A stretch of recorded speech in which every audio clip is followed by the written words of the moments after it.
It's that platform where today's stars become tomorrow's superstars. We head into match number 8, India A taking on Nepal at the R. Premadasa Stadium in Colombo in the ACC Men's Emerging Teams Asia Cup 2023. We are in Sri Lanka, in Colombo, where there is a great deal of history that, of course, is blended in with natural beauty. Those pristine blue skies with the lullaby of the waves just rocking you into serenity. But let's take a quick look at what's happened so far in Group A. Remember, there are 8 teams in all.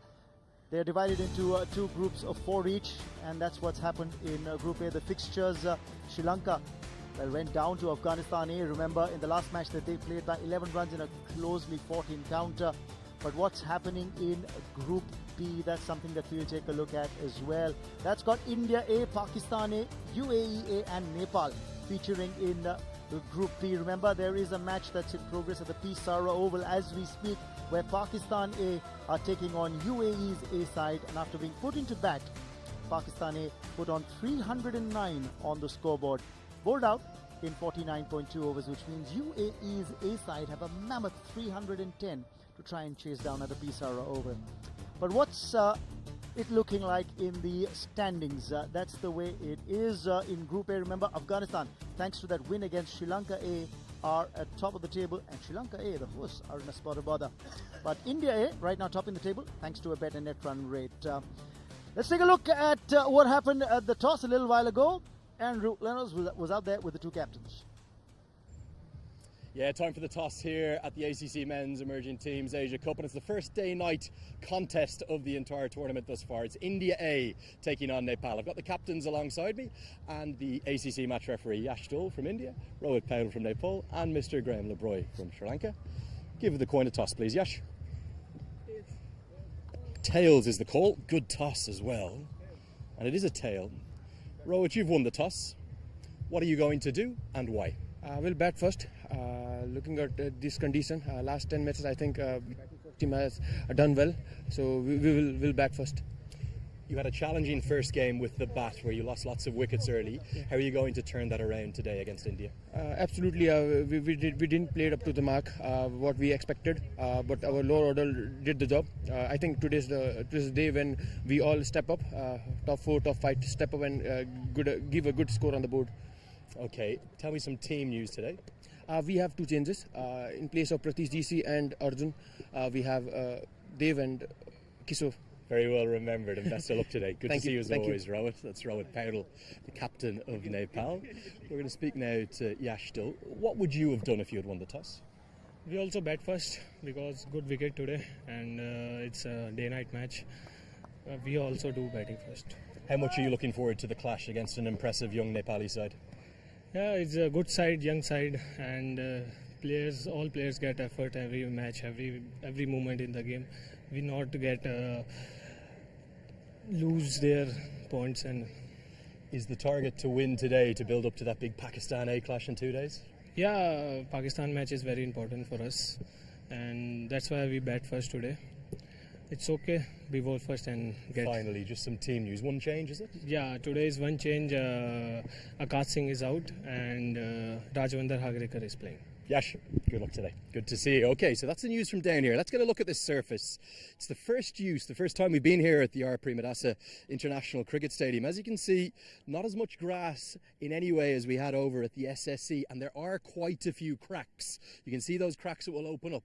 The average first innings score here, a little bit lower than you might think, 236. Nepal are going to need to push to at least that to challenge this impressive India A side. That's the news from down here. Nepal, they have won the toss and they're going to bat first. 2 changes in that lineup for the Nepal team, and those 2 changes in the form of Arjun Saud making way for Dev Kanal, the batter who's expected to bat at number 3. And as far as bowling is concerned, Kishore Mahato comes into the side in place of Pratish GC. Those are the 2 changes that Nepal have made going into this match. India A, who won their previous encounter by 8 wickets when they beat the UAE's A side, where the captain Yash Dole got a magnificent 108 not out. They've made just that one change. Rajavardhan Hangargekar comes into the team in place of the left arm quick Akash Singh, who'd played the previous match and in fact suffering from cramps and had to go off and could not complete his spell as well and his quota of 10 overs in that previous game. So that one change for India A, while it's time for us now to head into match action. Kushal Bhurtel ready to start the innings for Nepal. Numbers of his List A career, playing his 53rd match, close to 1100 plus runs in his kitty. In the commentary box, they say that you can't have two swords in one scabbard, but you can definitely have two Ramans in the commentary box. With me, W.V. Raman, warm welcome. I'm Raman Bhanot. Thank you, namesake. It's a lovely afternoon here in Colombo. Okay, let's and play. we are about to see some exciting talent on display here. First ball of the match. And straight away, good shape on that opening delivery. He's in good form in that previous match. Harshit Rana picked up 4 wickets in that previous game. Managed to get some good lift off the deck as well with Rana. Saw his exploits during the recently concluded IPL as well. Yeah, there's a lot of promising cricketers here. I'm sure that we will see a lot of them in the future too. But at the moment, they're on a learning curve. And all these tournaments will provide them the right platform to try and learn a lot before they graduate into the senior level. Gets the ball to come in. And that will be a wicket. The first blow being struck by India A. That ball darted back in. That's the strength for Harshit Rana. And Bhurtel will have to head back to the hut. Success straight away for India A. Rana strikes, picking the opener with an in-ducker. There was some shape of the very first ball, and this one beat the batter by pace. Bhurtel was a little bit slow to come down on it, and he was trapped in front. The umpire thought about it and then signaled that the batter has to go back to the pavilion. Bhurtel dismissed for naught, and it's not a good start for Nepal, 0 for 1.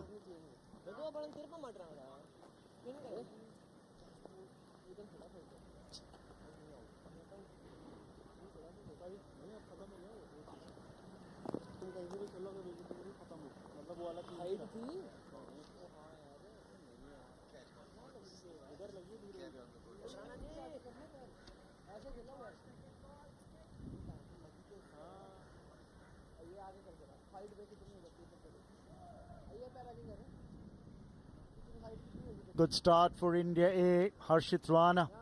That's his strength to get the ball to dart back into the right hander. Found the opener plumb in front of the stumps. That's what the umpire thought. And a good start for him. He bowled with a lot of heart in that previous match against the UAE A team where he picked up 4 wickets. But now, Dev Khanal's walked into the middle. Just his 11th List A career match.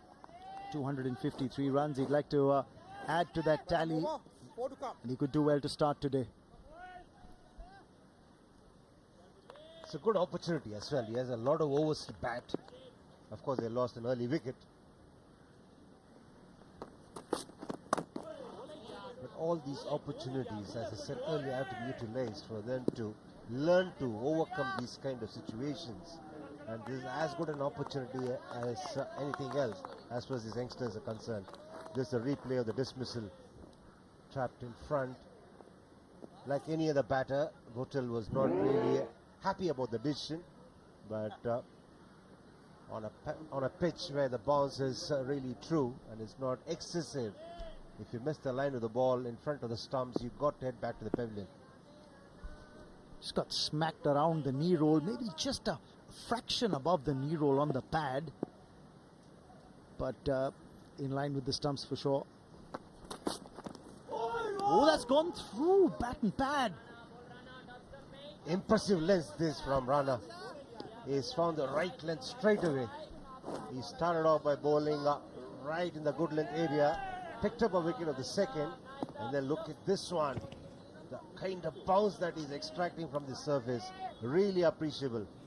Nice action, good follow through, and a lot of effort is going into his bowling. Sliced the batsman into two there. Very, very lucky. Dev Khanal, he doesn't chop it back onto the stumps.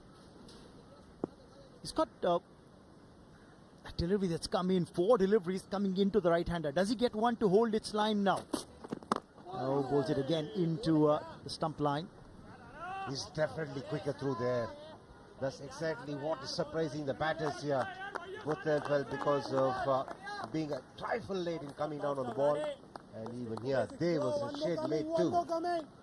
Caught his bat just at the right time to keep it away from the stumps or the ball hitting the pad. Notched up good numbers in that 2023 IPL did Arshad Rana, and the opportunities that he got just a few months ago. But the other part is he's got 2 fielders in the slip court. Look at where the batsman's standing. He's standing outside the crease, just trying to negotiate whatever little movement the bowler might be getting. Nicely played. End of the over. Successful one at that. Nepal not for one.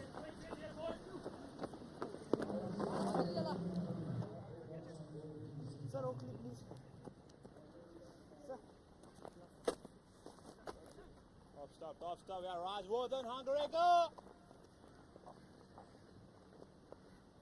Chalo, quick changes.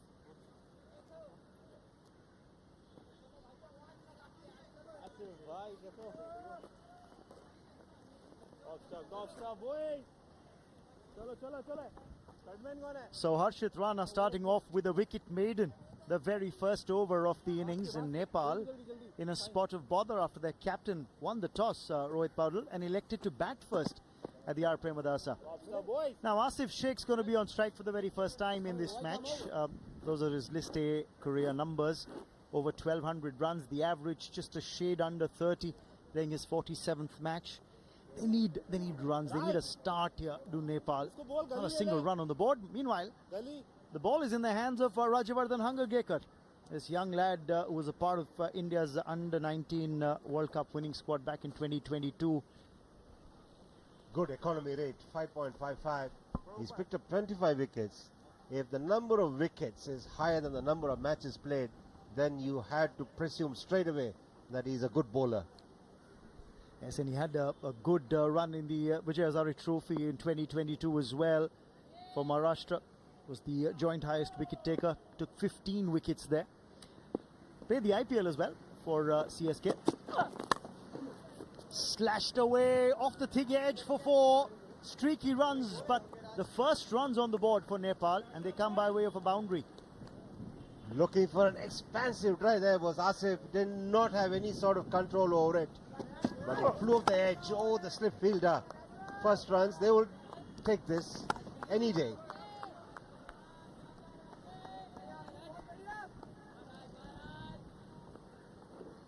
He's quick, Rajavardhan Hangargekar, so the ball will travel off the edge as well.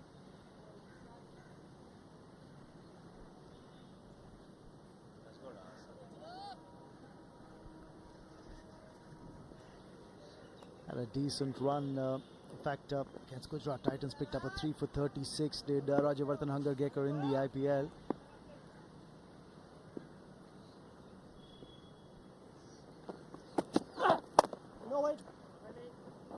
A lot of effort goes at the last minute. Uses the shoulder.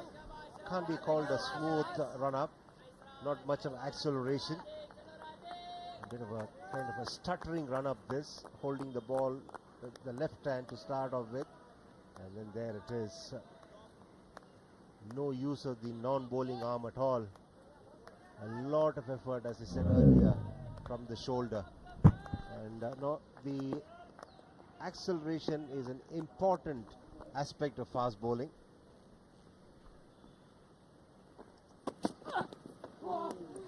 Stock delivery for both the quicks so far that we've seen is the one that comes into the right-hander. But what's also interesting, WE, is to look at Hangargekar's delivery stride length. Yes, some bowlers have a long stride, and he seems to be having one as well. And that's what is known as absorption of forces. And in order for that to happen, you need to have a big, stable delivery stride. And the good thing about bowling is that after that long delivery stride is follow through straight down the pitch, which is really good because a lot of fast bowlers don't complete their action. They go to the next pitch. And that makes them vulnerable to injuries. But if you have a bowler finishing his follow through straight down the pitch, you can be rest assured that he will not be succumbing to injuries frequently.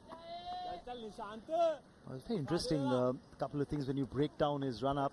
The fact that a lot of bowlers at times also tend to lengthen, elongate the stride approaching the approaching the popping crease.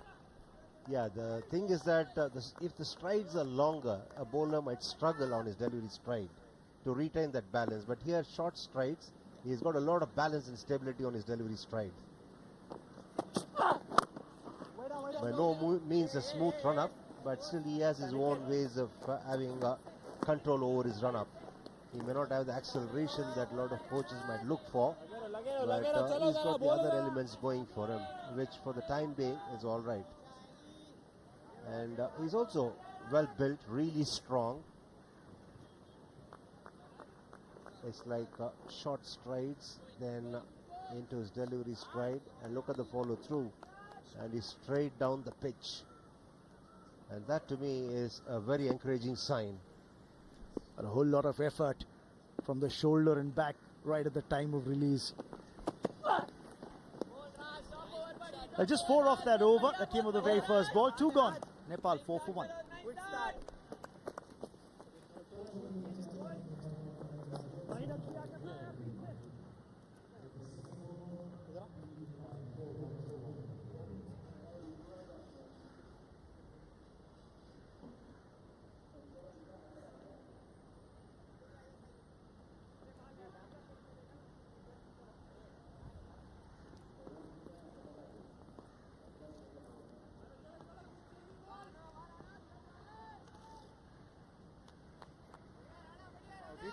This probably can be called as the second phase of this edition of the ACC Men's Emerging Teams Asia Cup 2023. We earlier had 3 match days with action happening at the Sinhalese Sports Club and the Colombo Cricket Ground, the Colombo Cricket Club ground. Now action's shifted to the other 2 venues, the R. Premadasa, where this day-nighter is being played. And of course, there's another match that's on at the P. Sara Oval. This is what happened earlier when India were playing at the Sinhalese Sports Club. They beat UAE's A team in match number 3. They won that by 8 wickets. UAE at one stage was 66 for 5 in that match, and then managed to resurrect the innings and get to 175. Weren't bowled out as well, WV, in that game. And yes, Dhul must have been in a hurry to complete his century. Yes, and he got there. Unbeaten 108 from the captain. Oh, this could be a chance of a run out. A direct hit, and that would have been trouble. His heart must have been in his mouth, Dave, as he was going towards the non-striker's end. It's definitely a 50-50 this. Had it been a direct hit, he might have to be watching others from the dressing room. Definitely short of the crease. I really don't understand what's the need to take these risky singles. Probably it's just the urgency of trying to get off the mark for Dave Kanal. It's the same with every batter. Getting off the mark is very important. They need to do that as soon as possible. The most feared number, 0. That's going to be difficult for the keeper as well. You can't blame him. Lots of movement, and with that pace, the keeper had no chance. Dhruv Jurel. Both Rana Angarkeka were really good as far as lines were concerned. This is one straight delivery, this starting around the middle stump, and it jacked quite a lot. And that's the reason the keeper was not really able to cover the width there. He must have felt that it was just going to jag a little bit, or even maybe hit the pattern on the pads, but it really darted away from everything. 5 wides.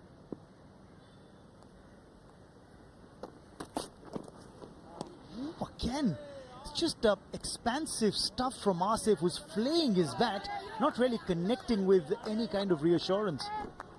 He did play that shot in the previous over as well. That's how he got off the mark of a thick edge. But here, this was a nothing shot. He was shaping to play the shot, but did not somehow have the conviction. Well, coming back to that match against the UAE's A side that India A won, remember in that chase as well, India were 41 for 2. And then came that partnership between Yash Dhul, the captain, and Nitin Jose, who got 41 not out, but we talked about Harshit Rana's 4-4 earlier.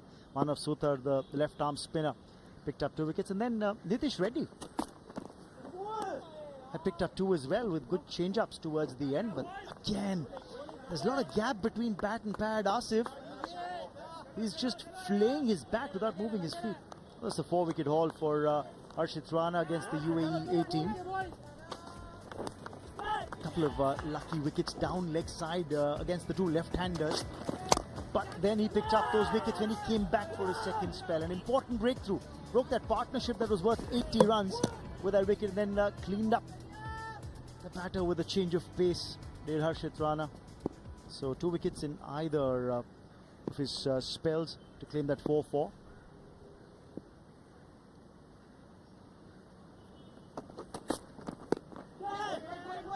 Definite movement, not just through the air but off the wicket as well for Harshit Rana.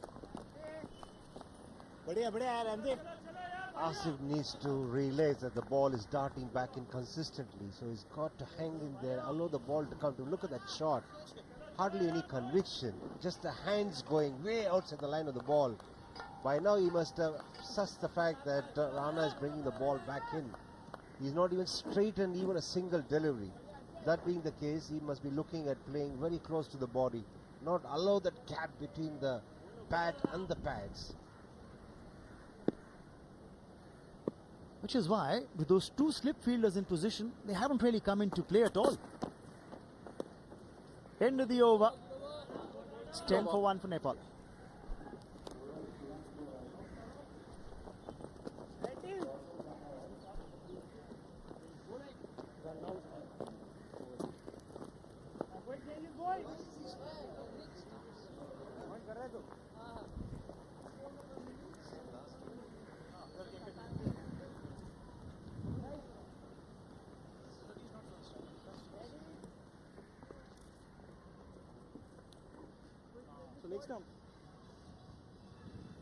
Those the playing 11s for both these sides. Rohit Paudel, the captain, winning the toss, selecting the bat first for Nepal. A good, strong decision taken, but the batting needs to back it up. Dev Kanal batting at number 3, a change that they've made. Arjun Saud played the previous game. Let's see how he goes about his task today. It's a strong side, this, the India A side.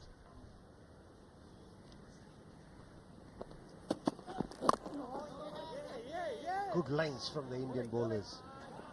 Both Hangargekar and Rana are bowling to a 6-3 field, and they're bowling to the field as well. Talking about the India A side, look at the talent that you get to see there. Sai Sudarshan, Abhishek Sharma, Nitin Jose, Yash Dhul, Rian Parag, Sindhu, Jurel, Suthar, Hangargekar, Rana.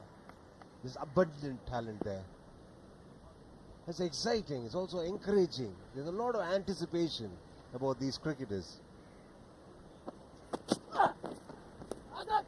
As well collected down leg side by Dhruv Jurel. It's a wide from Hangargekar, but the keeper is being made to sweat here. Just a quick check from the bowlers if he's alert enough. Well, it's definitely keeping the scoreboard operators active for sure. Now remember, this is the match that we're following right now, but keep an eye out on that fixture on the 19th of July, right here at this very venue at the R. Premadasa Stadium. It's a day-nighter again, where Pakistan A clash with India's A side. That's going to be a humdinger of an encounter.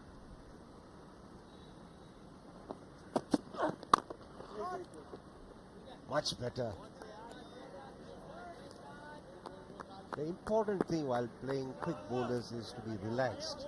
You cannot afford to hold the bat too tight. And when you are slightly under pressure, or when you are looking to really hit hard, what happens is that the batters tend to really firm the grip too much on the bat, and then the timing suffers. Well, if you hear it from WE, you better believe it. Class act, class opening bat act for India.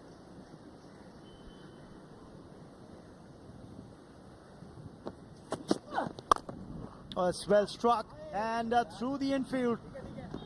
Will that get to the boundary? It's a long boundary, but it does get there. A convincing shot. The first one that we've seen in the innings from Dev Kanal. This is exactly what I meant in the previous over when Asif was batting. You need to try and ensure you don't provide too much of gap between the bat and the pad. You'll have to wait for the ball to come on to you, pick the line and play it as late as possible. Because he played a bit late, the ball went behind square and the pace is already there, so you don't need to hit the ball hard. Just the lone slip fielder. That's driven well, exquisitely struck. 4 more. He's really gaining in confidence now, isn't he? बढ़िया राज राज First ठीक one है through the offside and the next one a classic on drive. बढ़िया बढ़िया बोल तेरा उसको This is not an easy shot to play. चलो बोलो You've got to be right on top of the ball and look at that bat, presenting the full face of it. And then it's just a push. Good stuff this. Erring in length there, pitching it just a little too full. Rajavardhan Hangargekar. He's got to get his moorings right again. Just get a feeling in this over he sprayed the ball. He bowled one down, leg was called a wide. Just bowled a trifle short outside off, got square driven. Then pitched one a little too full, got driven down the ground. It's just a little wayward here. Sometimes youngsters tend to try too hard. Especially you've not played the earlier game, you're coming in after a break for whatever reason. And then you're eager to re-establish your credentials, prove a point to the team management. This is that shot. What a shot that is. Oh, again the feet went nowhere. Lucky he doesn't get the outside edge. 4 overs gone. It's 19 for 1.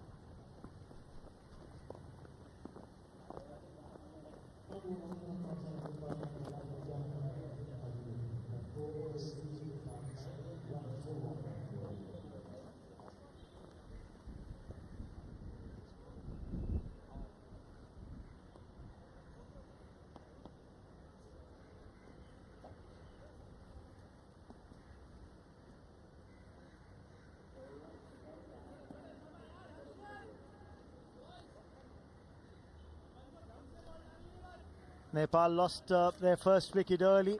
Bhurtal out leg before of just the second ball of the innings. Harshit Rana claiming that wicket. He's bowled with good pace. He's generally bowled good lines. They want to come back for the second and they'll make it easily. These are long boundaries here. ठीक है चलो चलो game में रहेंगे Much better effort from Asif this. Not looking to play ठीक है Rane and nothing short once again. Game में चलो boy Running it down, using the pace of the ball, playing close to the body. And he ran well too. The moment he played it, he realized there was an opportunity for the second, so he sprinted hard and came back quickly as well. Got to have some patience here. This is the 50 over format, remember. It's not slam bang any which way.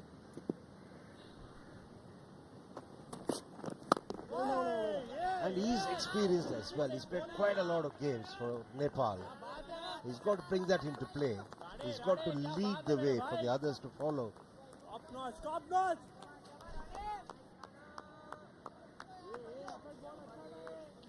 Remember, he's one of 2 players who scored 1,000 runs for Nepal in ODIs. He's got an average of 31 plus, so he's got the experience. He's got to make it count now.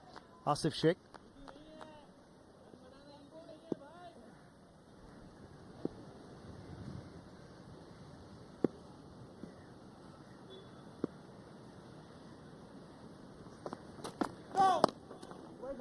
Striving for extra pace. He's just overstepped there.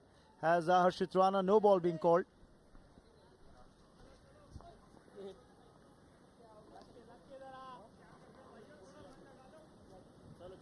चलो boy Tight call that.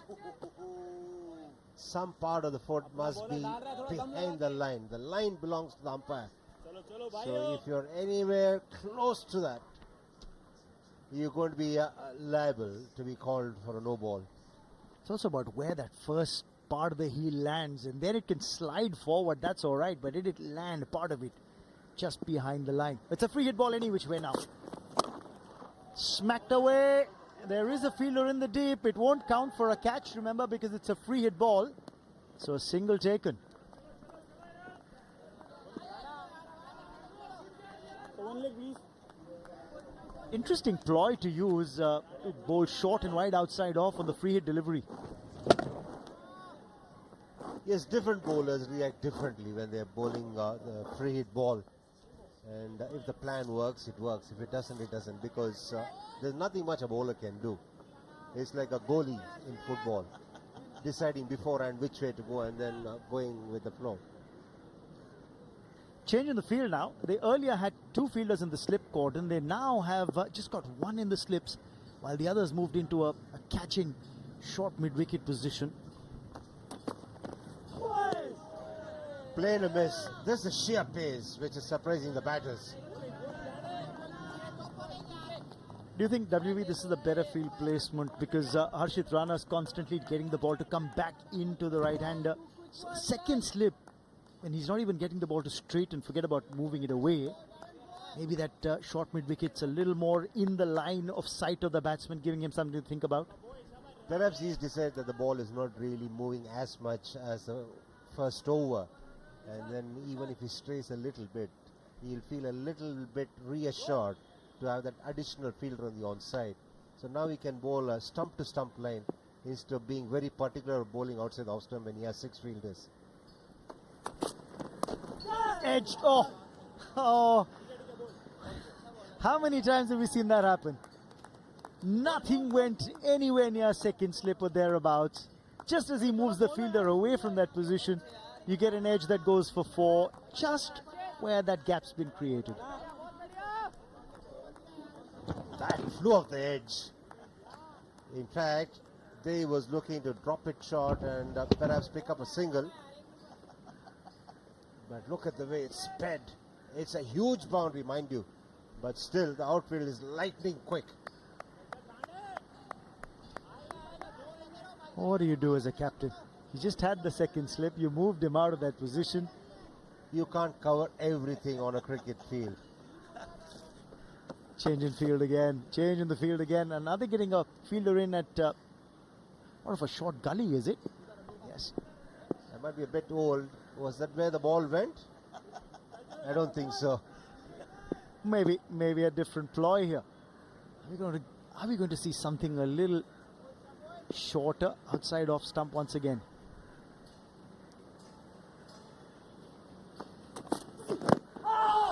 More of a red herring.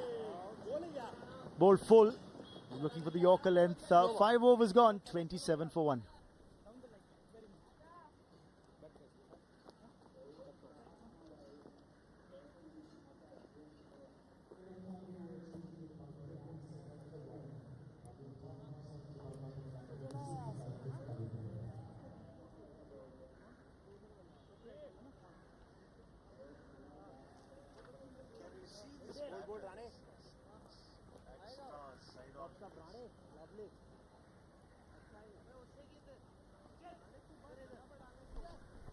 Trying to resurrect the innings, Asif and Dev Kanal, after they lost Bhurtal's wicket early. Kushal Bhurtal did not get a chance to open his account as well, but 27 is what these two have added since then.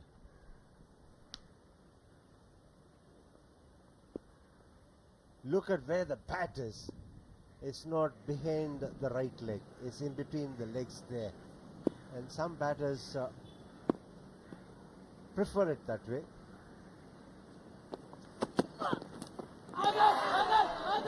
That's been nicked, has it? Yes, it has, and he's got to go. Asif had been living perilously at the crease for a while. He'd been surviving. He'd been flaying his blade at the deliveries outside off. This time, the faintest of edges, and he's got to go. He was really looking to play a few shots, but the fact of the matter was that he could not come to terms with the pace. Just the pad being thrown at the ball most of the times, and this time he had to pay the price. Faint edge to the keeper. He's disappointed. He's not proud of the shot that he's played.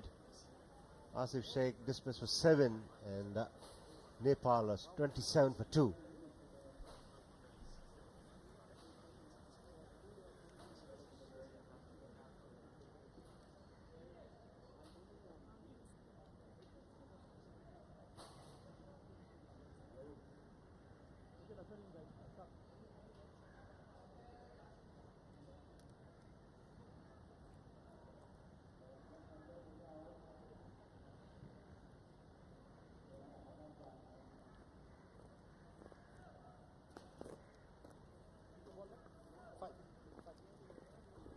Two wickets down for Nepal. They've just lost the wicket of their second highest run getter in ODIs.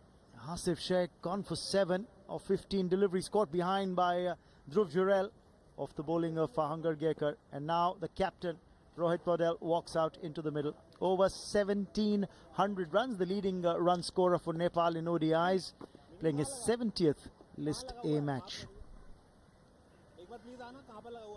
He's got a job cut out for himself. The captain, remember, won the toss, wanted to bat first. Now he's got to try and make it count. Rajavardhan Hangar Gekar picking up that wicket. Generating some extra bounce was Hangar Gekar. A simple, straightforward catch to the keeper. A lot depends on these two here for Nepal. Davis played a couple of good shots. Must be feeling a lot better because both of them were well-timed shots, and Rohit is obviously the most experienced and the most accomplished in their batting lineup.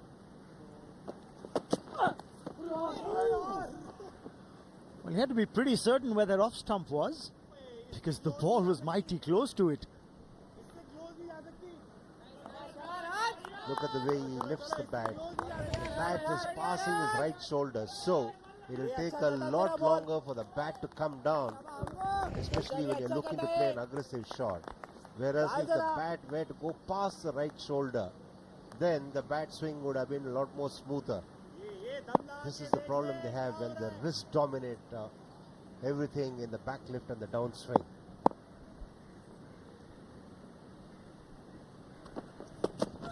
Another play and miss. He's being tested here. Rohit Paudel. Doesn't matter how many runs you got in the past, but the first few deliveries will always see batters being tentative. The butterflies in the tummy operating rather swiftly there.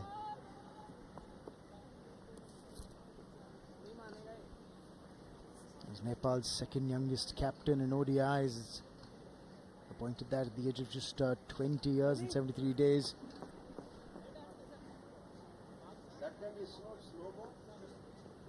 Now they've got more personnel coming in that slip and gully region. 2 slips in a gully in position. Maybe just trying to put a little more pressure psychologically on the new batsman.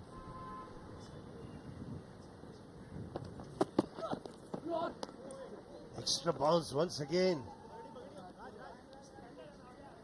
The back lift is a very important component in batting, and that obviously dictates the downswing as well.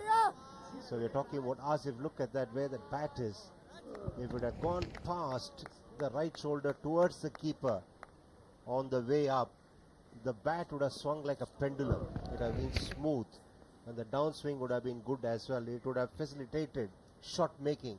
But if it has come way past the right shoulder, almost in front of the face, then problems abound.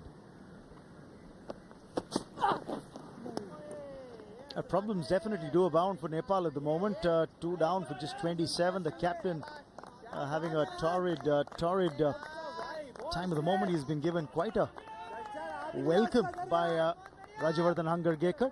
And look at the carry that Hangar Gekar is getting as well.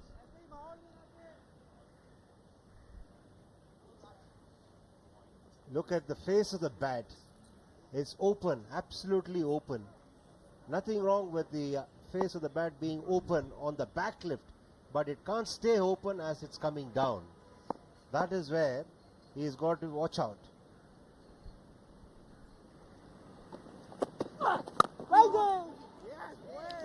It's a wicket maiden for Hunger Gekar, and Nepal 27 for 2.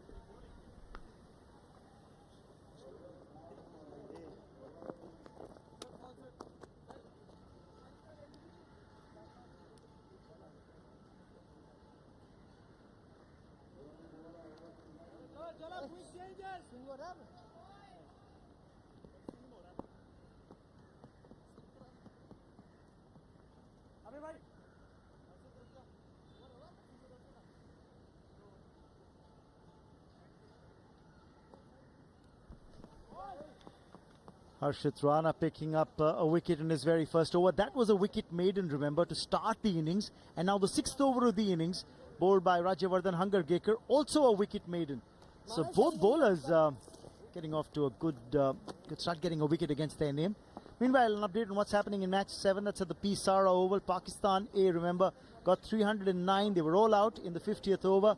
And in reply, UAE's A side after 5 overs, 21 without loss.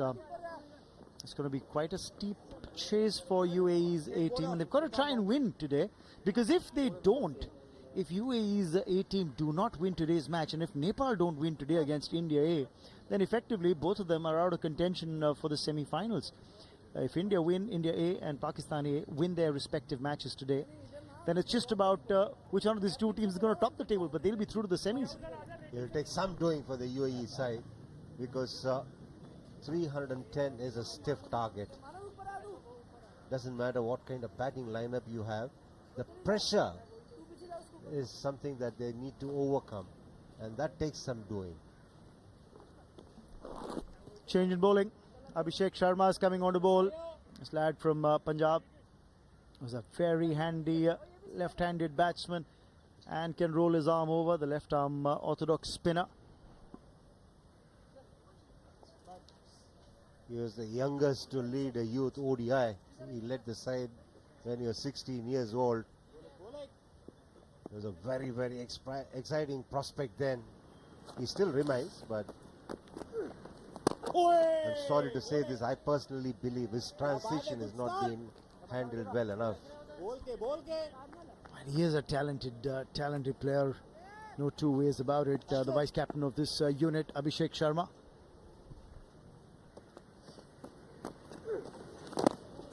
Talk about his batting exploits. Got a list a 100 of just 42 balls. Good all-round talent. If at all anything, he has a tendency to get bored easily. Can get distracted easily on the field. There are some cricketers who are like that. He's a capable player across formats. Remember, played the IPL 2023 for the Sunrisers. Came in the bat at the top of the order. Got some runs as well. Some cricketers require to be constantly engaged. They need to be kept interested all the time. Abhishek Sharma is one of those cricketers. Good line this from Abhishek Sharma. Stump to stump, bang on. Look at that, the under-19 World Cup winner back in 2018. As WA was saying, the youngest to lead. An India youth side of the ODIs, the youth ODIs, just at 16 years of age. And more numbers coming your way there. Won the under-19 Youth Asia Cup in 2016 in Sri Lanka. So, capable bat, and I was talking about his exploits in the recently concluded IPL. Got a couple of half centuries as well in that outing. 226 runs in 11 matches for him.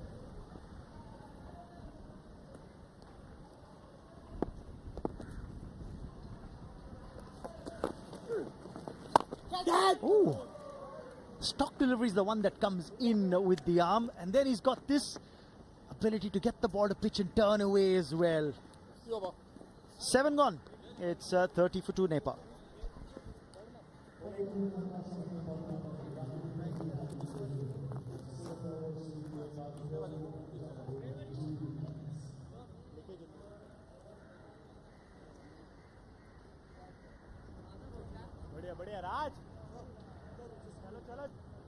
changes, quick changes. 9 minutes down, guys. 9 minutes down.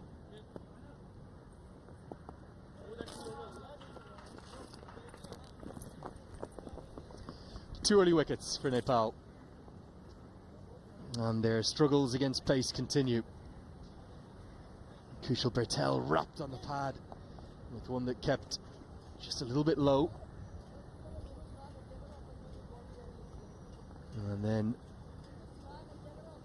Hanger Gaker managing to tempt Asif Sheikh into an errant cut stroke and just a thin edge through to the keeper, Drug Jarrell.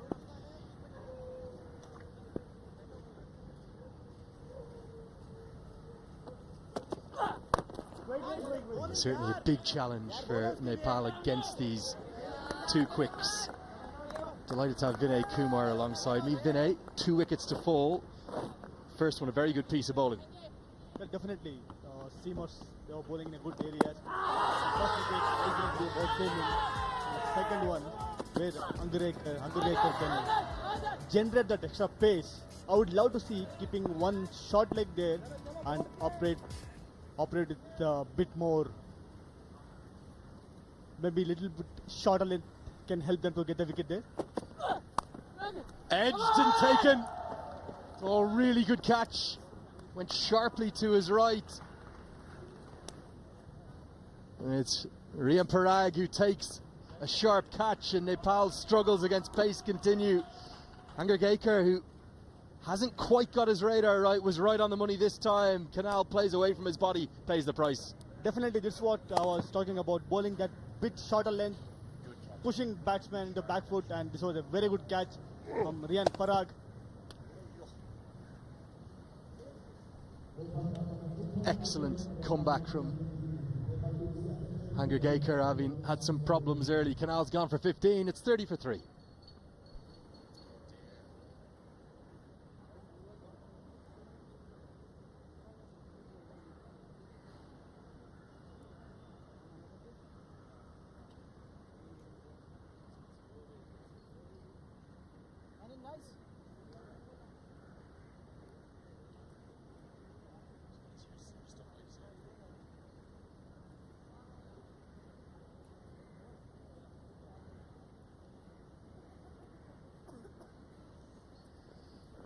Bim Sharkey to the crease to come and join as captain. A youngster who's been almost ever present in that run of 11 wins from 12 games at ICC Men's Cricket World Cup League 2 that got Nepal to Zimbabwe with automatic qualification in front of those huge crowds in Kathmandu. He's generally batted at number 3, but a new role for him down at number 5. Vinay, you've been really impressed with the 2 young quicks for India. Definitely, the way they are bowling, the line and length was very impressive. And both the bowlers had played for IPL. They have more experience spending time with international cricketers. There is so much to learn as a youngster, so they're doing the right thing here. And Yashdal has almost listened to you. Not the short leg you wanted in, but 2 slips and a gully into play now. There is not just pace, but real carry through to the keeper too. That's what we would love to see when you have a fast bowler who can bowl nearly 140 or 140 plus. Keeping a short leg fielder will be great. This is the ball what we are talking about. The length was a bit shorter and pushed the batsman in the back foot, and the catch was really good.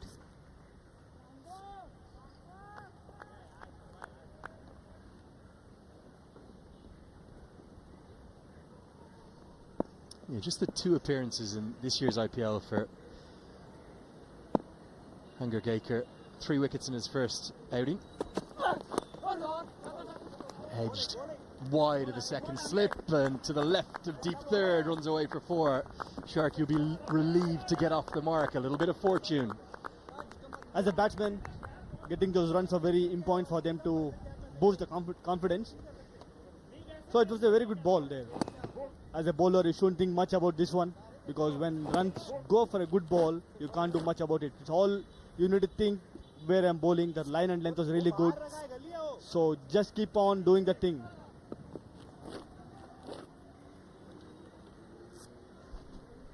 They're really tight together, aren't they? First and second slip. There's then a big gap to kind of almost a wide gully.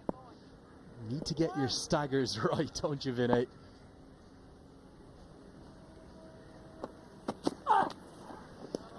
Look at the young talent coming through India. Big, tall, strong, fast bowlers. It's a great asset to have for India. Definitely. These guys are performed really well in the domestic cricket. That's why they got this opportunity. If they do well here, they might end up playing for the country. That's what they want. That's what they're looking forward from this tournament. So the two seamers are bowling. That length was really good. As you clearly mentioned, the second slip could have been a little bit wider because there's a bounce and there's a carry. So you can afford to stay a little bit wider, so you can cover that.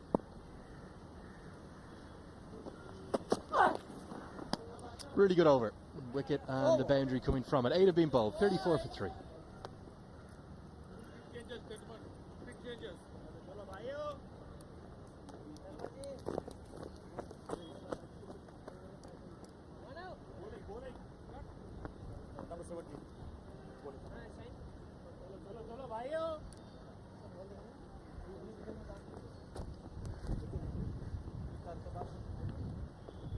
Bowling, I see it.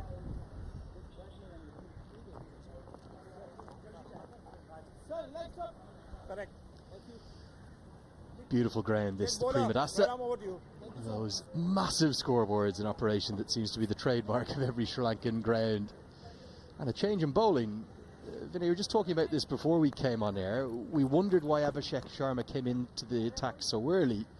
It seems as though Yashdol has seen that might have been a mistake. He's gone back to his opening quick runner. It's a very good thought. Especially Nepal batters are playing really well against spinners. If you see the last game when they played against Pakistan, they lost 9 wickets for the seam bowler. So when you have the pace,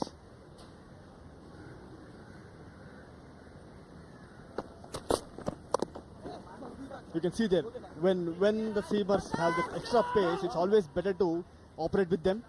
If you're able to get 1 or 2 wickets here, then straight away you can put them in the back foot. So that's a very good thought from captain. Yeah, it's been really a challenge that Monty Desai, the head coach of Nepal, has been very open to the fact that they face. They had the most incredible run to get to Zimbabwe to that Cricket World Cup qualifier, but they were played on the more docile pitches of Kathmandu and then a series in Dubai.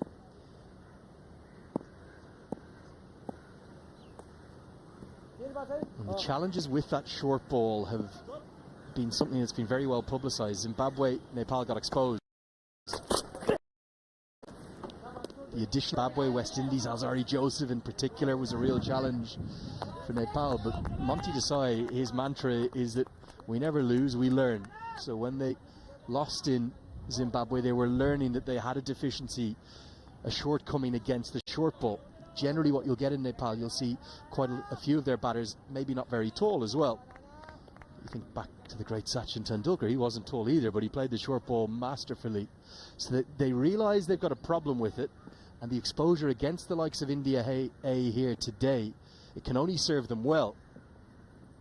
But they have to get through this initial 15 over burst. They can't afford to lose any more wickets. As you clearly mentioned, when they play their domestic cricket, I don't think they'll be facing nearing 140 km/h speed. So that is a big impact on any batters. When you straight away get to play 140 plus or nearing 140 km/h speed, then you tend to go in a back foot. So it's always better as a bowling unit, you need to make the batter play more. And you clearly mentioned in that surface where they normally play, that will help for spinners. It will be a little difficult for them as a batter to play against spinners, so they learn how to play there. Yes, it's almost a dual problem, isn't it? It's one, not having faced that express pace, and then two, it's the different surfaces. This surface here at the Prima Dasa looks to have good pace and bounce to me. Think back to your playing career, I know primarily as a bowler, but often as a batter as well. What were the challenges you faced in different conditions to India? We get many different kind of surfaces in India, so it's depend as a bowler to understand that what length to bowl in different kind of wicket. if you're able to understand it as early as possible, then it will be always better. Chopped on. And the leg stump bail is just being clipped. Rana can't believe it. He didn't understand it. He thought it was running away for 4. But Sharkey playing away from his body. Again, an expansive drive attempted. And Nepal are in all sorts of bother. They've lost 4 in the power play. This was a good ball. Till now he was bowling back of length. This ball he tried to bowl full, where as a batter he was not expecting that length and tried for a drive and it got out inside the edge. Yeah, Sharkey, he's been bowled for 4. Nepal, 35 for 4.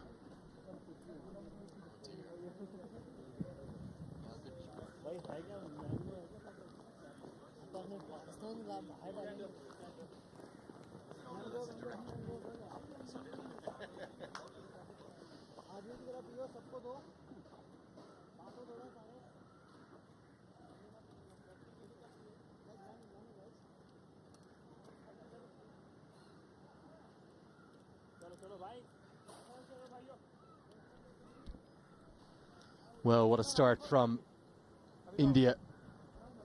Their 2 seamers have picked up 2 wickets each, and it's going to bring Kushal Malla to the crease much earlier than Nepal would have liked. This youngster, a phenomenal talent. Left-hander, plays sparkling strokes all around the ground. He's known to play very aggressively. And he did get off to a good start against Pakistan A in the first game. Got to 17 in a hurry. I think it was off 10 or 11 balls.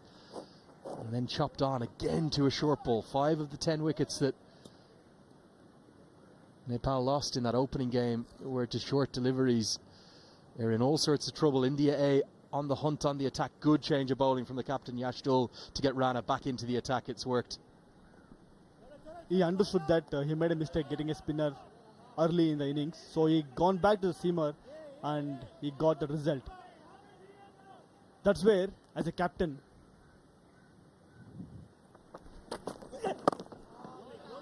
end of the 9th over. It's 35 for 4.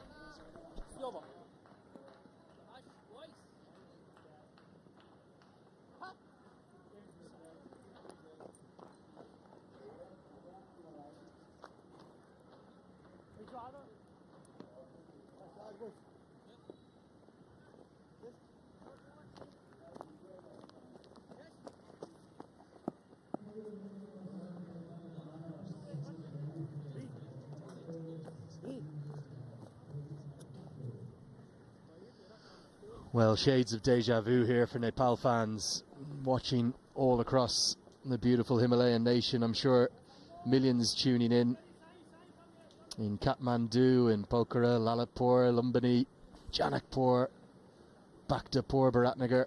Right now they are wondering what's going on, because this is the exact same as what happened against Pakistan A. Struggles against pace, and also you'd have to say, Vinay, some pretty expansive strokes being played. Yeah, they went for a high risk shots. That is the reason they got out. So credit has to be given to the bowlers also, the way they were bowling.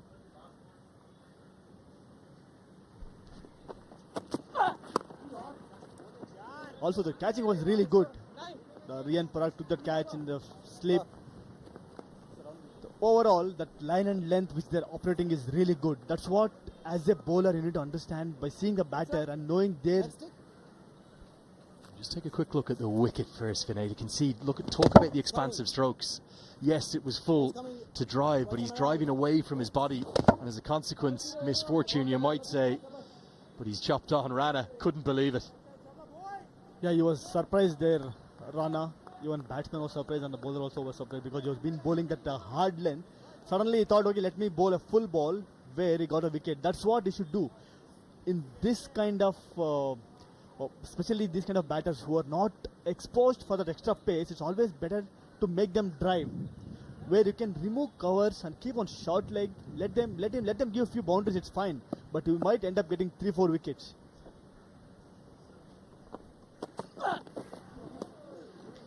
Tell me about Hanger Gekar. He certainly has talent. Is he still quite raw as a bowler? Yeah, if you see his run up, he's a bit stiff, so he juggles there. He's if we can smoothen his run-up, he can be more effective. And he's part of CSK and he's played under MS Dhoni and learned many things. So it's better if he can work on his run-up.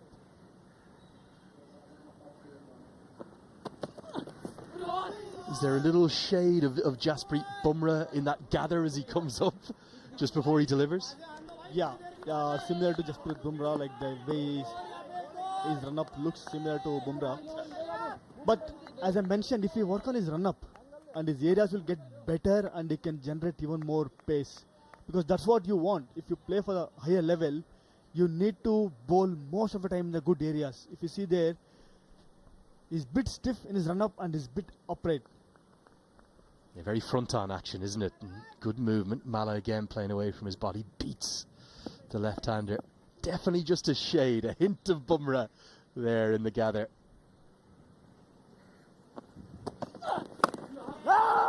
Mala turns down the single.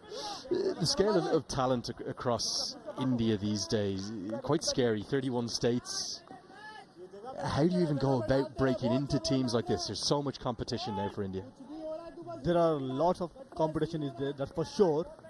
Thanks to IPL, the guys who have done well, even though they are not even played for their domestic cricket, still they end up playing in IPL. If they do really well in IPL, straight away they'll get recognition and they might end up playing for India A, or some guys have went on to play for India.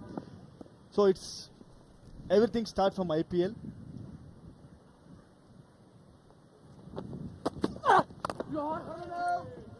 Because there are so many teams over there, if someone is really good, immediately they'll pick the player and groom them, and they'll get a chance to play with the international cricketers, not only from Indian international, the other international also. They will learn many things over there, how to prepare for the game, how to perform in a big event. It's all about how we're going to handle that pressure. So, thanks to IPL and the way they develop the cricketers, and whenever they get the opportunity to play in any format, they're doing really well. You also look at the structure, the Vijay Hazare Trophy, the Ranji Trophy. So much cricket for all these players, aside Mushtaq T20 Trophy too. We saw a squad there recently announced for the Asian Games from India. Slightly different makeup to the squad from this one, a more experienced, more mature team. Is there almost an over wealth of riches? There's so many good cricketers in India. It must be difficult to narrow it down to the very best ones. Yes. Now we have two Indian teams, where including the Asian Games. So the kind of talent we have, definitely we can push one more team. The guys have been doing really well whenever they get the opportunity. As you clearly mentioned, Syed Mushtaq Ali or Vijay Hazare, Duleep Trophy, the other trophy. There are so many tournaments are there.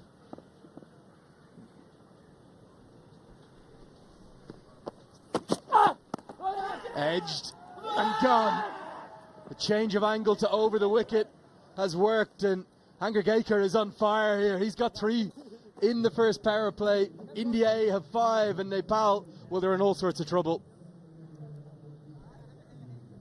It's a good thought, changing the line and bowling that mid-line leg line and taking the ball away. You can see that this big extra bounce was there, and easy catch to Abhishek Sharma. Yeah, the simplest of catches. What a delivery that was. Squared Mala up. The extra bounce, Mala not in a position to keep it down, and just the shoulder of the bat it's clipped off. So he's gone for a 6th ball duck, and Nepal are in all sorts. 37 for 5.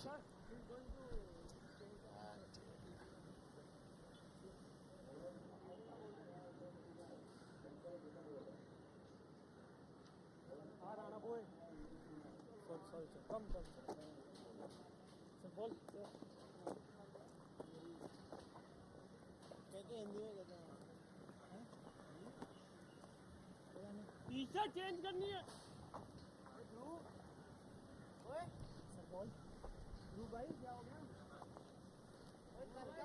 Well, real trouble for Nepal. Step up to take on an outstanding young Indian A side full of IPL talent and express pace here at a test venue, one of the very best grounds anywhere in Sri Lanka. And for Nepal, they're in all sorts. Obviously missing 5 or 6 players, the likes of Dipender Singh Airi, And Sandeep Lamachane over at the GT20. Gyanendra Malla and Karen KC both resting after a busy period, but it means that Sampal Kami, who was the hero with the bat in the first game against Pakistan A with that 75, is going to have to do the same again. He's actually been promoted up the order. It's a change in the original listed order that we were given. The 18-year-old Gulshan Jha we were expecting in next, but instead they've gone to Sampal Kami. And Kami and the skipper, Rohit Paudel, are going to have to do something very special to turn things around, as it will be the third of the pace battery from India. Nitish Reddy, who wasn't at his best in the opening game against UAE. 5 wickets have fallen. I've got Vinay Kumar alongside me, India's great former bowlers. How impressed have you been with these two? I was very impressed the way they were bowling, and the thought process behind that, changing the length and line. You can see that last wicket, how he came from over the wicket till the time he was bowling from round the wicket. That's what makes me very happy. The bowlers are thinking. The more and more you think and more you understand the situation or the what kind of wicket they have. So it's always better to grow as a bowler, and that's what is happening. I'm really happy the way they bowled. Nicely bowled, beats the outside edge of Paudel. You talk about from a Nepali perspective for a moment. Looking back on your career, when you first went up the levels and started to play against quicker fast bowlers, how much more difficult is it? Everything just happens quicker, you're overloaded by the extra pace. It is difficult because you've been playing for certain pace. Suddenly if you go to next level and you need to face another 5 to 10 km/h more, then it's little difficult as a batter. You need to prepare for that.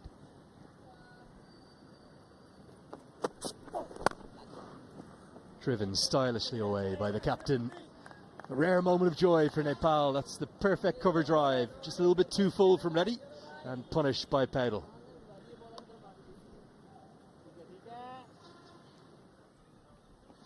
It's a very good drive over there. You can see that pace different compared to the two seamers and Nitish Kumar Reddy. There is definitely 5 to 10k lesser pace. They are very comfortable playing in this pace, Nepal batter. So Nitish Reddy has to be little disciplined with his line and length. Otherwise, he might reduce that pressure whatever created from both the bowlers till now.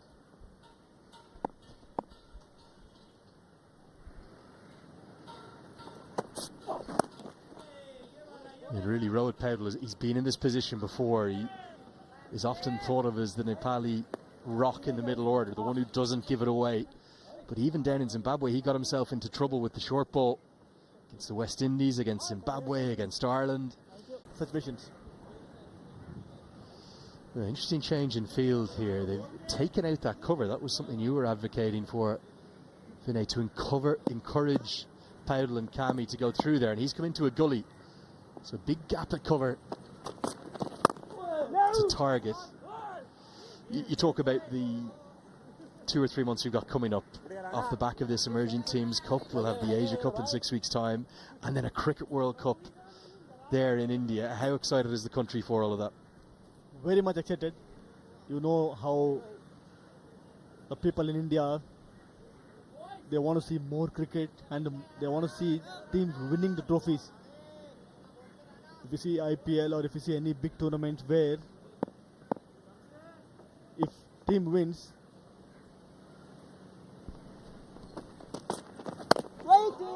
the way they celebrate, it's heartening to see. Here he has changed the field, but the length could have been bit further to the batter. Yeah, we'll have 6 teams in the Asia Cup 2023. Group A, look at that. Huge clash between India and Pakistan, and what an opportunity for Nepal. The first time in their history in any official T20I or ODI they will take on India and Pakistan at a senior level. Group B, very much some are calling it the group of death as well. One of the big guns of Sri Lanka, Bangladesh and Afghanistan will miss out, and then the top 2 from each of those groups will advance to the Super 4, where everyone will play against each other again. Nicely driven through that gap in the cover, but an excellent stop keeps it to just a single. So we could have as many as 3 India versus Pakistan clashes in that Asia Cup, and then we've obviously got the one in 2 days' time here from the A teams, and they'll also play in Ahmedabad in the Cricket World Cup coming up in October. Just a wealth of 50-over cricket coming up. Come on, nail your colours to the mast. Who's going to win these games coming up? Definitely, I would say India, because see the kind of talent we have, and the kind of form they are in. It's, if you see the history also, it's most of the time India dominated in ICC events. What about that 2021 T20 World Cup? Was that graphic right? Pakistan won by 10 wickets. Yeah, it happens sometimes. You have to give credit to them, because they are also playing really good cricket there. So the kind of players we have in our team, I would say that definitely India is going to dominate whenever they're going to get the opportunity to play against Pakistan in coming months or coming years. Well, they call it the greatest rivalry, don't they? The two giants, the two behemoths of Asian cricket, of world cricket really in many ways these days. And what an exciting 3 or 4 months we have coming up, not just here at the ACC Men's Emerging Teams Asia Cup, but that Asia Cup, that World Cup coming up. Doesn't get any better than that. Very watchful start from Cammy. 12 have been bowled, it's 43 for 5.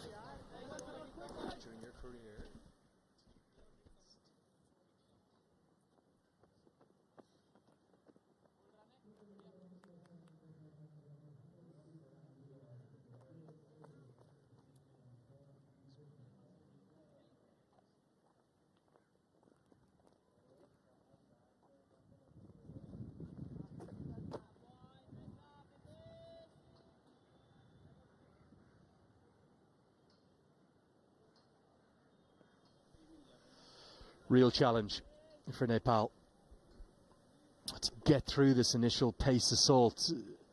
2 express pace seamers, they've picked up all 5 wickets, and now the skills of Reddy to survive. And at least for Nepal, it's 2 of their most experienced players. Rohit Paudel may still be very young in age, but the captain will try to guide this middle order.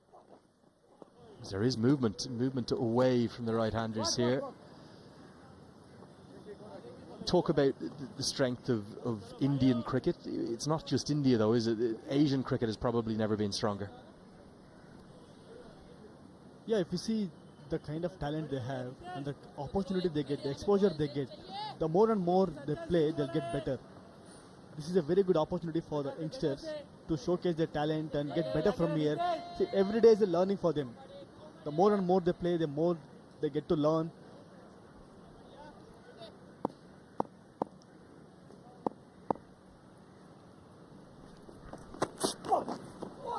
Beauty again beats the outside edge. Yeah, the latest clash will be Wednesday, India versus Pakistan. I'm really looking forward to that one. That is perfect, right on the money from Nitish. Very good ball, good outswinger, good line and length. India versus Pakistan, upcoming meetings, July 19th, emerging Asia Cup. In Asia Cup, August and September, they might get to play again. And the World Cup starts from October 5th. October.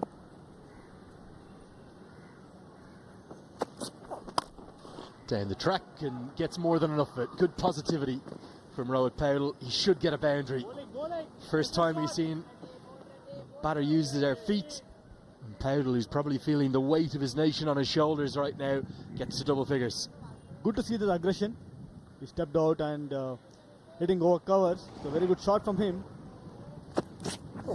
Sometimes as a batter, it's better to be aggressive than defensive.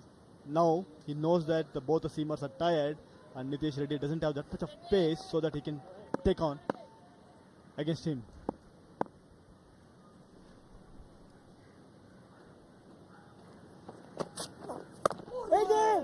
Great skills from Reddy. We saw the outswinger prior, now big inducker. You think about Indian bowlers who do that well. Bhuvaneshwar Kumar is probably the first that comes to mind. You as a seam bowler, how did you learn those skills? How did you develop those skills? I was basically an outswing bowler. The more and more you play, then you understand that everyone is lining up, knowing my strength, where I can bowl only outswinger. Then I started developing on my in-swinger. So it's having more variety.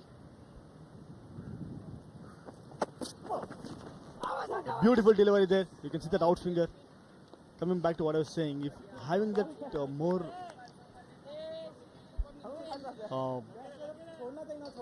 this is what we're talking about, the very good out finger over there from this Reddy.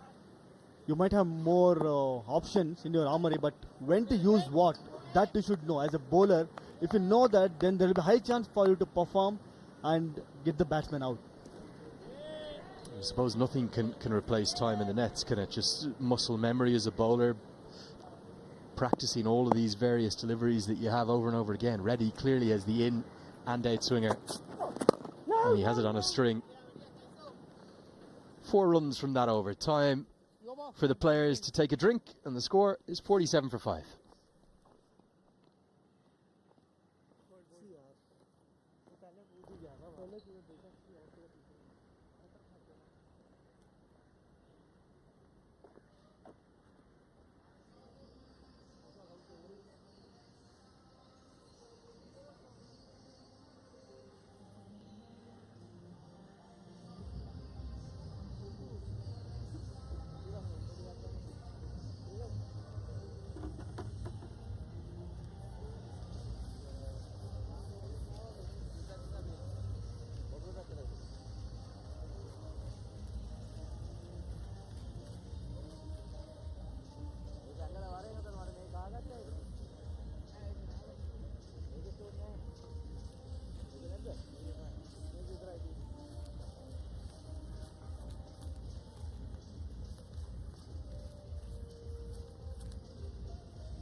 Real challenge for Nepal, having lost 5 wickets in that first power play. Again, it's the Achilles heel in recent times for Nepal. Their struggles against pace and express pace in particular have been well advertised. And after this beautiful delivery to trap Kushal Bertel, LBW early, we've seen some wickets fall to aggressive strokes, Vinay. Yeah, they were more aggressive in the first 10 overs. Normally you should have planned. They could have lost 1 or 2 wicket max. Even though if they get less runs, it's fine. But in first 10-15 overs, if you lose more wickets, then you will be playing that catch-up game. That's what happened with the Nepal team.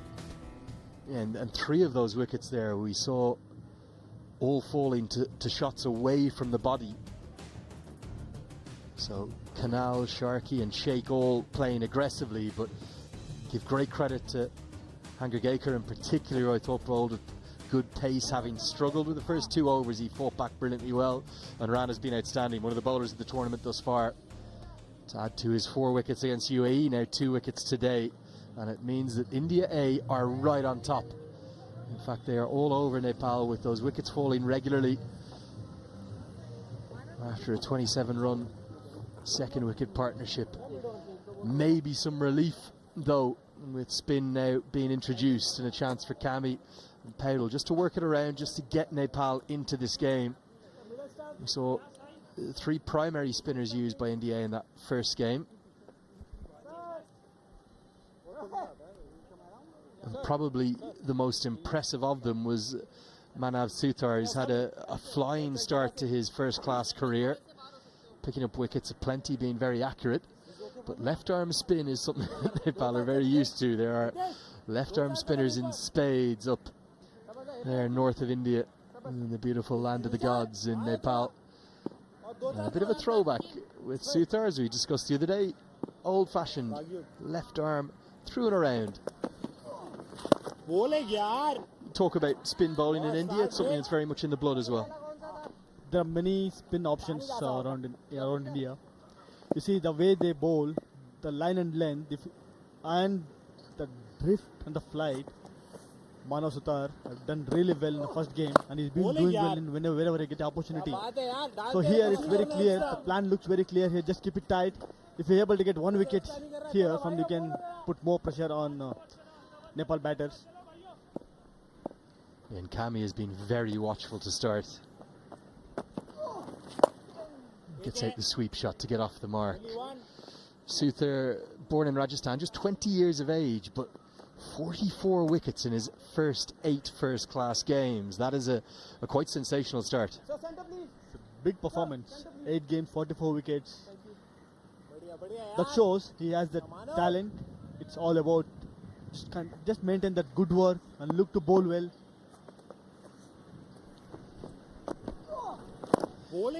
You talk about the importance of first-class cricket in the modern game. Ranji Trophy still absolutely essential for the development of young players? Definitely. The more and more they play in Ranji Trophy, they'll tend to bowl more, and they bowl against many different batters, different conditions. So you will learn as a bowler. The more and more they bowl against the different batters, there is a high chance for them to learn quickly.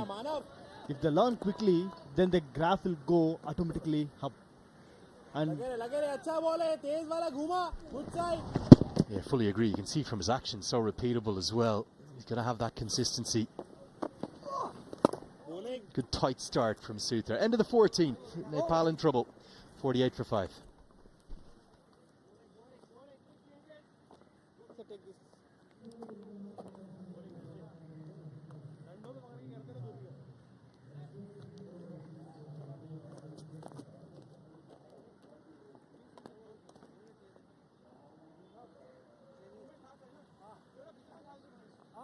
quick changes.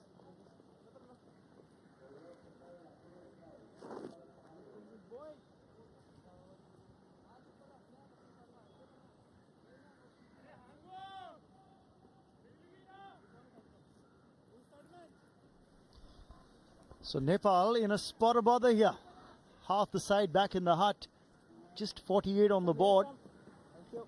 Captain on 13, hoping that someone from his side can hang in there with him, and they stitch together a partnership. Look at the wickets, full of wickets. They've just been losing wickets in a heap, especially those 3 went down very quickly. But the key question is, they've taken a fair bit of time. The over rate for the Indian team, it's generally been the one that you've looked at. Nitish Reddy starts off with a delivery down the leg side. Talking of overrate, I must say it's very poor, because not many runs have been scored. They've been on top. They picked up 5 wickets. 49 for 5 is the score of Nepal, and it's not really that hard, that humid. Meanwhile, let's just talk about what's happening in the other match that's on at the Pisara Oval, where UAE's A side have just lost their second wicket as well. 78 for 2 in 16 overs, trying to chase down a mammoth 310 against the Pakistani team. And coming back to that overrate piece that WV's just talked about, the fact that even in that previous game, WV, that India A played against UAE's A team, when the 2 left-arm spinners came on to bowl in tandem, and you had Abhishek Sharma bowling in tandem along with Manav Suthar, the overrate was absolutely phenomenal. It was fantastic. Those 2 left-armers were getting through their overs in about 2.5-3 minutes each.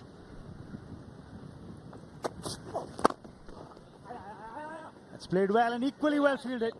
Fantastic fielding effort at mid-on.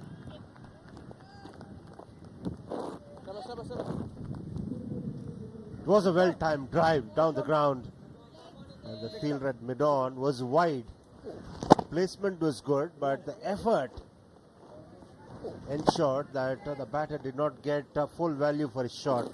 Lovely effort this, diving to his left, as he's a left-hander all right, but still the commitment is what is critical.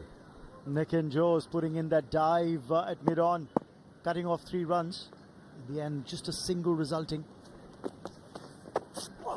Nitish Reddy, you'll see that happen a lot of times. He does bowl the change-ups, so that's why the wicket keepers come up to the stumps. Or perhaps maybe they're plotting out a stumping down the leg side, fuller length delivery.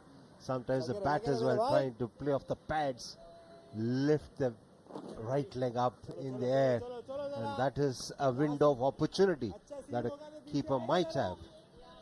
Dhruv Jurel standing up to the stumps. Meanwhile, in all the action, 50 on the board for Nepal in the 15th over. Now going back to that point about over rate, I think 14 overs of 74 minutes is really tardy. The quicks do tend to take their time, and I think that was a worry in the previous match as well. When the changeover was happening between overs, the Indian A team did take their time. But in the overall scheme of things, when you look at the time taken to bowl the full 50, when the spinners come on to bowl, they tend to make up for that time taken early on.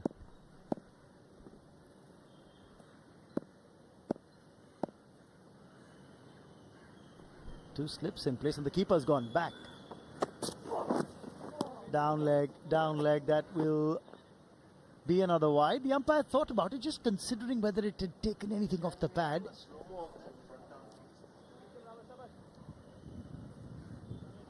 And looking to generate some extra movement of the surface, the wrist position goes slightly awry, and that's the reason the direction suffers.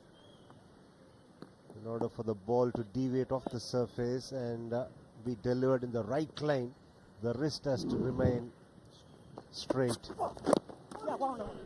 Like it is on this occasion. Getting the ball to dart back in. 9 wides bowled by the Indian bowlers. Remember, there was one that went for 4, that accounted for 5 overall. But if you look at that, number of wides excessive by the Indian bowlers. We're just in the 15th over. This will happen at this level because all these guys are young, they're inexperienced, they're looking to strive for extra pace, extra movement, and this is the age they got to make a lot of mistakes. Let's face it, this is the learning curve for them. They have to make. If they don't make mistakes at this level, at this age, then there's something seriously wrong with them, or they're really extraordinary. The two extreme ends of the spectrum.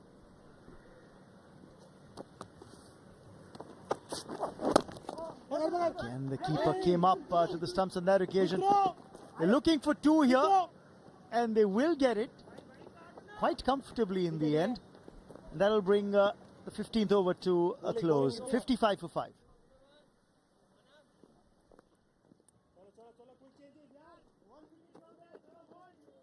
Come on, boys, not easy, boys. Come on.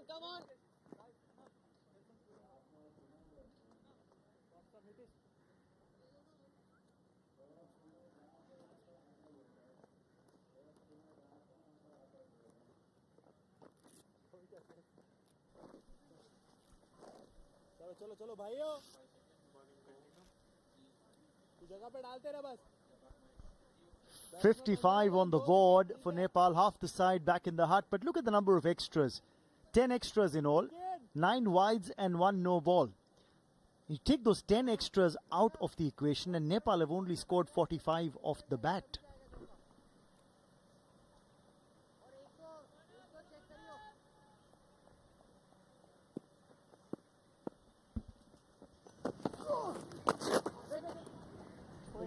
Manav Sotar,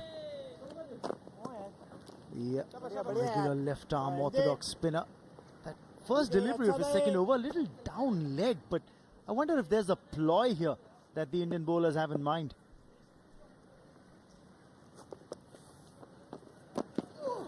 What I like about this field is that he's got confidence not to have a fielder out in the deep mid-wicket. He's just got a lone boundary rider on the onside and 2 on the offside. That's because he is daring the batter to play across the line because he's bowling a lovely line here, stump to stump line.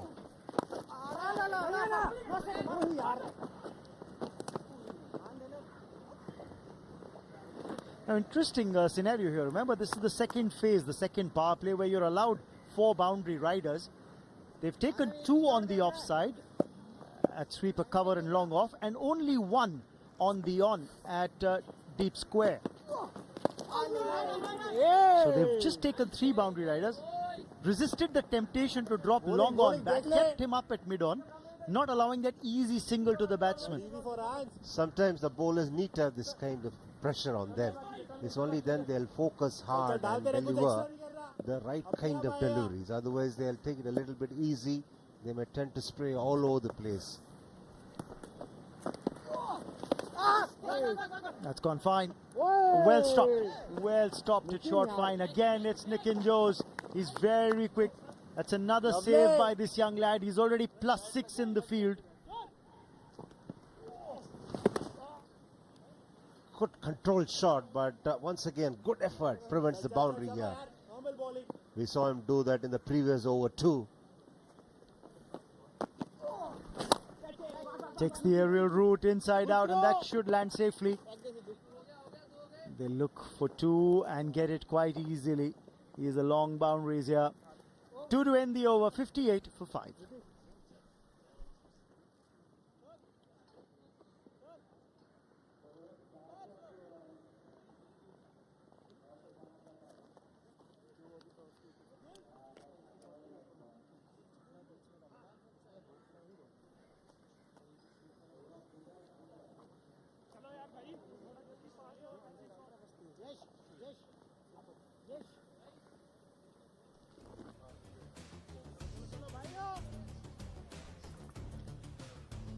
It's intriguingly poised in Group A, and those are tomorrow's matches. Match number 9, Bangladesh A go up against Afghanistan A. And remember, Afghanistan's A team is the unbeaten side in Group A. They got the better of Oman earlier. Then they went on to beat Sri Lanka by 11 runs a couple of days ago. So Bangladesh would want to beat Afghanistan to get to 4 points and ensure a passage through. This is how it looks like. Sri Lanka in a spot of bother as well. They've got comparatively easier opponents in Oman. But look at the net run rate. That's what Sri Lanka A would look to improve upon when they take on Oman A tomorrow. They'd like to win and win big. And of course, they'd hope that Afghanistan beat Bangladesh as well, just to make the task a little easier. But if not, it might just boil down to net run rate. As Afghanistan is very talented as well.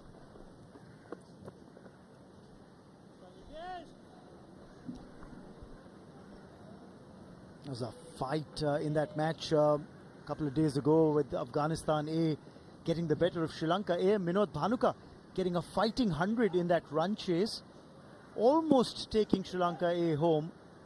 In the end, they fell short by 11 in an intriguing encounter.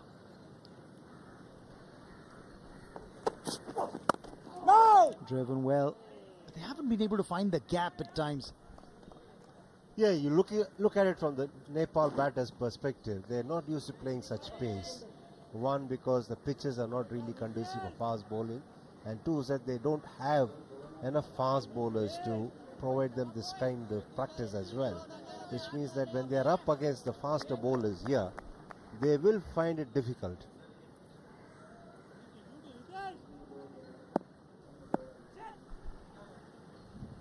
You need time to get used to playing fast bowlers, even if you are in a country where you get to bat against some very good fast bowlers as well. Well, Sompal came up with some good rearguard action in that match against Pakistan's A team when Nepal faced up against them. Got a handy 75 of 101 deliveries. That was match number 4. That was played at the CCC a few days ago. Nepal was stuttering, and if it hadn't been for his 75, they wouldn't have gone past that 170 that Nepal finally got on the board. Took the bowling on, played some attacking, aggressive shots. It's got to play a mixture of that kind of innings mixed with a lot of caution here. You have Nepal How to bat the full 50 overs. I think that's got to be the first target.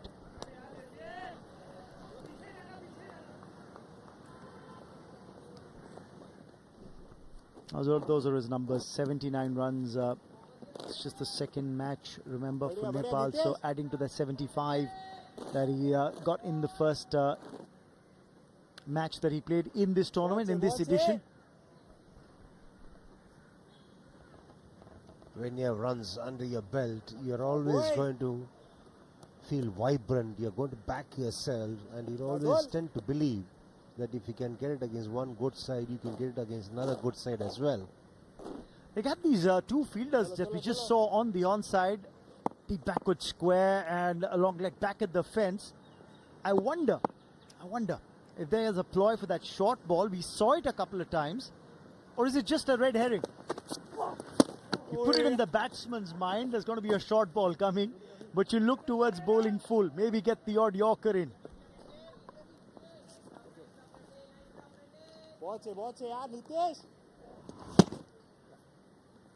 Reddy's got good basics here as far as bowling is concerned. And he's sticking to the off-stump line. All the elements of fast bowling like acceleration, the load up, and also the delivery, straight, release and follow through. All these elements are really good. Didn't really rise as much as the bowler would have liked. Single to end the over, 17 gone. It's 60 for 5.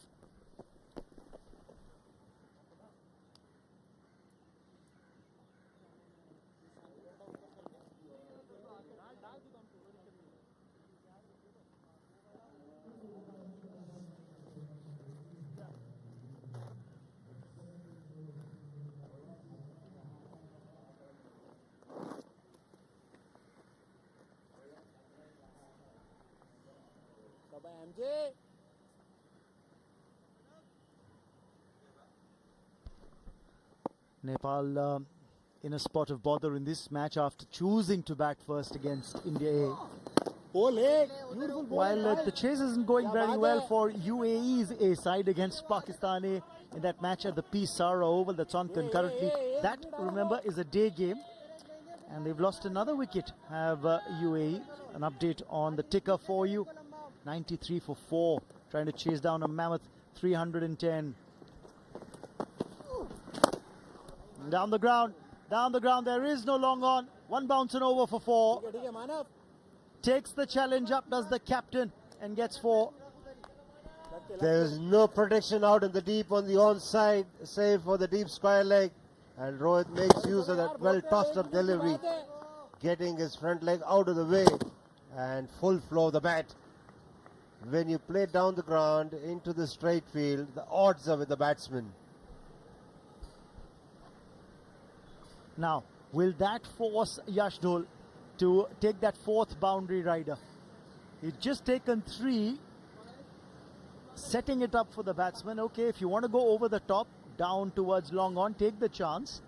Now, will they get Rajavardhan Hangargekar to drop back at long on?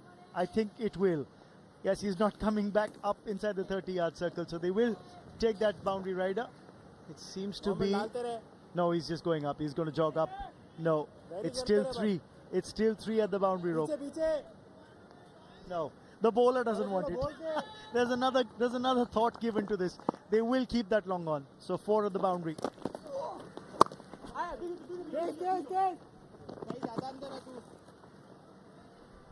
Easy single.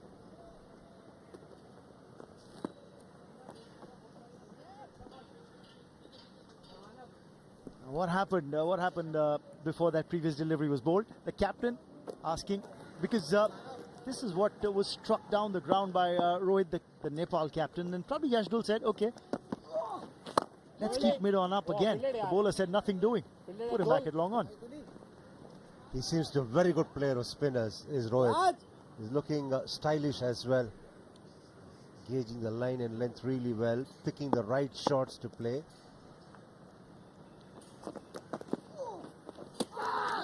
Ooh, the Man of Suta were celebrating. That ball did turn and turn sharply. The bounce as well. That was too good for the batter. You not going to find the edge if you make the ball bounce so much. Superb length, and look at where the keeper is collecting the ball. Around chest high.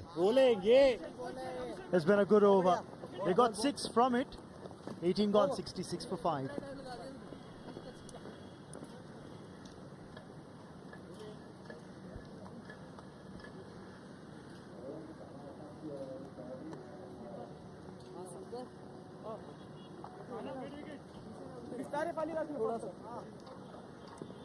Ball पकड़ी सही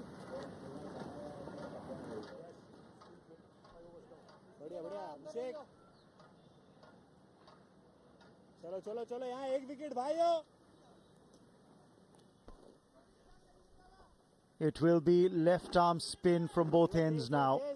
Abhishek Sharma, the vice captain of this India A unit, is coming on to bowl again.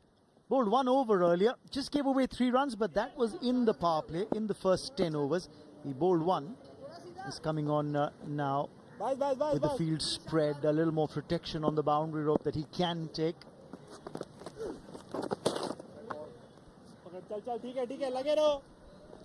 Starts off with a wide. That one skidded on with the arm.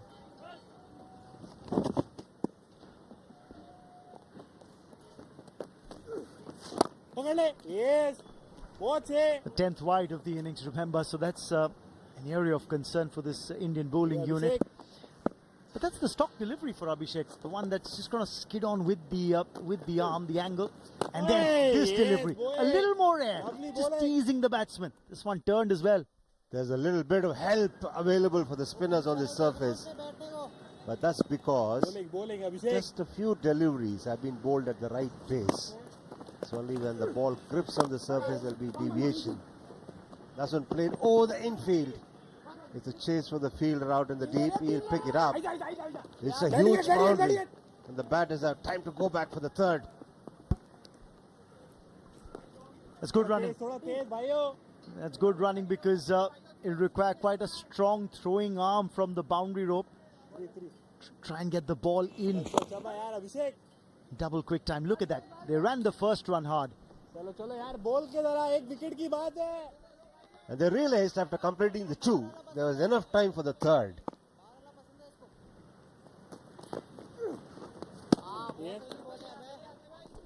Abhishek Sharma is I just get a feeling he's trying to bowl a little slower than what he generally does.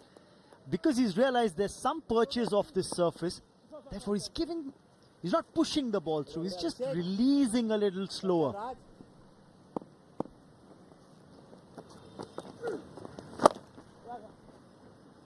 He's handled the heat in the IPL matches when the batters go after him. So there he bowls much faster through the air. But here he realizes that he can afford to bowl the ball slower through the air to make the ball deviate off the surface.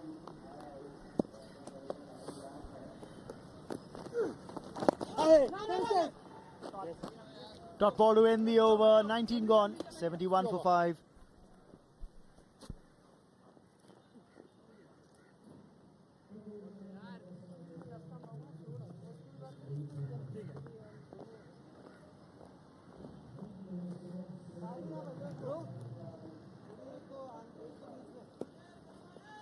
बढ़िया मानव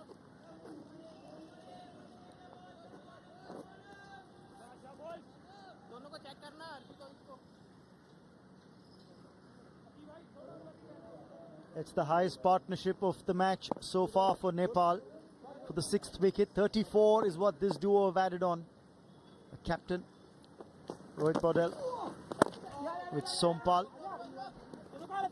And India A once again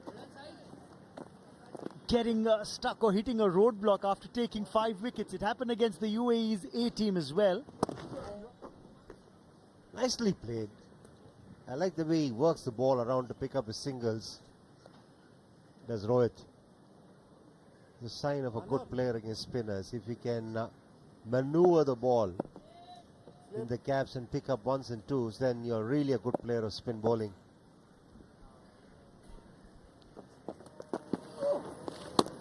again turn. He's the frontline left arm spinner in this India A lineup, Manav Suthar, and you can clearly make it out. He's getting more perches than Abhishek Sharma is. He's also making the ball bounce a lot more.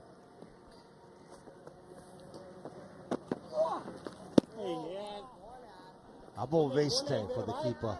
That's genuine bounce. And that will only happen when you have a good release, good action, and the hip drive. Once you release the ball, you got to finish your follow through. It's also interesting to see is the kind of pivot that he gets, what you're talking about, WV. The fact that he pivots a lot more. What I mean by that is that once he releases the ball, he's completing his follow through. And that's the reason he's generating turn and bounce. It's not enough if you just impart spin with your fingers.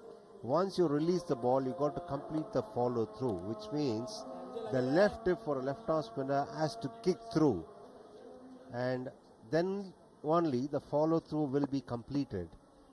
Once a bowler completes his follow through, he'll be a dangerous bowler. Oh, that was close. Dhruv Jurel collects. That's a very close call. Very close call. 20 gone. 73 for 5.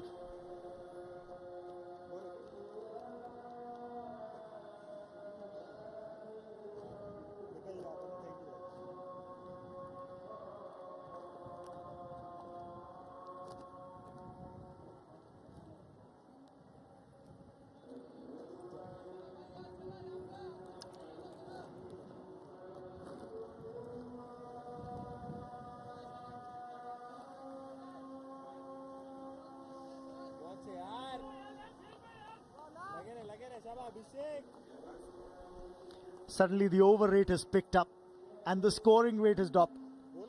Current run rate 3.65, but at this rate the projected score looks like 183 and thereabouts. But this is what happened on the last ball of the previous over.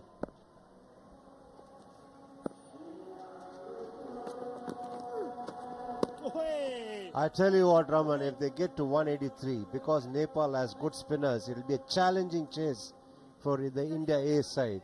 As it is, we are seeing a lot of deviation on the surface. The keeper kept his eye on the batter's leg. Should be a couple of runs easily.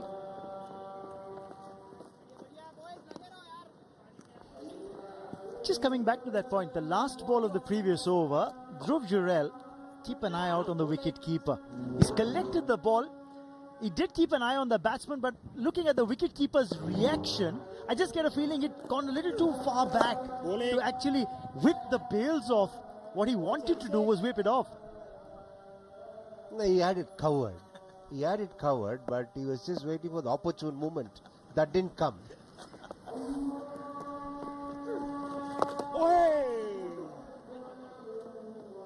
That's the Dhoni effect. There's so much that you would expect now of the wicket keepers now. And take another look at it. Now the question is, look at where he's collected the ball and then he's tried to come forward to whip the bails off. The foot is firmly grounded though. Yeah, you have a point. If he had kept his right leg in line with the left leg, then it would have been a lot more easier for him to do whatever he wanted. As he was bringing his hands forward to whip the bails off, his right leg was going back. So even if he had an opportunity to whip the bails off, he might not have been able to do it. Look at the way the right leg goes back. We'll come back to that. End of the over, 77 for 5, Nepal.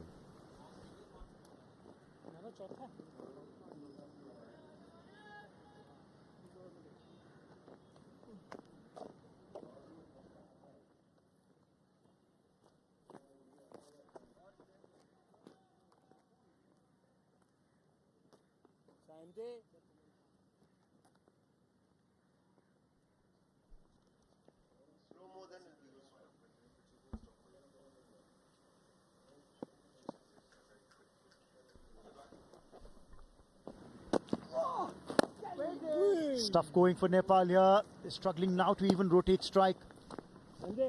Coming back to that stumping opportunity. Timing is not important while batting alone. Even when you're whipping off the bails, it's important. Look at what he's doing there. As his hands are coming close to the stumps to whip the bails off, his right leg is going back. So that might prevent him from whipping off the bails at the right time, even if he has the opportunity. And a lot of times what we've got is keepers, thanks to what we've seen, as you said, WV, the MS Dhoni effect, that you're expecting the keeper to collect the ball so close to the stumps that he doesn't have to really have that full flow of the glove to get the ball back to whip the bails off. Oh, you could time it to the millisecond, could Dhoni. And does Dhoni. He's not finished yet by any means.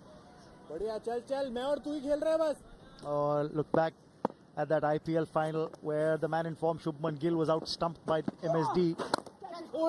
Turned out to be that all-important wicket in the final. But this is beautifully struck. And he's found the gap as well. The captain looking at good nick. He has great hands when he plays the spinners, does Rohit. Hardly any effort at all. Leaning into it just at the last minute, the bottom hand coming into play. And the placement was outstanding. Look at the way the ball is sped to the boundary. Didn't look like there was any effort at all from him. Ninth boundary of the innings. Well, till the time Rohit Paudal's there, Nepal would be feeling that they've got a chance to not only back the 50 overs, put up a competitive score on the board. They got to back themselves, there's no doubt about that. That's the end of the over. They got 5 from it. It's 82 for 5.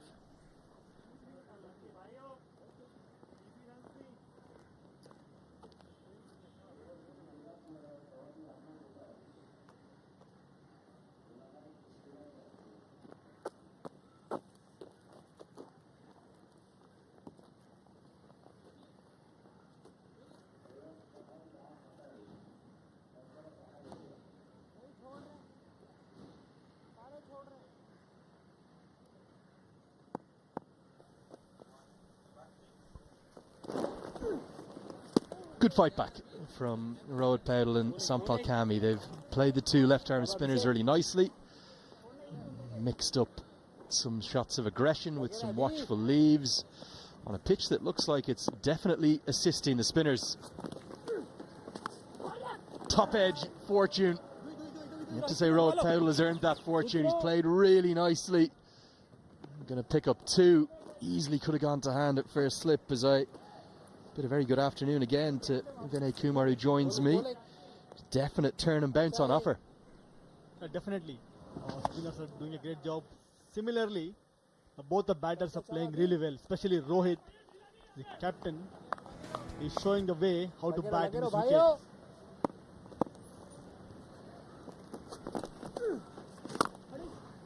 Looks particularly good through extra cover. And the outfield's quick. Oh, quite get there. Cut off. I have to say India's fielding has been exceptional. Really good. If you see the way they're stopping those boundaries and putting the body behind the ball, it's great to see youngsters giving everything in the fielding. Nitish Kumar Reddy done a great job over there. It's great to see fast bowlers diving around.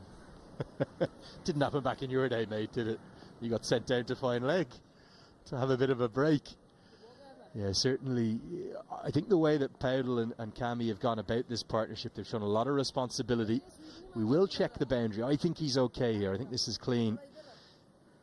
India's ground fielding has been exceptional. Probably save maybe 10 or 15 runs already squeezed. All right, Lyndon Hannibal is happy with that. 2 more to the total. They've almost earned their time at the crease here. They've played a few aggressive strokes to get the field back, and now they're working the ball around nicely. A very clever cricket. When they send the fielders back, they have more gaps to maneuver. And Rohit is the main captain. The 50 runs partnership for the 6th wicket. The great recovery from Nepal team. Especially the way Rohit is batting with Sampal. They understood the wicket. As you clearly mentioned, there are so many left-arm spinners around in Nepal that's helping them to If there's one thing they'd like to face, it's left arm spin. As Kami gets that down the ground for a single, he'll keep the strike. And Nepal 88 for 5.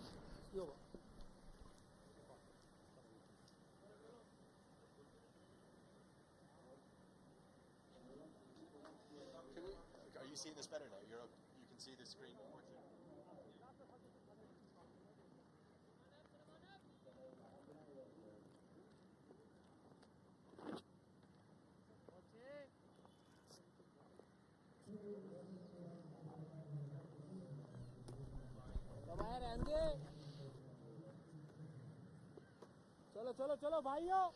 Really good partnership this. You think about the dire straits that Nepal were in.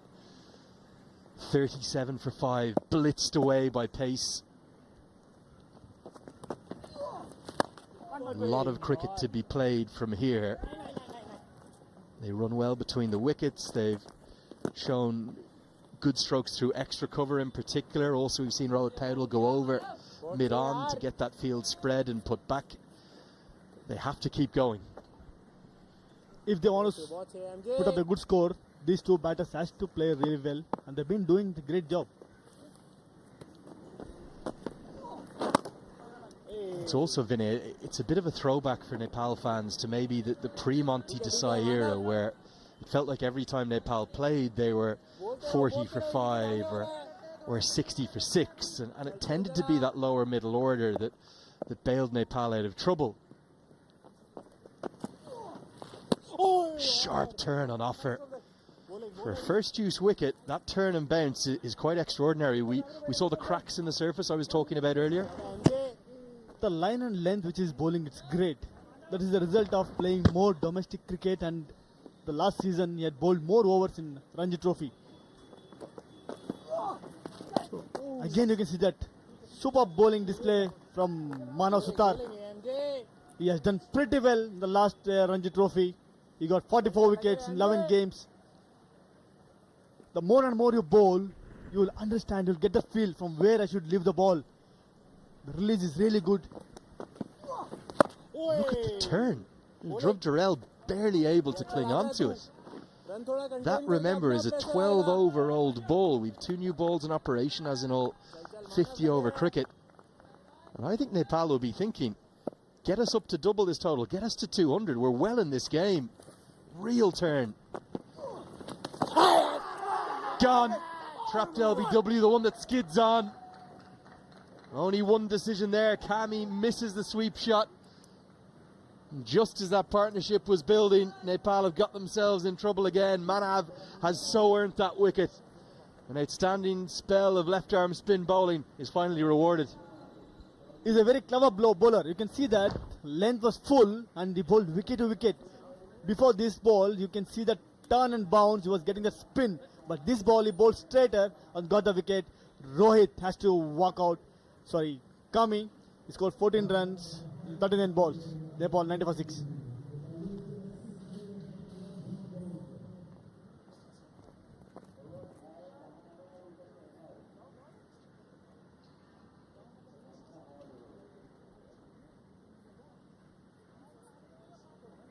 Come boys, that's ready.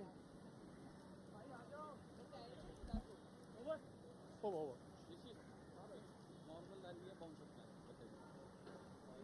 दो ball normal डालता फिर 4 ball bounce क्यों body तो अभी तो खुलेगी तो cap तो दे. Well, just as Nepal were building a resurgence, taking things back towards maybe something of a competitive total, and got themselves in trouble again. And Sampal Kami, the hero from the game against Pakistan A, trapped LBW. And it will bring the man who celebrated a very special day yesterday, his 18th birthday, would you believe? He was merely a boy in Zimbabwe, but he's a man here now in Sri Lanka, and he'll want to add to those celebrations. We saw cake and festivities at the team hotel yesterday, but wouldn't he like to get some runs to go alongside those birthday celebrations? A really excellent spell of left arm spin bowling, well rewarded for Manav Sutar. He's been bowling really well. If you see the way he was thinking, the way he got a wicket. Before this ball, if you see, the length was a bit shorter and he was getting a turn and bounce. Then this ball went full and straight. It trapped the batter leg before the wicket. So it's a clever bowling. If you more and more they play in the domestic cricket, or more and more they bowl, they'll understand where to bowl, which length to bowl, how to read a batsman, how to bluff a batsman bowling those. Yeah, this will be interesting now. Let's get a look. Where's the impact?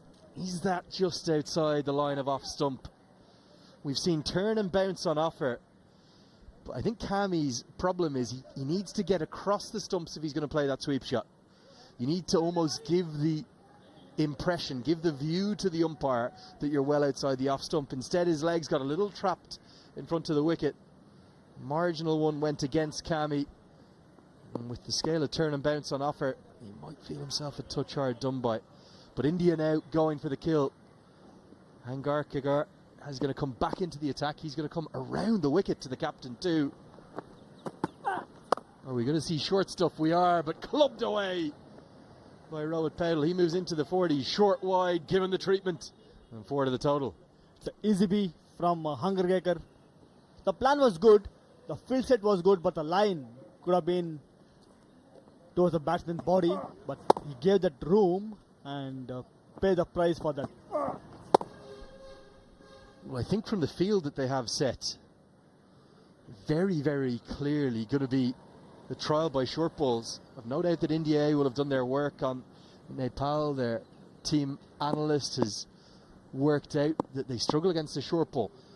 Fine leg, deep backward square, deep mid-wicket, and a catching mid-wicket all in place. Everything's going to be short, and Paudel just happy to help it around the corner. Do they need to go to this tactic this early, India, given how profitable they've been bowling fuller? Thank you. Yeah, sometimes things do go wrong when you have a plan. You need to execute that really well. So that's what happening with the Indian seamers. Initially they had a good plan, but the length could have been little fuller, but they got the result. They wanted wicket, they got the wicket, but now getting Rohit is very important for them. If they get Rohit wicket here, then things will be much easier for Team India.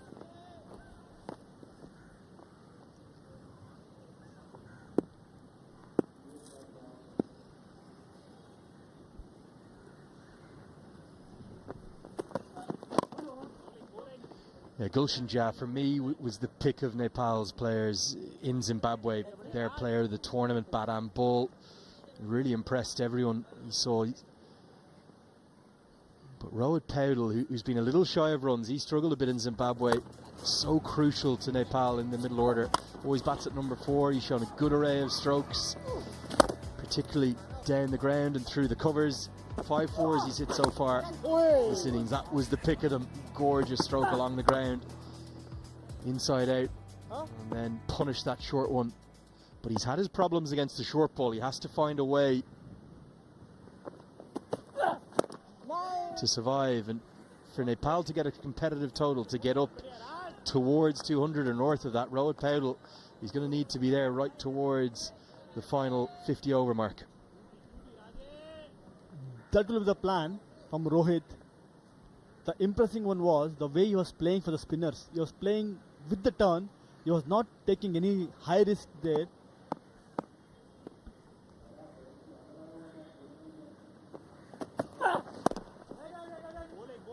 And his plan looks clear.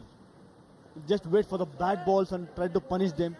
And being a captain, it's always easier for him to understand the situation, also what exactly he has to do to get the team whatever target they're planning, whatever target they have in their mind. To achieve that, captain has to do really well.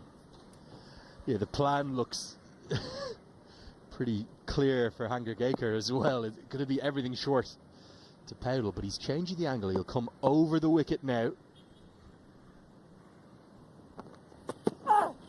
And it is another bouncer to finish. Paudel continues to battle against him. Halfway through the first innings, Nepal 96 for 6.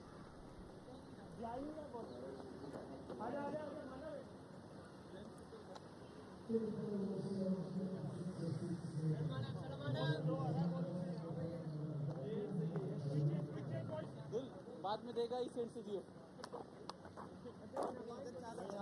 इधर चार रख सकते हैं मानव next slip एक slip के साथ साथ ना नेक्स्ट स्लिप से Well, it's a beautiful ground here. Great to be across at one of the main international venues, the Prima Dasa Stadium. Different part of the city. Plenty of fans coming in on a Monday afternoon to enjoy their action. The floodlights will kick in about 90 minutes time, I suspect, or something like that. And good healthy crowd, 300 or 400 filling up the stands, and we will expect plenty more to come in as they finish their workday. And for Nepal, Gulshan Jha and Rohit Paudel have a lot of work to do. India have been in inspired form, particularly their quicks. And right now there's fielders moving everywhere. What are they planning next, Vinay? They need to get Rohit wicket here. That will be the first plan. Now, for a new batter, you can see that leg slip over there and a slip. With the turn and bounce, it's a very good field. Tell me about this angle that the left-arm spinner is using. It's something we've seen come into the game more and more through T20 cricket. The left-arm spinner bowling to a left-handed batter. Would you talk about the matchup maybe being in the batter's favour with the ball turning into them? To counteract that, big shot, beautiful noise off the bat, goes all the way for 6. That's the matchup that Gulshan Jha likes. The hundreds come up in the 26th over, 18 years of age yesterday, and have some of that all the way for 6. The first of the innings. It's a big one from Gulshan. Length was a bit full, he picked it really well and dispatched over mid-wicket. He wants to remember this game because yesterday he celebrated his birthday, so you want to perform really well in this game. It's a brave shot as well because there's a man directly on that line at deep mid-wicket. He's hit it 20 yards over his head. Trusting his strength always makes a batter to take those calculative risks.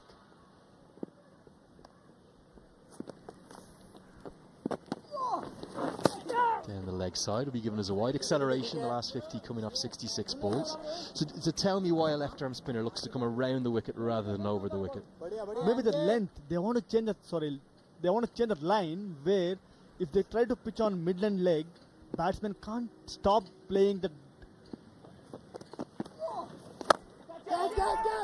Goes again, finds the gap, won't go all the way to the boundary. Again, the Indian outfielding is good. We'll pick up a couple. An aggressive start from Gulshan Jha. That aggressive batting only help here for him to score those runs. Because Rohit is playing really well. If Gulshan can play along with Rohit, then they can score.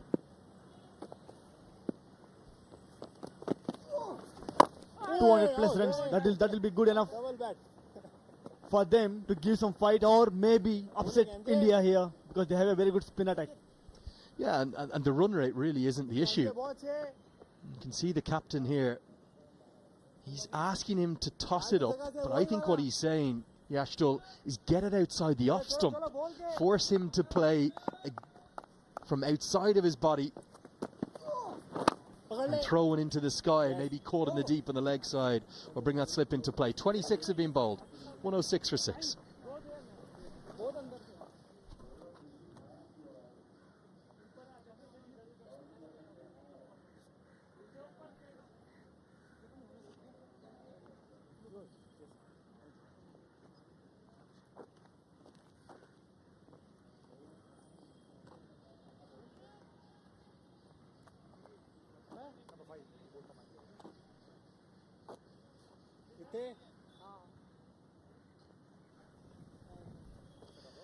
Five bowlers used thus far. 3 seamers and 2 spinners. Now what we saw in India A's opening game was a little bit of mystery spin is the way I'm going to describe it from Riyan Parag. He rolled out a few leg breaks in his warm-up like that one there.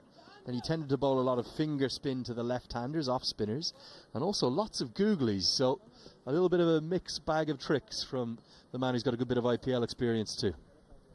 IPL experience definitely helped them to learn many things He has that advantage where he play with the Rajasthan Royals. They have Ashwin, Chahal. It's lot to learn from them.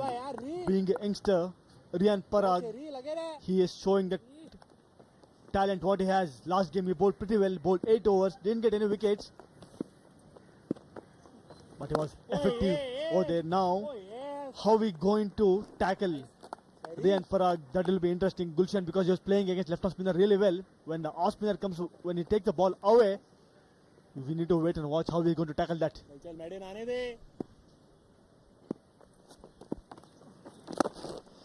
One of the great buzzwords, isn't it, of the modern game, where data drives so much of what you do in T20 cricket in particular, matchups.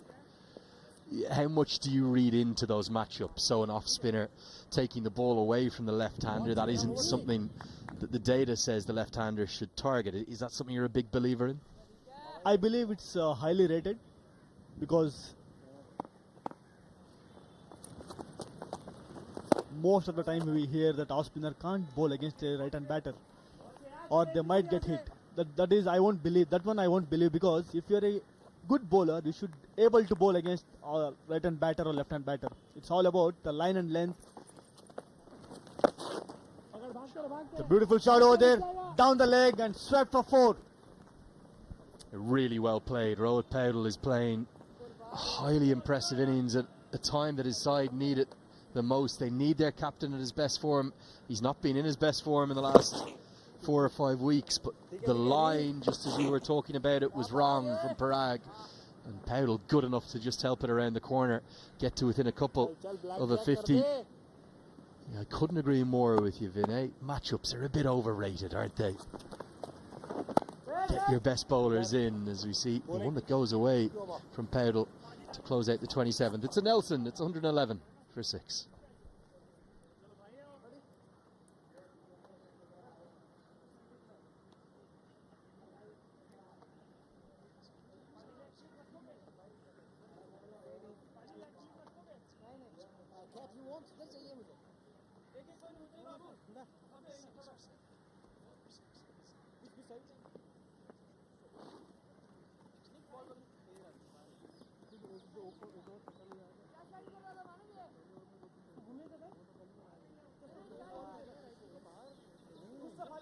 There's just a few signs of a recovery. You can just feel that Nepal are looking a bit more comfortable out there, and certainly the way in which they've played the spinners on the whole will give their fans in their millions across Kathmandu, the capital city, and all across the nation some hope. Continue to have challenges against pace, and particularly the short ball, something they need to rectify. They need to rectify quickly. Because if this is against an Indian A side, which is in essence an under-22, under-23 team, what will it be like for Nepal when they come up against the main Indian team in the Asia Cup in about 6 weeks' time? Here they have 2 seamers who clock 135 plus. When they come to play against the main team, there they might get even 1 or 2 more bowler, where he can bowl much quicker, and that line and that areas what we normally call business area, they'll operate more in that area. From there it's going to be difficult for them if they won't be ready to tackle that, to score against just those high quality bowlers, against high quality bowlers. Nicely cut away. He's got this behind square.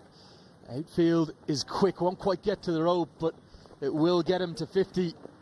As Rohit Paudel, the captain, just on his side, needed it the most. It's a 9th list A 50 for him, and the team are just working it out as well. Big screen clocks over, a handshake and a punch of the gloves between the 2 batters. Just the 1 list A century alongside those 9 50s. And Rohit Paudel, I think he's played so impressively. Well played. That's what we expect from the captain, the senior cricketer. When teams is under pressure or team is struggling, you need to raise your hand up and come and perform for the team. Well, I think the fact you've called him a senior cricketer, it's spot on. He is a senior cricketer for Nepal. He's only 20 years of age though. Debuted all the way back in 2018. He was only 15 at that point. It shows how critical he is to Nepal's cause. He's a great young leader. He's a very impressive, calm young man. He's almost ever smiling. He really leads and drives his nation in the field. And this is him back to his best. After a lean trot in Zimbabwe, it's the first 50 in 11 knocks. 28 have been bowled, 114 for 6.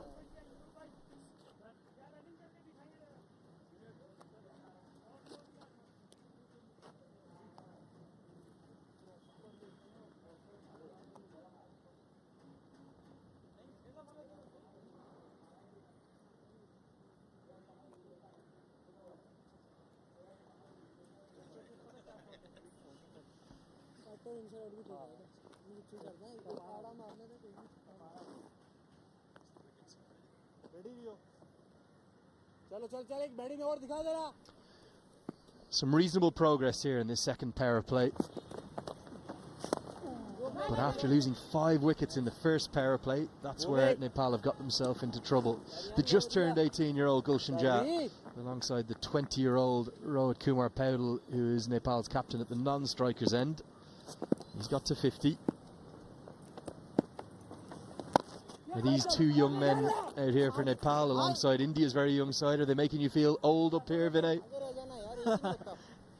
Yeah, if you see their age and the maturity they're showing, both the batters, too good. If you take out of the wickets column, the run rate, they're scoring 4 runs per over and they're maintaining that run rate. That is a good thing. Even though they lost 6 wickets, the way both the batters have taken that responsibility and cope up with the pressure, it's heartening to see. As we're talking about Rohit, he's sticking to his basics, waiting for the loose balls, playing merit of the ball. Because he's the captain of the main team also, even though he's 20-year-old, the more and more he plays with the better teams, his thought process will change, the thinking capacity will get better, and he'll become more and more aggressive, same time sensible. Being aggressive is the one thing, and being sensible with the aggression is the other thing. That's what we can see in his innings. Yeah, it was the former national coach, Dav Watmore, who really first identified Rohit Paudel's potential, and the maturity with which he plays with is what has impressed so many. Just has had those few flourishes down the ground, which actually then push the field back and have allowed Nepal's batters to profit in the middle. As we get to the end of the 29th over, it's 117 for 6.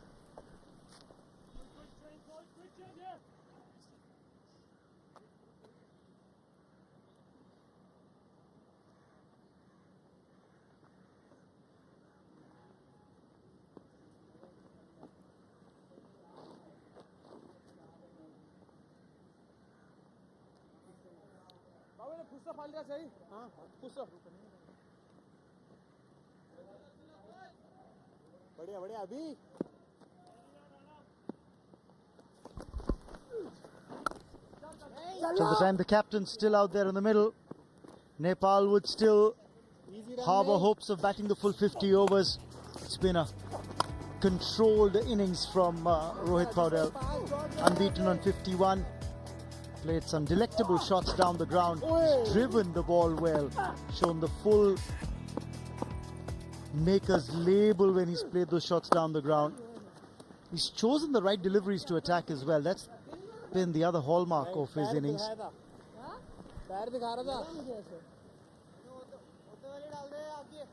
Yes, he's held this innings together very well.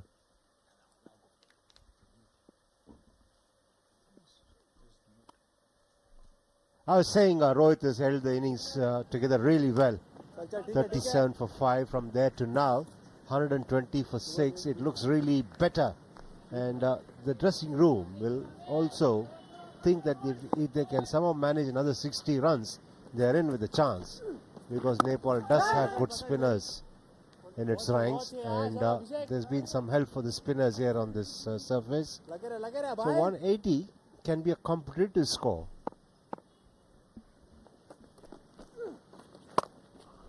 Cut away well. Just for a single though, but he's looked competent. He is a good wristy player, and he has that natural sense of timing. Some of the shots that he played, both against the spinners and the seamers, have been a treat to watch. He's done well here to work the ball around, keep the scoreboard ticking, and also carrying along his teammates. That's important. That's the role of a captain. What happened here? Was that ball sliding down leg? Because it was delivered from a very wide angle by Abhishek, and yes, clearly would have missed the leg stump. 30 overs gone, 121 for 6.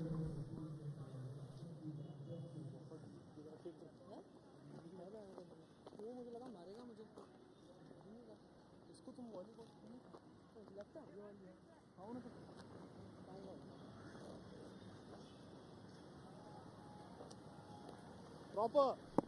Same.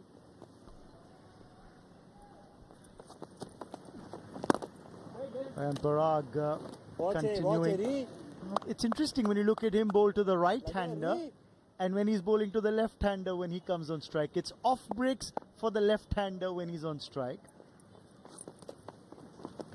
And when the right-hander, Rohit Podol's up against him, that's when he's bowling typical wrist spin. In essence, he's looking to bowl deliveries which are leaving the batter.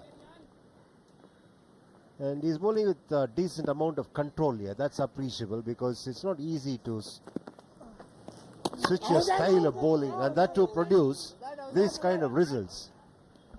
Now there's an appeal for a stumping here. Dhruv Jurel has finally prevailed on the square leg umpire, who seemed a little reluctant initially to refer it to the third umpire, but it has been referred now.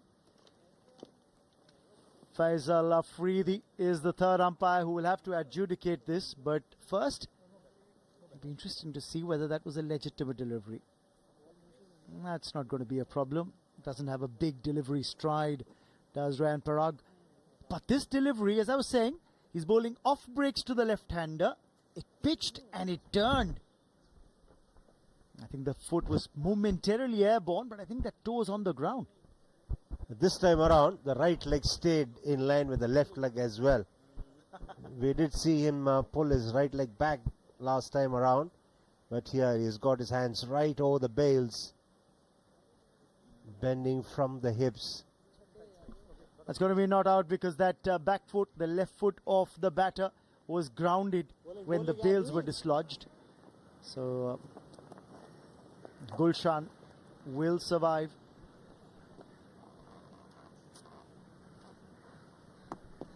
Gulshan Jha, who's just turned 18 yesterday, now involved in a handy partnership. It's going to be a single. This partnership now for the 7th wicket, with the help of this single, is now worth 33. And this is what happened a couple of deliveries ago. Look at that. Momentarily, that back foot was airborne, but he's managed to get the toe down on the ground just in the nick of time.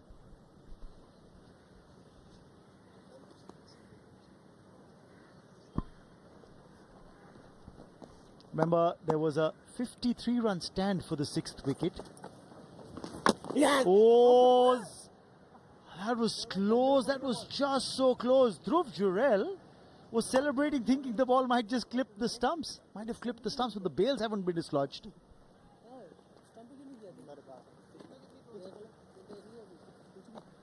This will be an interesting replay to look at.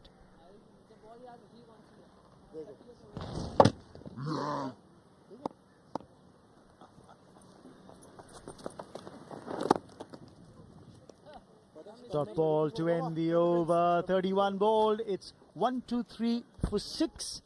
And it's also going to be time for a drinks break.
That's the batting card for you for Nepal. Their captain, Rohit Paudel, won the toss, wanted to bat first.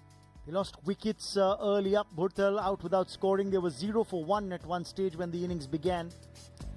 Coverage coming to you from Colombo in Sri Lanka of the ACC Men's Emerging Teams Asia Cup 2023. Let's take a look at that Nepal innings.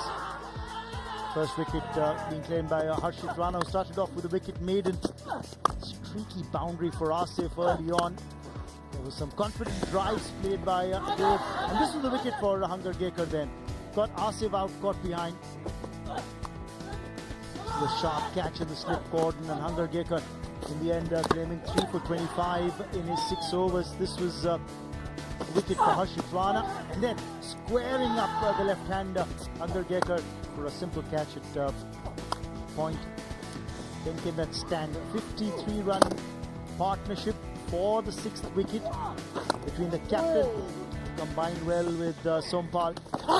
But then Sompal fell in this fashion, out leg before to Manav Sutar. But the new batter who's in at the crease, Gulshan Jha, combining well with the captain, Rohit Paudel, and these two have now put on 33 for the 7th wicket. The over rate's gotten slightly better for the India A side. In the second hour of play, the over rate's definitely better thanks to the spinners in operation. Abhishek Sharma will continue, vice captain of this India A unit. Competent drive that from Gulshan, albeit just for a single, but he's looked in good touch. He has been positive right from the word go, and he's also shown that he can play big shots as well. There's a huge hit of the left-arm spinner. That was a big boundary he was taking on, and there was a fielder as well. And this is the update of the other game that's happening in Group 2. Pakistan A won by 184 runs. That's a huge margin. Cut away will be picked up, and they go back for the second. That's another thing Rohit has done really well, running between the wickets. Absolutely. We talked about that big win, that 184-run win for Pakistan A over UAE's A side. That'll help them in net run rate. But this is the running between the wickets. Look at the captain. The intent is brilliant while taking the first run. The basics are right. Always making that second run possible, putting a little more pressure on the boundary rider. But in that match which Pakistan have just won, the A side by 184 runs, a 6-wicket haul for Qasim Akram in that match. 10 overs, 6 for 26. Things can go wrong when you're chasing a huge total. That's good cricket, this, from Nepal, but very sloppy from the Indians. For a moment, everybody was almost frozen. And Nepal batters were quick enough to realize that there was an opportunity for a second run. The skipper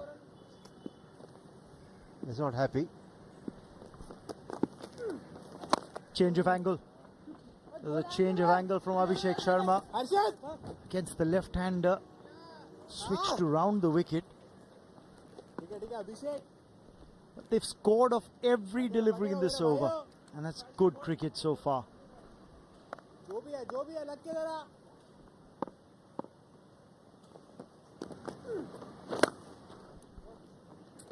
They'll get 8 runs from this over from Abhishek Sharma without hitting a single boundary or taking any risk.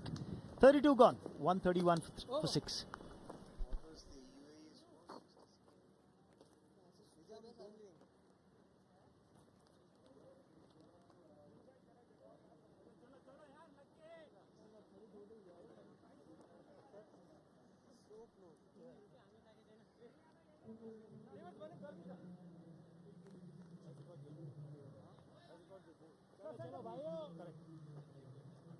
चलो बोल के यार मौसम देखो यार अच्छा हो रहा है चलो बोलने में क्या है 41, that's what this partnership is worth, and this is a partnership where they've gone about the scoring rate in much quicker fashion. 49 deliveries for the 41 of the partnership. It's been a good partnership, nicely driven through the offside. they will come back for the second. But what I'm more concerned about is that the India A bowlers are not really being able to control things after they reduce their opponents in the first phase of the game. Against UAE, they had them down at 66 for 5. Here, they had Nepal down at 37 for 5. But after that, they've been somehow unable to keep the pressure going. And this is something that they got to realize as to why it's happening, or rather, why them dominating is not happening. Hit down the ground. Great fielding effort, but in vain. The fielder at long on was a little straighter, and that's why he was able to get a hand to the ball. Not able to stop the boundary though. What Rohit has done well is that whenever the bowlers have given him some extra time in there, he's hit them back over the head and picked up boundaries. Even this delivery, Riyan Parag flighted this a little bit more, and the moment he saw there's some extra time available, he pounced on it. 12 boundaries in the innings so far. And the other thing, when you've got this ability to hit the spinner for 4, it keeps the spinner thinking as well. You know, it's not an ability where he's pegging you down, drying up the runs. And he's also choosing to hit straight over the top, down the ground. Struck well and struck in the gap. 4 more, complimenting his skipper from the other end. Gulshan Jha adds to the tally, and the 50 of the partnership comes up. That's his favourite area, the mid-wicket region. He hits them big through that area, be it an off spinner or a left-arm spinner. And strong lad using the long levers to good effect. There was a man out in the deep, but he was a lot more square, which meant there was a huge gap available for the left-hander. That's good cricket. Working the ball around immediately after a boundary and running hard as well. Fantastic cricket this from these two. End of the over, Nepal 144 for 6.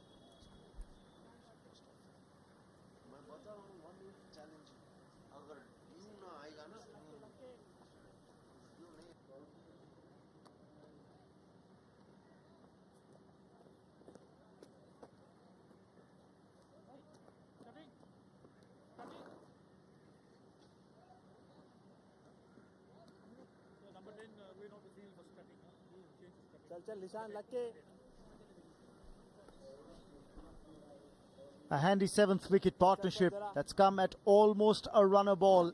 54 of 55. And look at the contribution of both the batters. Gulshan Jha is actually outscoring the captain, Rohit Paudal, in this partnership. Rohit is soaked in the pressure really well. He's held the innings together, and he's also shown great acumen as far as reading the situation is concerned.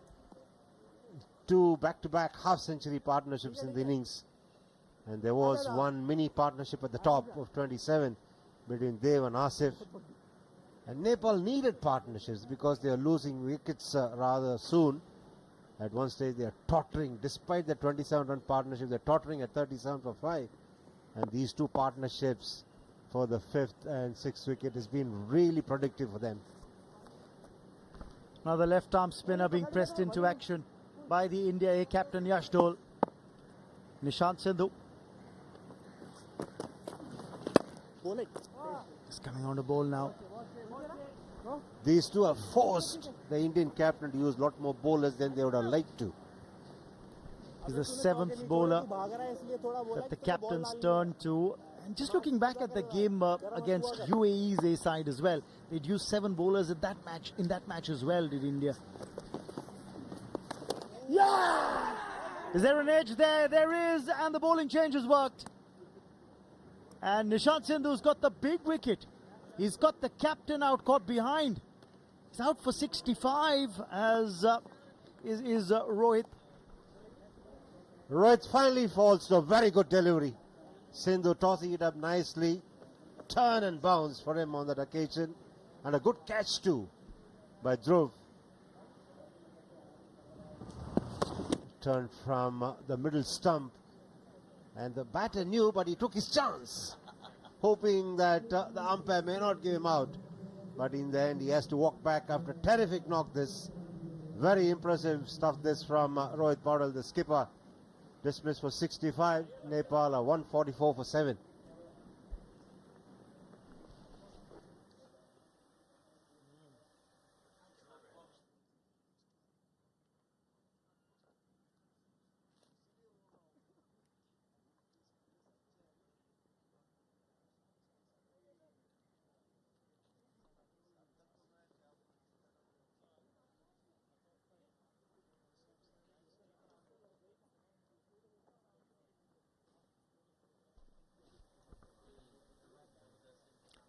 A 54-run partnership finally broken, and the 7th wicket falls for Nepal.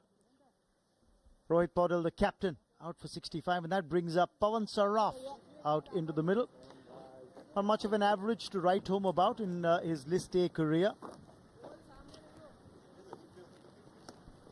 The reason why he's here is because Nishant Sandhu, who's just come on to bowl in his very first over of just the second delivery, picks up a wicket.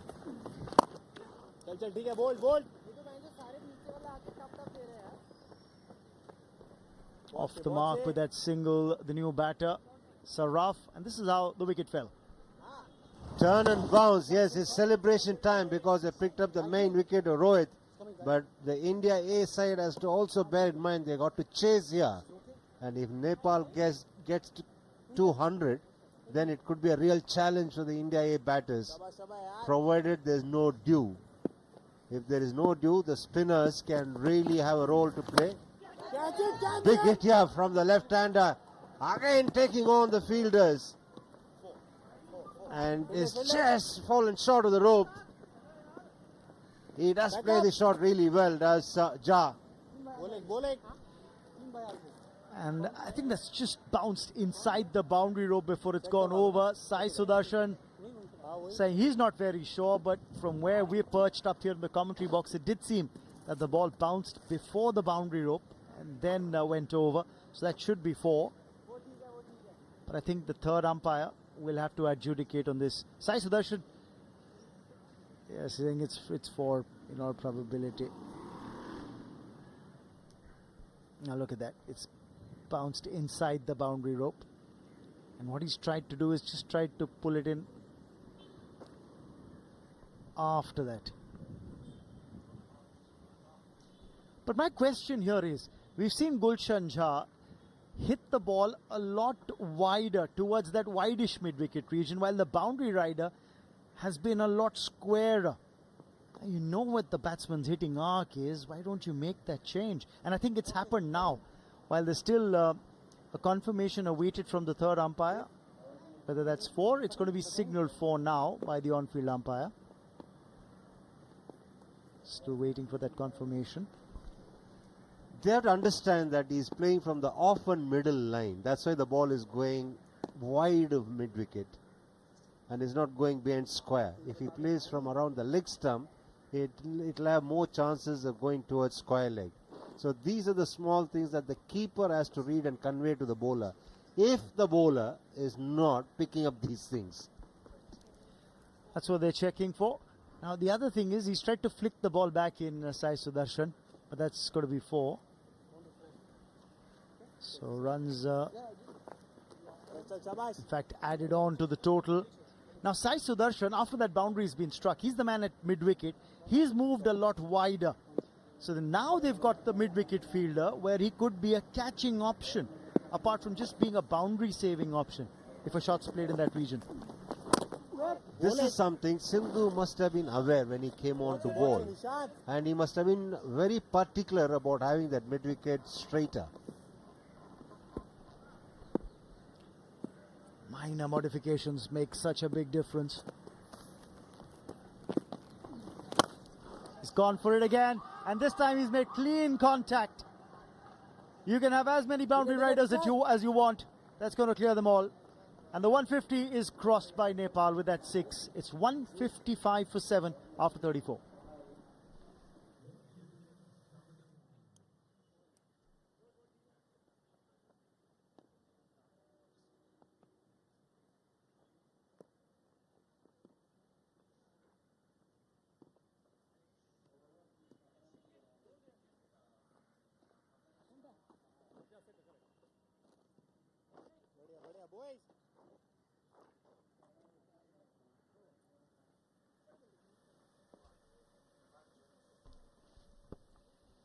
150 coming up with this mammoth hit from Gulshan Jha. What do they say? Going, gone. He hits really big. Tall boy. Ooh. Flirting with danger there. Saraf, inside edge. It's pretty close to the stumps. It's important for Saraf to understand his role here. He has to play a supporting role. He can't try to be the hero. Because we have Gulshan at the other end, who's been getting runs quickly enough, and he's been dominating the spinners. So it's up to Saraf to try and ensure that he provides Gulshan with some support and hangs in there. No ball by Riyan Parag, and to add a little salt to his wound, it's gone for 4 as well. This is what is likely to happen. If he hangs in there, he'll be provided with such opportunities.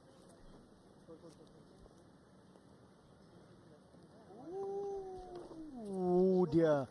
Oh dear. Oh dear. Close call, but it's not gone the bowler's way.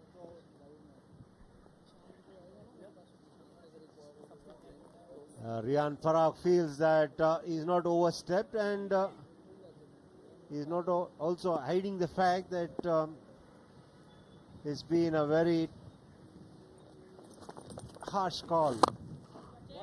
Oh, he's given a rank bad ball that hasn't been dispatched to the fence. So the free hit ball really not being capitalized upon by Saraf. The thing is, as long as he picks up singles and gives Gulshan the strike, he's doing his job.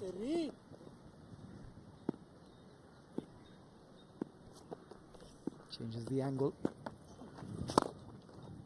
He's done that against the left-hander quite a few times. He's come round the wicket, trying to force the batsman to play, but this was the call of the no ball. Tough calls these are.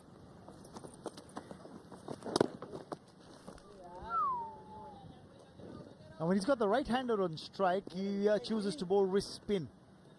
And this time around, the batter's very lucky again.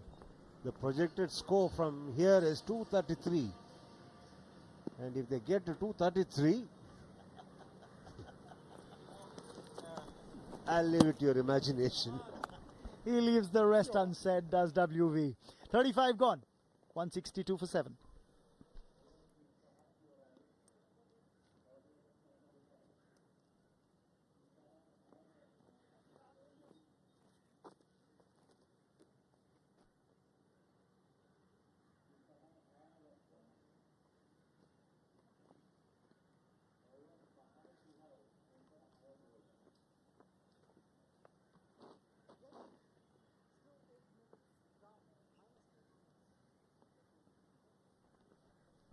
He's just faced 29 deliveries as Gulshan Jha. He's raced away to 38 thanks to 2 boundaries and 2 sixes. But an interesting number in that, out of those 29 deliveries that he's faced, it's only 1. It's been sent down by a pacer, but a wicket here for Sindhu. He seems to be the man with the golden arm.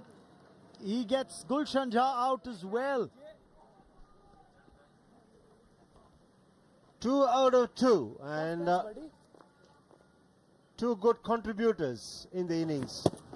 Last over he picked up Rohit. This over he picks up the left-hander Gulshan Jha off the inner edge. It's a good take this, but drove behind the stumps, and the umpire had no hesitation at all.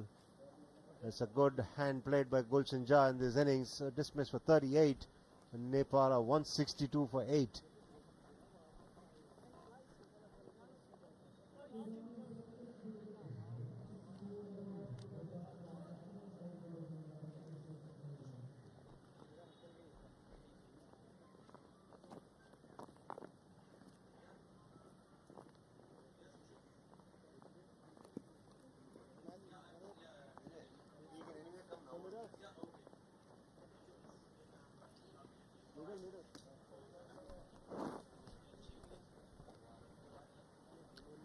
Nishant Sindhu taking 2 important wickets, getting rid of the Nepal captain Rohit Paudel earlier, and on the previous delivery he's accounted for Gulshan Jha.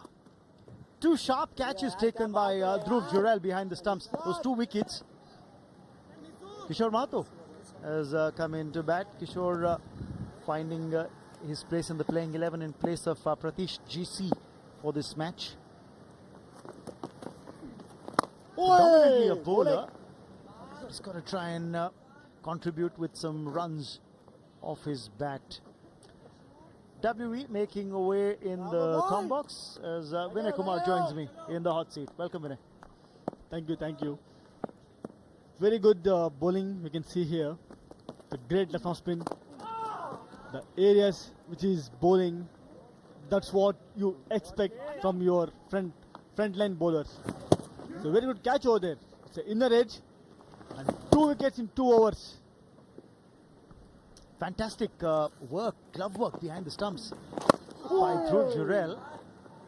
Before that,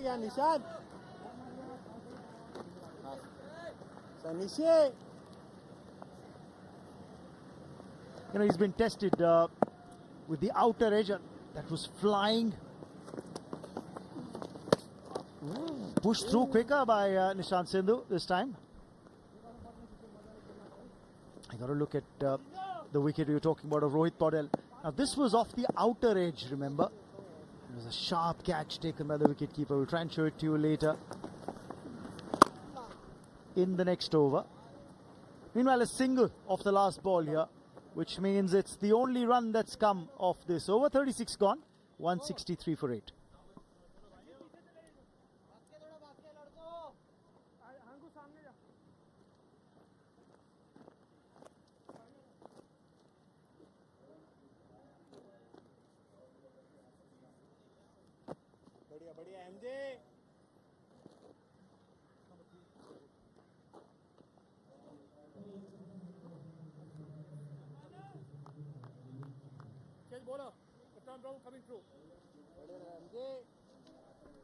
Manav Sutar is coming back from the far end.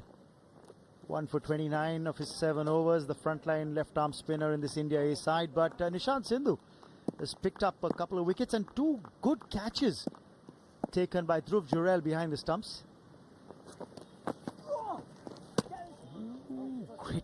Great delivery, good turn. But let's take a look at those catches that you were talking about. This is the previous delivery. You can see that same position. With this, being a spinner, having that good seam position makes huge difference. That's the reason you can see that turn and bounce over there. Yes, there is a help from the wicket, but if you can have that good seam position, there will be high chance for you to trouble a batsman. That's why he's been getting that extra bounce as well off the deck as Manav Sutar. But Jurel's been good behind the stumps overall. Take a look at this catch. Take a look at this catch. It was rising. There was good bounce on that ball. Took the top edge. He's taken a sharp catch. And this has come off the inside edge. And again, good hands.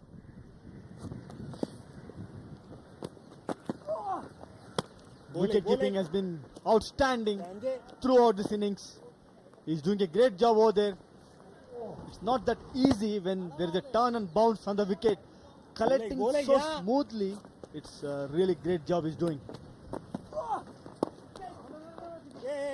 He's asking questions here is Manav Sutar. And a hint of bother there for Kishore Mahato. 1 ball remaining in the over. Now, is he going to look for a release shot here? Mahato strikes 5 dot balls. Oh, no way, no way. A mid from Manav Sutar. 37 gone, 163 for 8.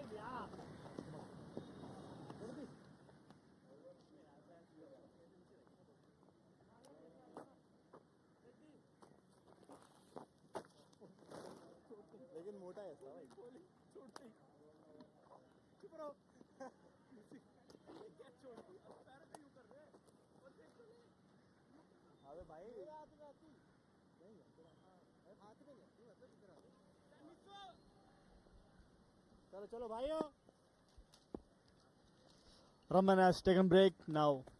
Andrew joins me. Welcome, Andrew. Well, nice to see you, my friend.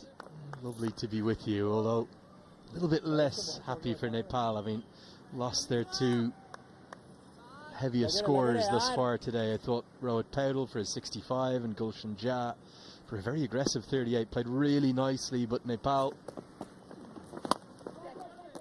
are in all sorts, and it's going to be another. Pawan Saraf has just given it away, really looking for an expansive stroke, skews off the outside edge, and this change of bowling to Sindhu, it's been an inspired one. He's got 3 for. He's a really good bowler, Sindhu. If you see the way he was bowling, the seam presentation is outstanding. That is the reason he's able to get a turn and bounce. And here, when a batter went to hit across the ball, that is the reason he got out the top edge. And it's an easy catch for Hangargekar. Sindhu has taken 3 wickets till now. Pawan has to go. Nepal 163 for 9.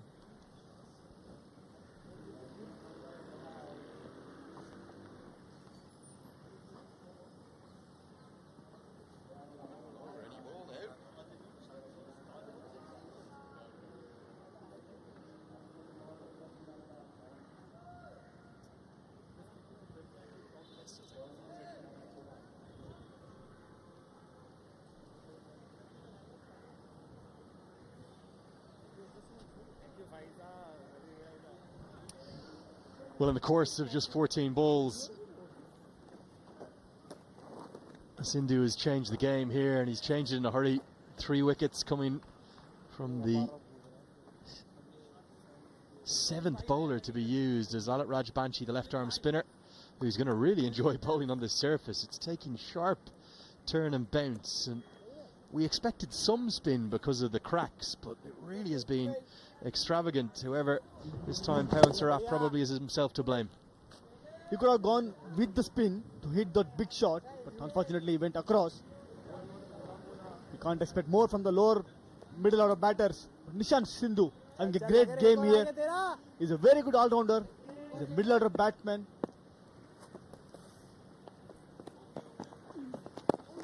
He will be looking for his 4th wicket here. In his 2.3 overs, he has considered just 12 runs and got 3 wickets. Superb display of spin bowling here. Just 19 years of age, Sindhu, another young, talented cricketer. This comes off an outside edge. Rajbanshi will get off the mark. Should get a couple. Hangarkar has to trudge after that for Nepal. They've just lost wickets at the worst possible times in the last 5 or 6 overs. Basically, those 2 wickets, Rohit and Gulshan, when they got out, it was not that easy for other batters to come and straight away dominate the Indian spin attack. Nishant Sindhu is a very good all-rounder. We've been watching him from under 19 age group. I'm really impressed the way he's bowling here. Also, he's a very good batsman. So being an all-rounder is always a plus point for you to make it big. Yeah, 150 he made in the Duleep Trophy recently for the North Zone, and 2 wickets too in that game where he's named player of the match. Real talent that India have unearthed yet again. 38 bowled, 165 for 9.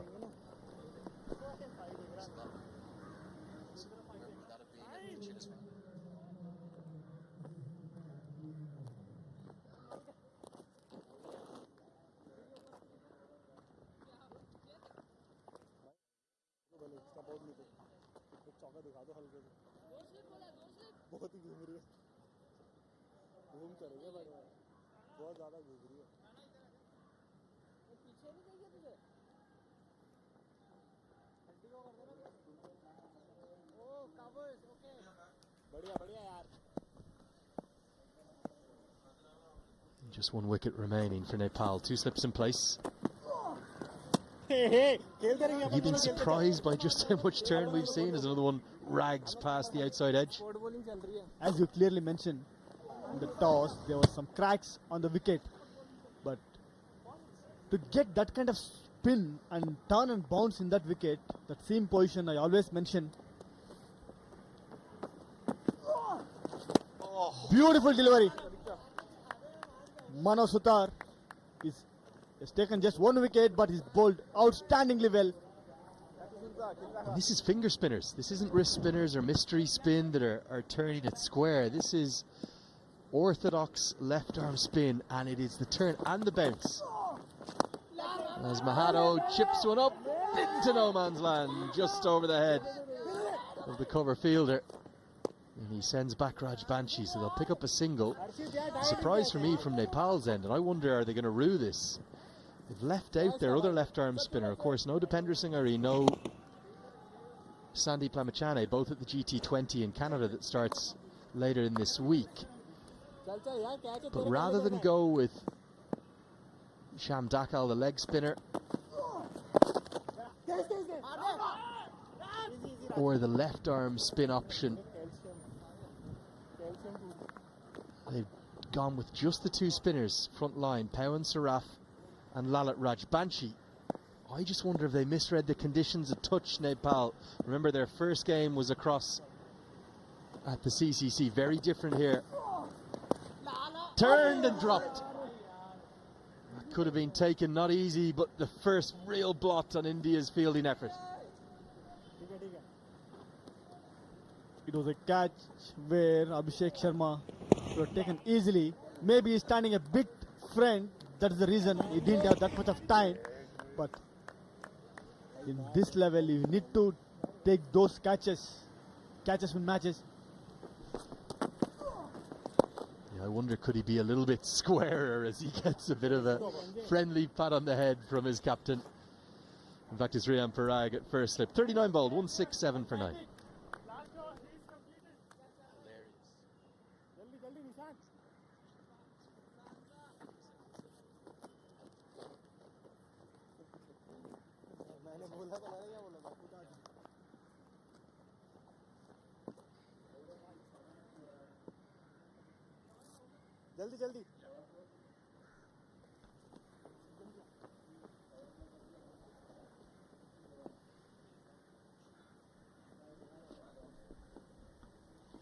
Well, the trial by spin for the lower order continues as Abhishek Sharma could have closed out this innings. The vice captain went sharply to his right at second slip, couldn't cling on. As numbers 10 and 11 for Nepal look all at sea to some high quality spin bowling. The drop catch, you can see there where Abhishek Sharma is standing, is very close to the first slip fielder. So it's a top edge, easy catch to Sindhu. He has taken his 4th wicket. Superb display of spin bowling. Nepal able to score only 167 runs here. Well, Sindhu has been supreme, he's been sensational, and he has run through the lower middle order and the tail of Nepal to bowl them out well short of their 50 overs. Nepal castled for 167, and Sindhu has had a day out again. It's the turn and the bounce. He knew from the moment he tried to work it into the leg side, Rajbanshi, that he was gone. The easiest caught and bowl chance you'll ever see. And a wicket in each of the 4 overs that he delivered from Sindhu. Sensational performance from the 7th bowler. Really, really impressive. India A, they're quicks at the top, and now Sindhu at the end. World class. Superb display of bowling. If you see, 5 wickets has taken by spinners, but all are bowling proper left arm spin, not trying to do many things. They just stuck to their basics and able to get those wickets. As a bowling group, they have done a wonderful job. Captain Ashdul definitely will be proud of this bowling group. Yeah, really just the 2 scores of note for Nepal. Rohit Paudel with 65, 9th list day, half century for him, and a very impressive 38 from Gulshan Jah. I thought Sampal Kami battled hard too, but plenty of dismissals in the top order that Nepal will look back upon with regret.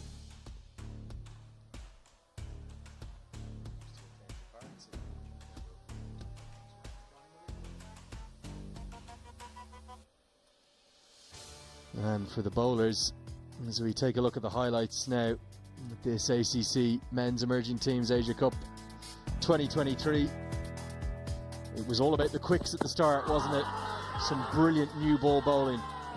They make use of the new balls really well. The line and length, I always mention, as a seamer, you need to bowl in good areas. As a spinner, you need to bowl with the basics. That's what we've seen in this innings, the way seamers bowled. They got 5 wickets and the spinners got 5 wickets. But the most important thing was the areas. They kept on bowling in good areas. And the seamers, Angarwekar got 3 wickets and Rana got 2 wickets. Same way Sindhu got 4 wickets here. And it was 37 for 5 at that point when the quicks had finished their spells, and it took a good partnership from Rohit Paudel and Sampal Kami to start to bring Nepal back into the contest, and Kami got the wrong end of maybe a slightly marginal LBW decision before Jag came in and played with real intent. There was 50 plus partnerships for the 6th and here for the 7th wicket before that excellent catch. Dhruv Durrell, well, he was quite brilliant today with the gloves behind the stumps, taking 2 very sharp caught behind chances to dismiss Paudel and Jan. Then the tail just faded away to Abhishek Sharma's left arm spin, who picked up 4 for 14. And as you can see there, Sindhu, in fact it was with the 4 for 14. Abhishek Sharma was the one who dropped that catch at second slip. He had none for. And Hangar Kakar 3 for and 2 for Rana. Let's get down pitch side with WV Raman, find out who he's got with him.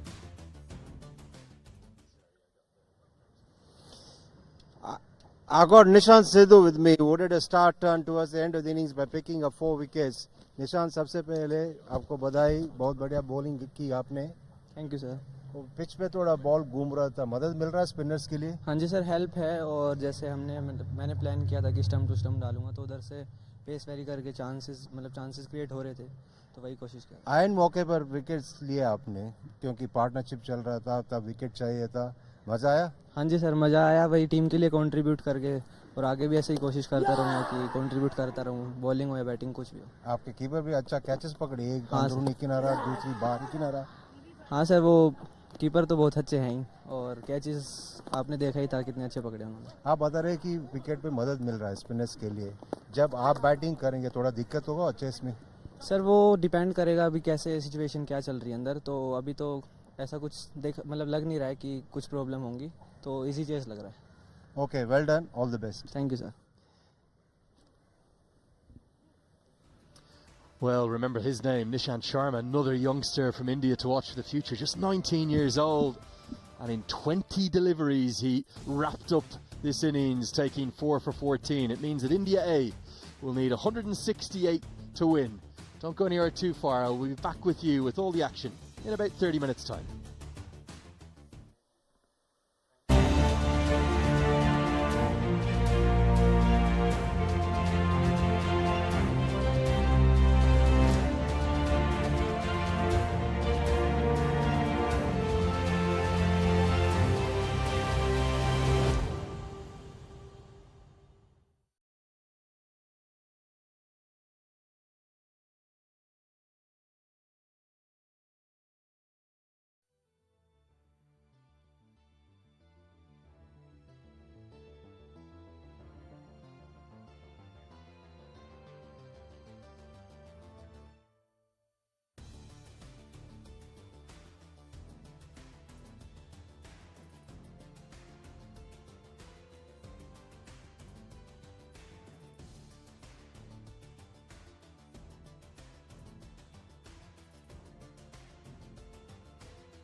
Well, welcome back to the capital city, Colombo. We're here in Sri Lanka for the 2023 ACC Men's Emerging Teams Asia Cup.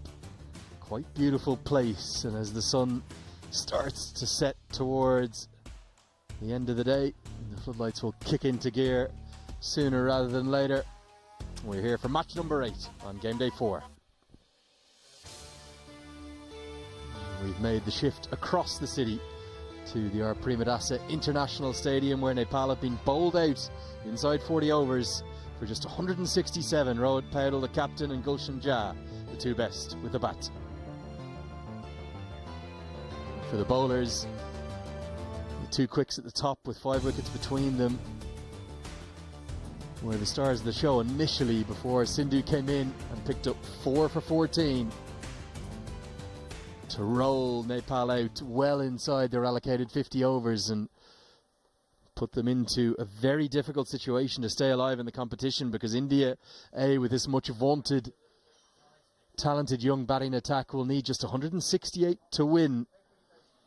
The only potential speed bump for the Indian side, plenty of spin in the surface, and it's going to be Sai Sudarshan to get things underway with the bat. He's had an outstanding start to his List A career, averaging over 50 already.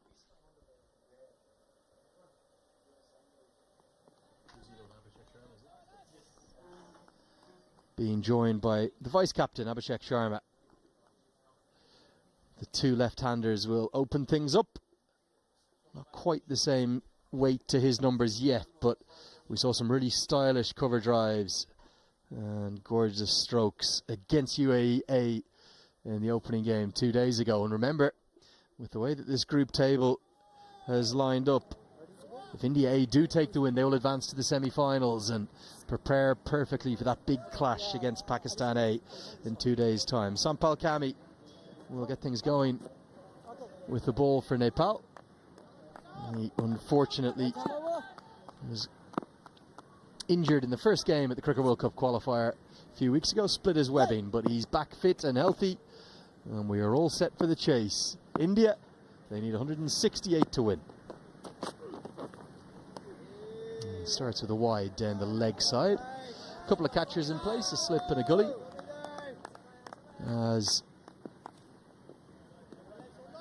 we get ready for the chase. Andrew Leonard here with you, delighted to have Vinay Kumar alongside me again, the former Indian fast bowler. A sort of tale of 2 innings there for Nepal, wasn't it? 167. In one way they'll be happy, in another way they'll be very disappointed. Yeah, definitely, they need to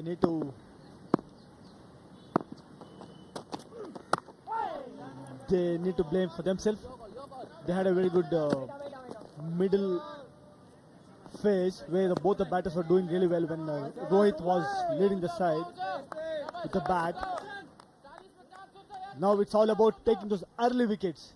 If they want to win this game, they need to take those early wickets. Then only things can be in place for them, because both the batters, they've been doing really well, especially Sai Sudarshan. The kind of maturity is shown, especially the last year was really good for him. The IPL finals, he scored 96 runs playing for Gujarat Titans. He scored 362 runs in IPL with an average of 51.7. Good numbers, Vinay. Right on the mark. You only got in last night. Where are you pulling all those numbers from? I've been watching him closely so that I remember those scores. The best part about his batting is the strike rate. 141 strike rate in IPL. That shows what kind of talent he has. 11 matches, 226 runs in IPL, 250s. The strike rate is unbelievable.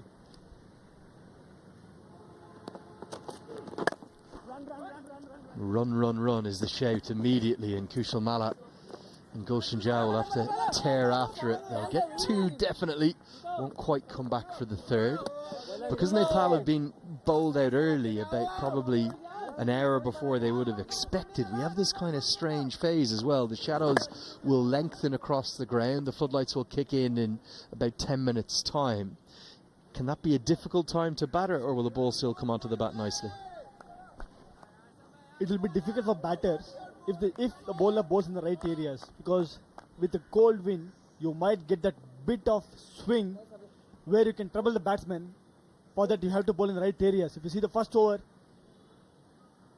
there is already 2 wide deliveries from Sompal.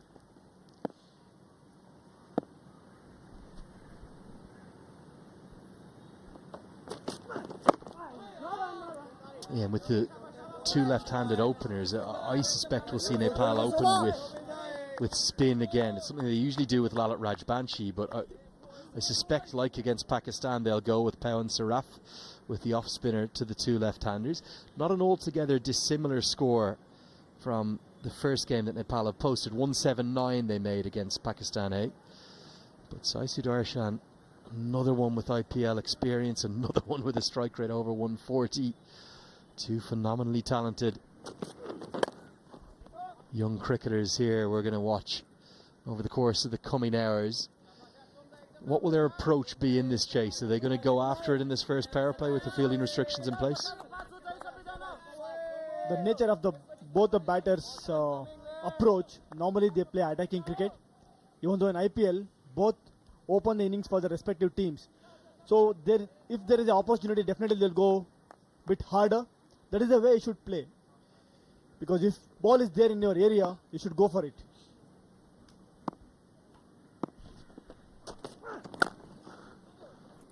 Beautifully driven. Really good stroke. Punched into the ground and over the head of Kami. And it's going to be the first boundary straight down the ground. The on drive, always a thing of beauty. Perfectly played by Sai Sudarshan. He's in great nick. Sai Sudarshan, he won't miss out those kind of opportunity. The beautiful drive, length was full. You can see the timing over there. The last game he got out for a good ball. As a batter, if your thought process and if your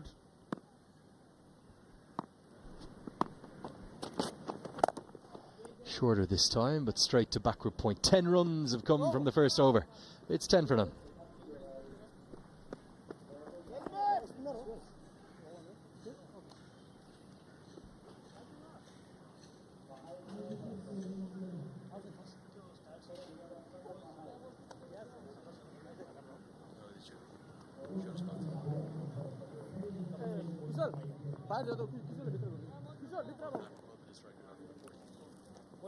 round view.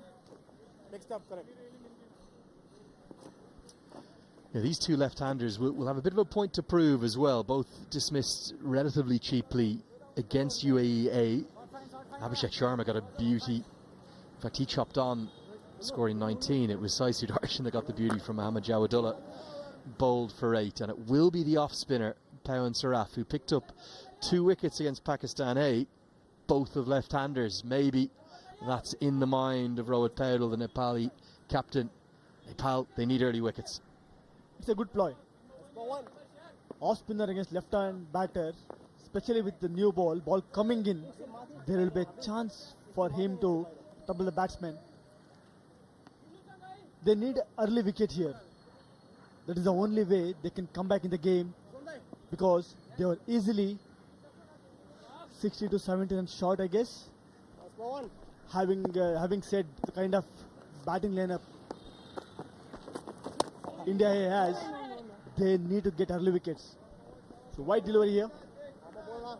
And interestingly, the average first innings score, this is an ODI cricket here at the Premadasa, 236. So I think you're right. If Nepal could have scrapped up to 220, which they may well have done if they batted their overs, that could have caused a real challenge. Mix up. And we'll get home for the single.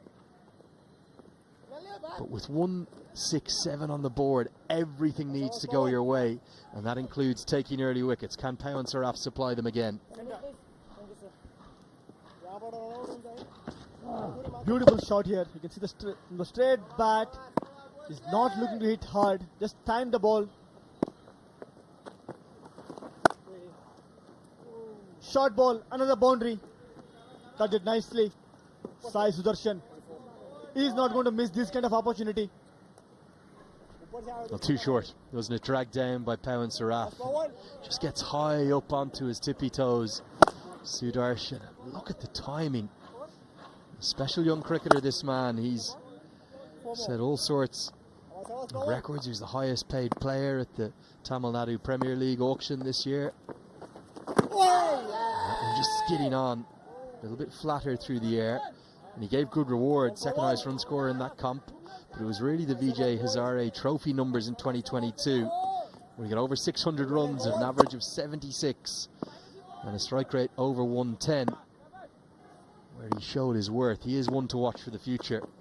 Although you could make the case about this entire Indian squad. Look at that for a shot. Oh, that's very special. Timing and quality and grace from the moment it left the bat. Nicely picked the length and line. Didn't hit too hard. It just timed nicely. He's a very good cricketer. You can see the first boundary came offside. Second one, if you see the previous ball, he missed that. So quickly he realized that there won't be a much turn with a new ball. So he just played through the line and got this boundary. He's a smart cricketer. One thing I want to see from a Nepal point of view, little bit more attacking field set, because when you have low scores, you need to be on the batsman's face. Fielder has to be up, save those singles, try to make them do some mistakes.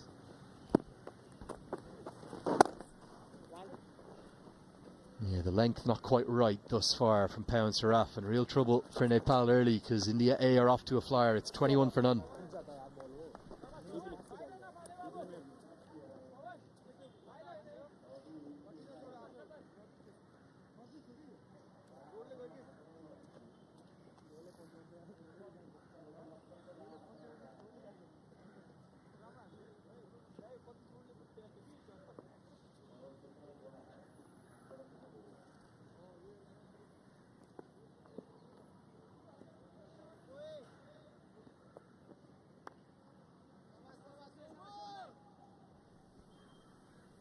Trouble already for Nepal. It's a under par total they have. We've seen turn on offer, but not necessarily with the new ball for Saraf there. So Sampal Kami, really the leader of this attack in absence of Karan Kesu, who's resting back home after a very busy period for Nepal. He's going to have to A, show some consistency, and B, maybe find a breakthrough or two in this first power play for Nepal. Being a main bowler, he has to give those breakthroughs, especially in this kind of low score games. If the team wants to win from here, they have to pick minimum of 2 wickets in first 6 to 7 overs. Beautiful drive over there. Sai Sudarshan is quite upright in his stance and is not going to miss out the full balls. Also the short balls, because the way he's standing in his batting stance, it looks very clear. There won't be much two thoughts in his batting. He'll be waiting for the full ball, he'll go for drive. If it's short, he'll go for cut or pull.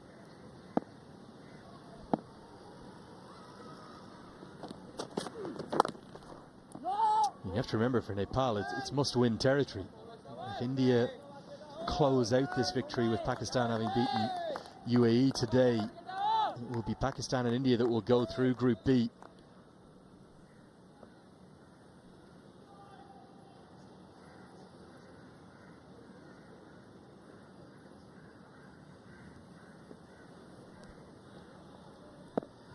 And it was 6 wickets for Qasim Akram, 6 for 26 from Thames. Some figures those for the all-rounder. This is going to be 4 more. Bottom hand comes through, and India A currently toying with Nepal's openers. It's an impressive start from the two southpaws. Short ball, pulled it nicely. This time it was Abhishek Sharma. Kept it low, but he maintained his balance nicely and pulled it nicely.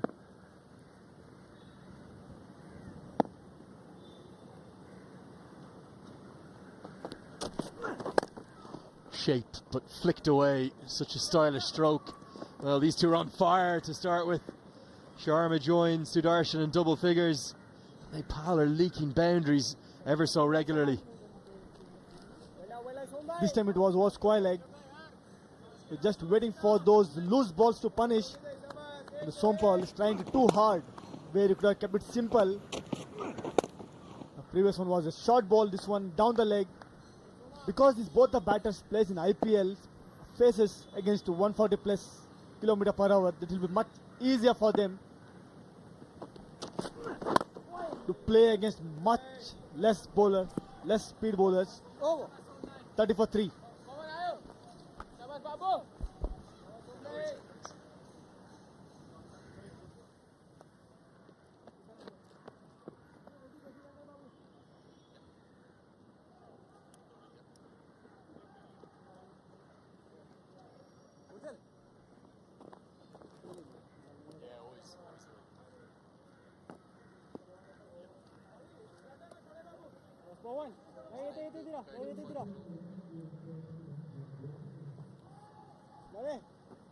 Well, Pakistan A really leading the way. They're top of the table at the moment in Group B. Taking a big win by 184 runs. Two of their bowlers picking up 5-wicket hauls. As the runs continue to come, and Nepal are being run ragged here.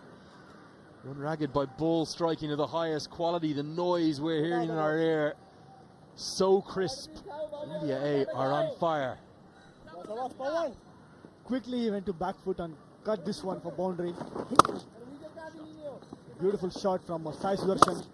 Both the batters dealing in boundaries. As a bowling unit, Nepal is looking little lethargic today. They need to get those early wickets. For that they need to show some intent. The slip has now come out. We felt to score around 200, 220 could be challenging with the turn and bounce that we saw on offer in the first innings, but that was really coming off the back of an outstanding new ball attack from India. The turn and the bounce isn't going to kick in with this new ball. It will take 15, 18 overs, and right now Rohit Kumar Paudel and his side are under massive pressure. Definitely, after 1 over trying with a spinner, he could have gone back to seamer, because nothing is happening for spinner here. The turn and bounce what we saw when Indian bowlers are bowling, that's not happening here because it's a new ball. Bowling is with the seamer will be much better option now, because with the shade is coming in across the pitch, that will definitely help the seamer to get that swing in this condition. Not even a fraction of turn on offer is there for Pawan Saraf. It's really just skidding on, gun barrel straight. Bim Sharkey, keep your eyes on him, one of the best fielders in this Nepali side.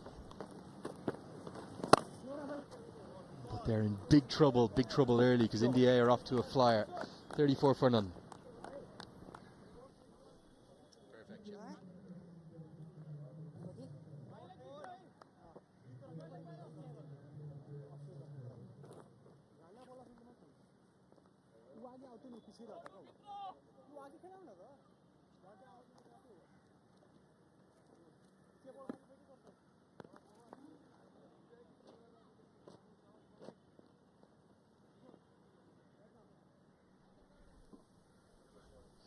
That's the state of play at the moment. If India could round out a victory here against Nepal, it will mean that both India and Pakistan will get a Q next to their name and qualify for the semi-finals. And tomorrow we're back into action in Group A.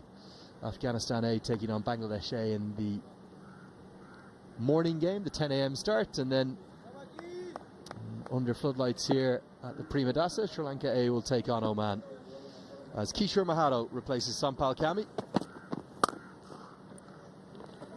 Is hammered towards cover, where Dev Canal just does enough to keep it to a dot. The areas that Nepal's bowlers have hit thus far, not quite good enough. Yes, they should have bowled bit up to get the swing. The lengths are a bit shorter side, especially with the two batters played in the highest level, played against a good seam bowling attack. I don't think it will be difficult for them to play this kind of shot. A beautiful shot here. Short ball. Cut it over point and got a 4. Abhishek Sharma. Runs are coming with boundaries. Well, right now it's men against boys, India against Nepal. They're being treated with some disdain by the two Indian openers. Short, wide, carted away. Look at that in front of square as well. Kishore Mahato has a yard of pace. He's full of potential as a young bowler, just 23 years of age.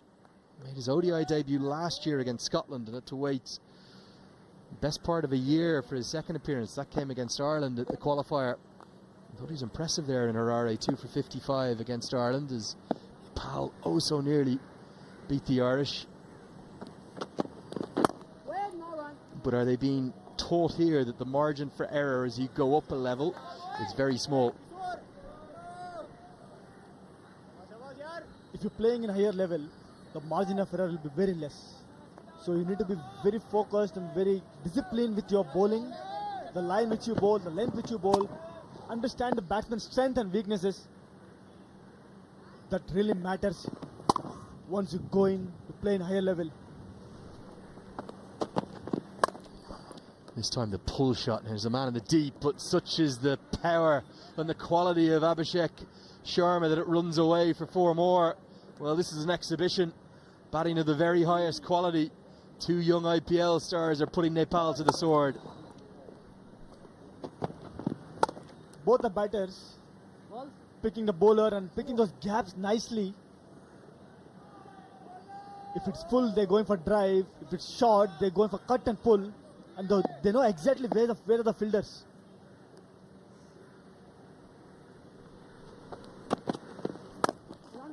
And right now they're dealing in boundaries. 8 already inside 5 overs.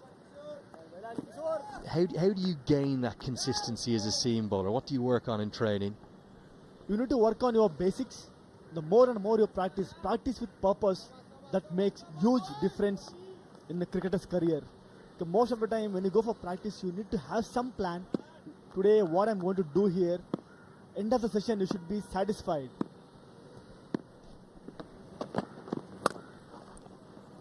Oh, glorious. Very special. Young Sai Sudarshan, a boundary to round out the 5th. It's 47 for none. Oh.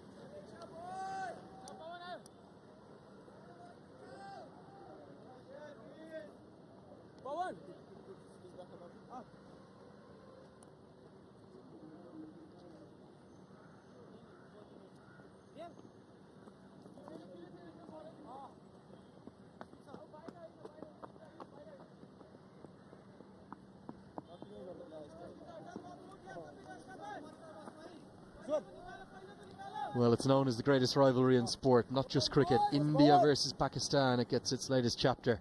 The 2 A sides come up against each other in 2 days' time here from this very stadium. It's a day-night contest too, so mark that down in your calendar and your smartphone. 2 o'clock start, Sri Lankan time here, as we are set for yet another classic in the chapter between these two teams. The experience and international quality of the Pakistan A team versus the excitement and dynamism of this young Indian A side. It's going to be a match for the ages. If India close out this victory, it'll be a top of the table clash. Beautiful shot from Sai Sudarshan.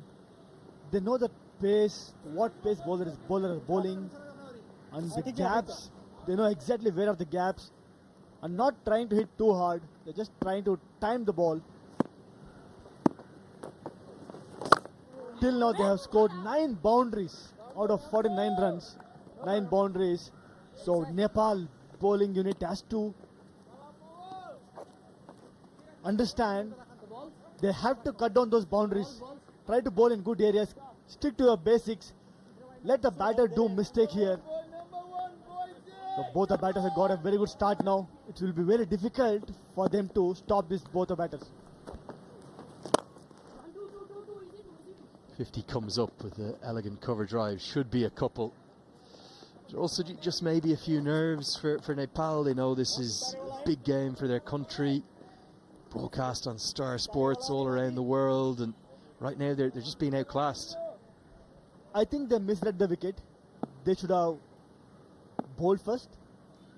It will be much easier to bat in the second innings. Till now we haven't seen any swing or turn. Maybe once the deuce comes in, it will be much easier for a batter to bat in this wicket. So I felt they misread the wicket.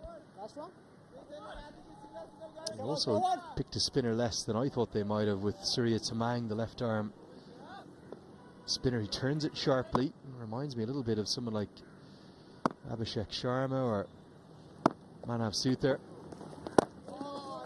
As you can see, no turn now. Mix up. The throw's gone to the right end, but it's off target, and they're going to get the single in almost farcical circumstances. Instead of it being the first wicket, it's a run for an overthrow. End of the sixth, 53 for none.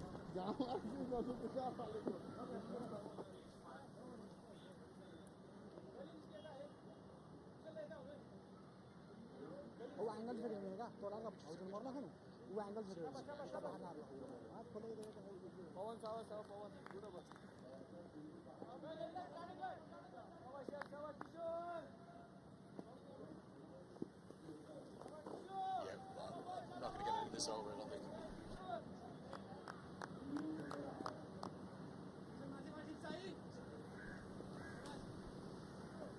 Well, so nearly a moment of drama the previous over. As this felt to me like it was a definite run-out chance, a mix-up between Sudarshan and Abhishek. Could this have been the first wicket? Sai Sudarshan was very eager to take those runs, and keeper couldn't collect the ball properly. Otherwise, if you would have collected the ball nicely, so there was a chance for a run out. Abhishek Sharma was thinking we were getting easily runs here with the boundaries. There's no need to take those risky singles. Yeah, I think credit to Asif Sheikh for getting the glove off quickly, and if he'd collected it first time, definite run-out chance on offer. But instead, nothing's going Nepal's way right now. These two left-handers are making it look so easy out there. Both the batters are very clear with their plans and their approach. They're not trying to do something extra here. They're just playing with the basics. If balls are there to punish, they're punishing. If not, they're taking singles and looking for those loose deliveries to score runs. Yeah, already 9 boundaries, would you believe? These two left-handers, as we said, both of that IPL experience. They are really crisp ball strikers. You see in this package that the lines, the lengths from Nepal's bowlers have been off the money. The quality of the ball striking in response has been the thing that stood out to me. So impressive. Back live with you now, and this one's carted away, and carted away for 4 more. Thuds into the rope, just as we're showing you the best of the stroke play. More comes, the 10th boundary inside 7 overs. This continues, this game's going to end in a hurry. The way both the batters are batting, especially Sai Sudarshan, if you see, out of these 10 boundaries, I didn't see any good ball where the batsmen are punished. So Nepal bowlers are trying to do a bit more, where they could have kept it simple. Sometimes as a bowler, if you try to do more, you'll end up giving more runs. That's what is happening with the Nepal bowlers. Oh, very special. That's a sumptuous stroke through the leg side. Sumptuous, Sai Sudarshan. They've been getting hit every part of the ground. So there is something wrong with the bowling plan, or they're not sticking to the basics. Definitely, Indian coaching staff will be very happy the way things are going. First, they did really well with the ball.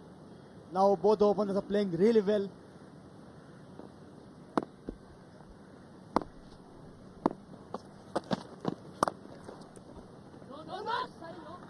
Another mix-up, and the throw comes in from backward point, but can't affect the direct hit. Gets us to the end of the 7th over. India are 63 for none.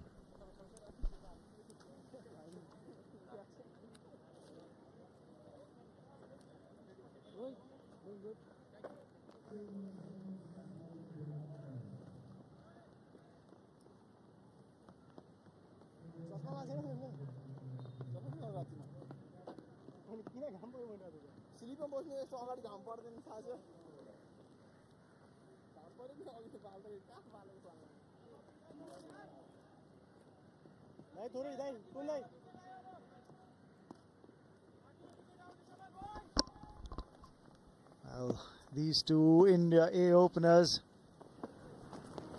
looking to make short work of that target that Nepal have set of 168. This is what happened in the last over. Two cracking boundaries by Sai Sudarshan. And again, when you look at those two boundaries, you look at the length that the bowler was bowling at. One was a little full and was driven.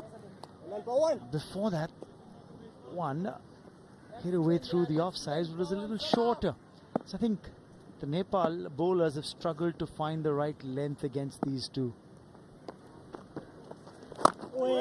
Pushed through quicker by Pawan Saraf, just giving something to think about to Abhishek Sharma.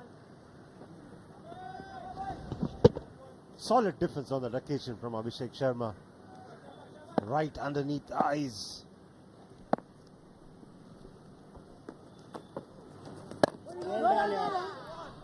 Persisting with the fielder at first slip now.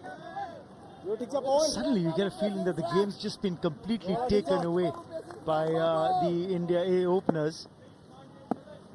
Just because of the rate at which they've scored these runs. We're in the 8th over, 63 already on the board. The moment that target comes down to double digits, Nepal would say even if there's turn off the surface, there's not much you can do about it. Because these two openers have got off to a good start. They've been solid and they've been aggressive too. As far as Nepal is concerned, they're doing the right thing. They're looking for a wicket here. They've got to slip in place. They need wickets here now. If at all they have to put any kind of pressure whatsoever on India A. And again, the relative experience between these two sides is too huge. The difference at least between the two sides. End of the over, 64 for Nullahs, India A.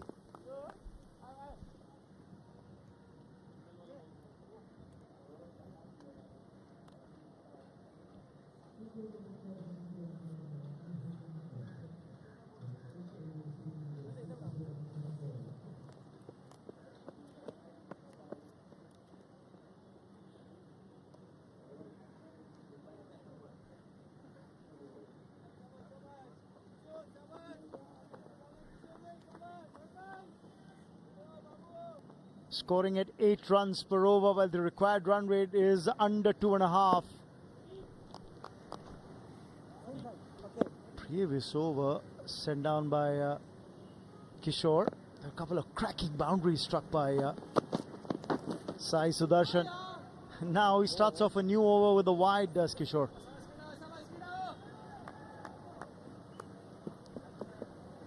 As a top order batter, you need to be able to play shots all around the wicket. That's exactly what Sai Sudarshan does there. He gets nicely on top of the bounce, and that one was not from middle and leg. It was played from the off stump.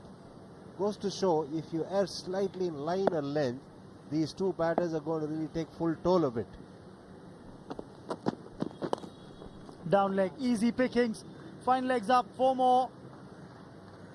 Really, the radar was completely off. And the fine leg fielder is inside the 30-yard circle, so there's no protection in the deep once you get it fine.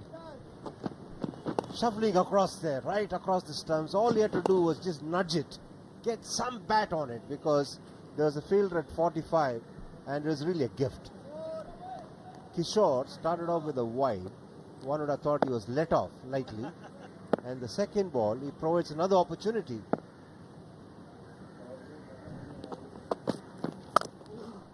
Punched away in the gap. You could hear the sound of the leather meeting the willow. And beautifully struck for 4 more. Not the easiest of shots to play. The back foot punch with such precision and timing. Done nicely. Just the hands coming into play. Pick the length and the line. No lateral movement. And the hands working at the right time. Beautiful batting. That's the 6th boundary for Abhishek Sharma in this innings. Sai Sudarshan has struck 7. He's at the non-striker's end. Sweeper out there. He'll pick up a single.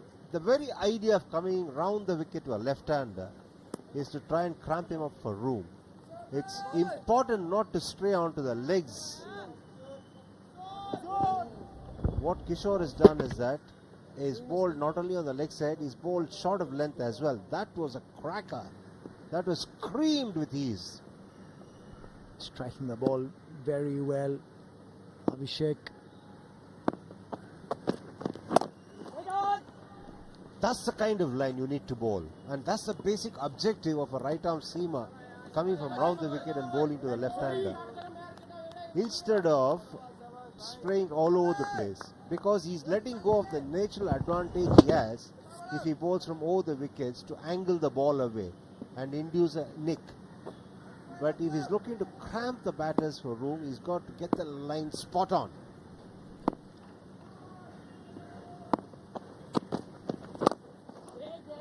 Especially with both fine leg and third man up inside that 30-yard circle. So the two boundary riders are a square on either side.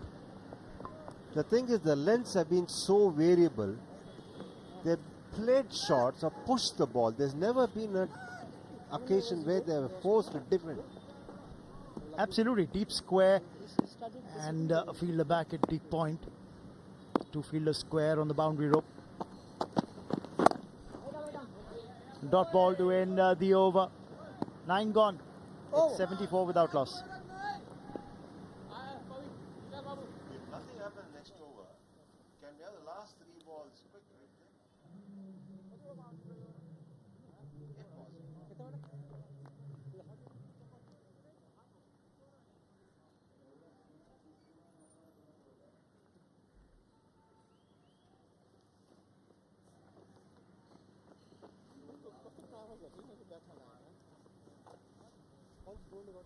Or spinner, don't bother. You've not had time. Abhishek Sharma's batted at brisk clip, 27 deliveries only for his 36. The floodlights have finally come on, but before they gather intensity, I think the steam's been taken out of the fight back from Nepal because of the way with which the India A side have gone about the task. Abhishek Sharma has been accused of being casual, and one can see that he's focusing really hard here, concentrating hard as well.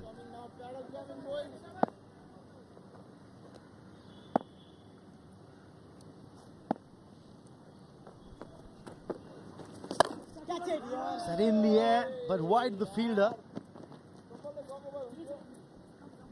Seemed to have come off the splice of the bat rather than the bang center, which is why he wasn't able to keep it down. He was reaching out for the ball, nicely tossed up. In fact, he was deceived a trifle, and a little bit of revolutions on the ball as well, and that's the reason it was in the air and absolutely in no control at all was Abhishek Sharma. There haven't been too many false shots. Yes, it's important to bowl steady lines, good lines here. Doesn't matter how well you are batting. If the line is good, length is decent, then the batters have to play out dot balls. The more number of dot balls, the more pressure you build on the batter. Especially if he's been used to getting easy boundaries prior to that. And remember, we're in the power play, so there are only 2 boundary riders that you can take outside the 30-yard circle. And therefore, a little bit of width. Once you get it past the infield, albeit it's a long boundary, you'd still get runs. Makes it look so easy, doesn't he? With the way he bats, Abhishek Sharma. And it seemed like he had all the time in the world to go back and play that ball. Languid elegance. Ooh, turn there and bounce. The power play has come to an end. 10 overs gone, 76 without loss.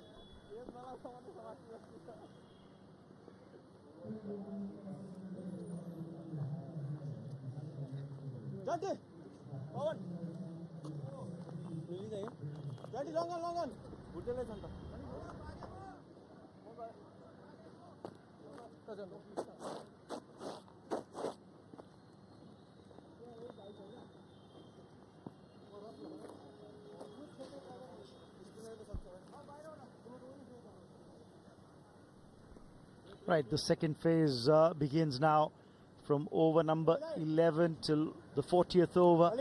Nepal can have 4 boundary riders.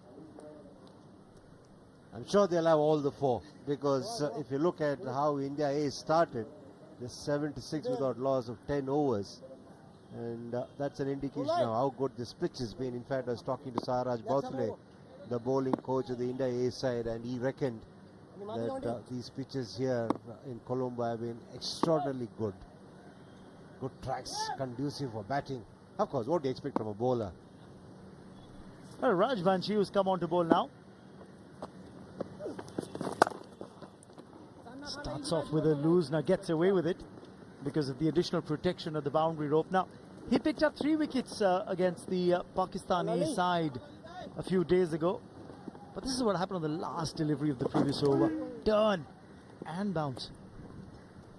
Look at the amount of bounce there as well.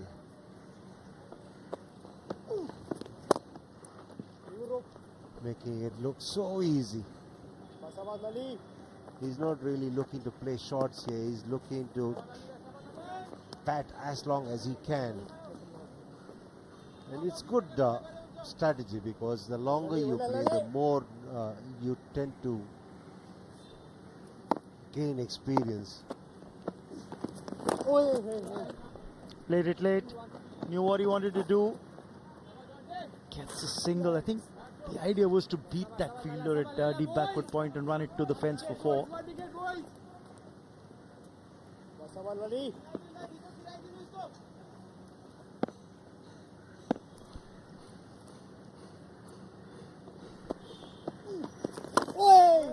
Fuller and straighter this time from Lalit Rajvanshi.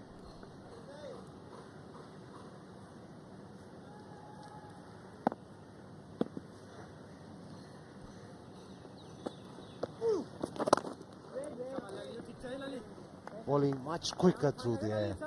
He's not going to get any deviation whatsoever. You've got to try and bowl at the right speed, even for a spinner, if you have to make the ball deviate off the surface.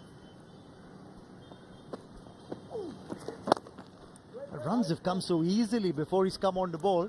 I think the first task for him is try and dry up that flow of boundaries. He's given away 4 in this over, 11 gone, 80 without loss.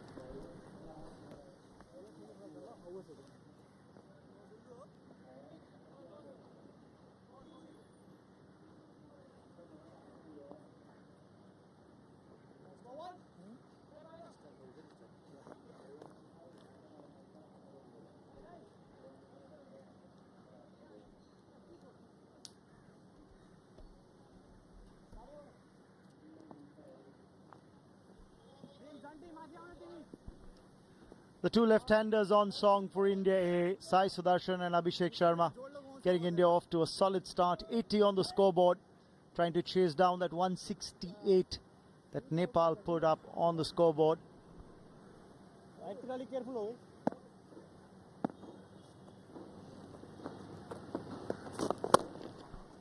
Straight to the fielder.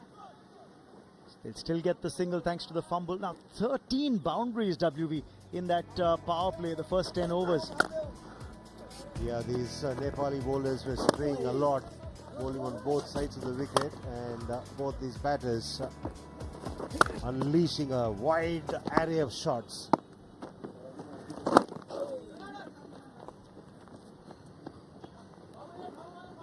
Back live, just in a single here. That was over the top from Abhishek Sharma. That was played with disdain, that pull shot, and this was exquisite. Brilliant batting by the 2 left-handers. 6 boundaries for Abhishek Sharma, 7 boundaries for Sai Sudarshan. Both of them complementing each other. This is what happened on the last ball. Again, there's bounce that may rattle the batsman more than just the turn. The bounce is only obtained when you bowl from top and then impart a lot of spin with your index finger. If you impart a lot of side spin, then the bounce is not going to be available from the surface. There's an example for you. Yes, absolutely. You're talking about the release points for Pawan Saraf.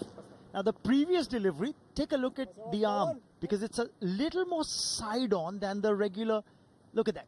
That's a little more sliding it through. To get a better idea on the clock face, it is from 11, number 11. And if he releases the ball from where number 12 will be on a wall clock face, then it will spin and bounce. End of the over, 84 for no loss, India A.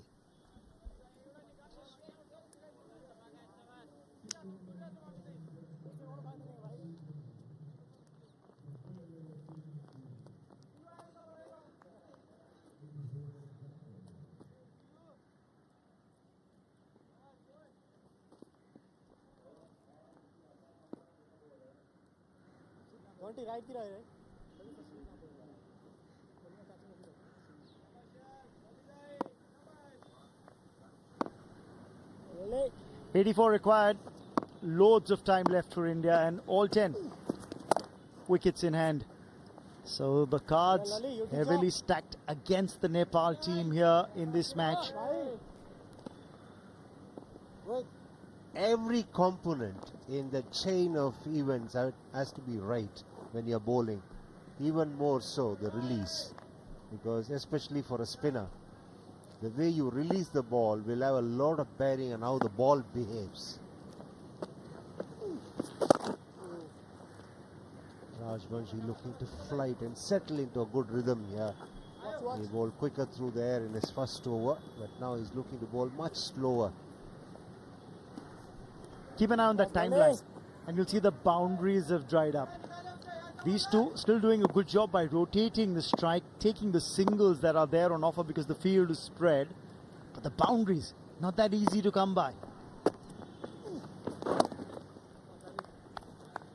He's very good in nudging the ball and picking ones and twos. His eye, so that's and he's extremely quick between the wickets.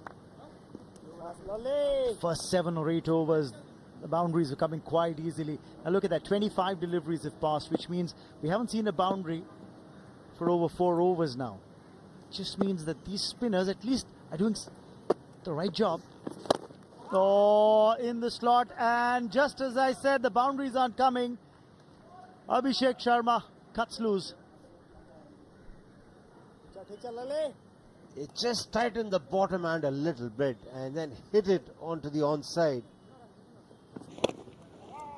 Just almost a flick of the wrist. Normally you see batters use that kind of a motion with their wrist when they play a pickup shot. But here he was hitting wide of mid-on, but still the strong bottom hand there was employed. And that's what also got him the elevation to clear mid-wicket in the infield. Goes for it again, same region, and that boundary will bring up the 50 for Abhishek Sharma. An aggressive innings. It's taken just 44 deliveries to get to that 50. His 4th half century in List A cricket. There was a huge gap for him to exploit and he did it to perfection. Hitting with the turn, and this time a lot more powerfully, and he was very sure of where he was going to hit that. It was almost kind of a predetermined shot that, and he reaches his half century. Never looked like he was getting runs, but still he's raced to a 50. 13 singles, but 8 boundaries in that knock. That means 32 of those 51 runs have come by way of boundaries. And now they're trying to plug that region at deep mid-wicket.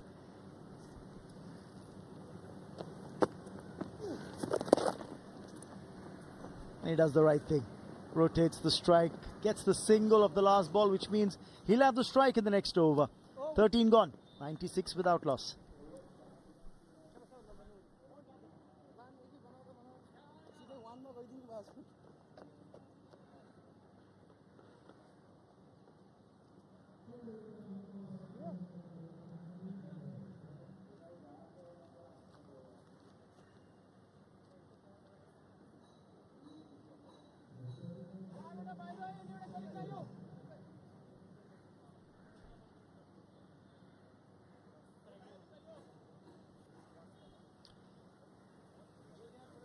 It's been good going by the India A side. The two openers doing the job. And you look at what happened. The fifth over of the innings was the most expensive over, but the previous over as well, going for 12. 4, 8, 10 have been the least expensive overs. Otherwise, runs have come more or less at a steady pace. And what was obviously disappointing for the Nepal side was that runs were coming thick and fast by way of boundaries. Gulshan Shah is now being pressed into the attack. Coming on to ball from the far end. He did well with the bat in the afternoon. Played some lovely shots and big ones too. This partnership with Rohit has ensured this game has gone to this extent, failing which it could have been a very early finish. Absolutely. At one stage they were 37 for 5 were Nepal.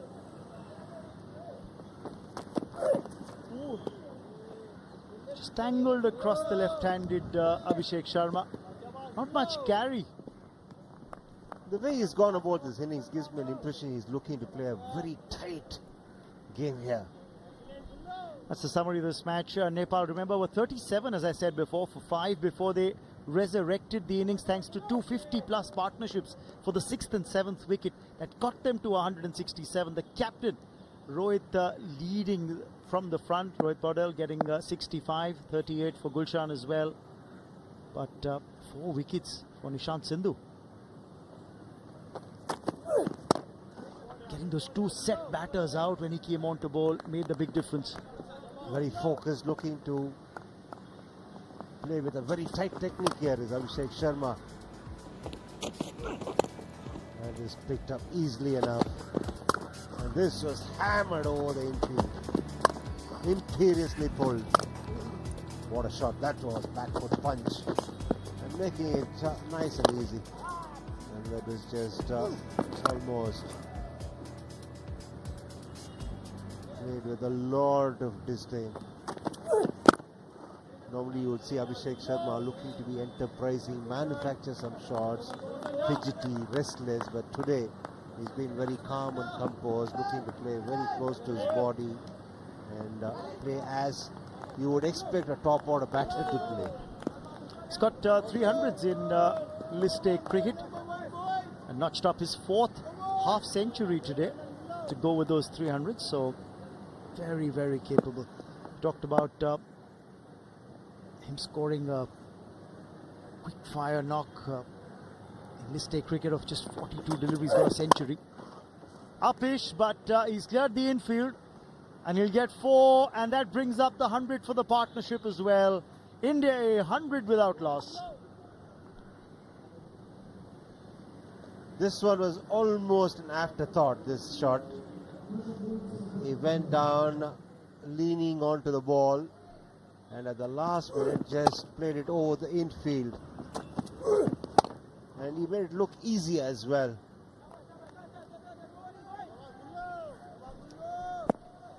They've gone about their task with no fuss. These two left-handers, 16 boundaries, runs are coming easily. This time into the ground, but square driven for 4 more. Bring it on. Whether it's clearing the infield or finding the gap towards backward point, he's doing the job beautifully. This was perhaps played to reinforce the fact that he can hit along the ground as well. Because the last 3-4 boundaries have been aerial ones. And just to try and tell everybody else he can play along the ground, he plays one behind square. 8 runs of the previous 2 deliveries for Gulshan Shah. Started off in sedate fashion in this over, but then suddenly scoring rates picked up. Abhishek racing away to 60.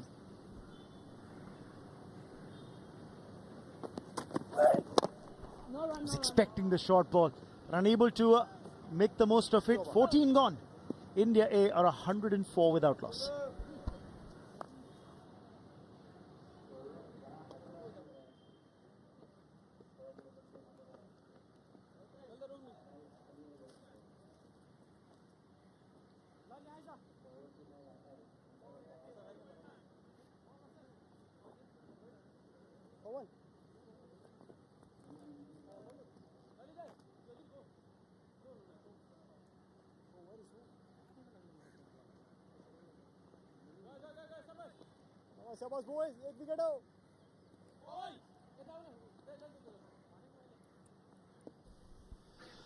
Well, a rude awakening, really, for Nepal.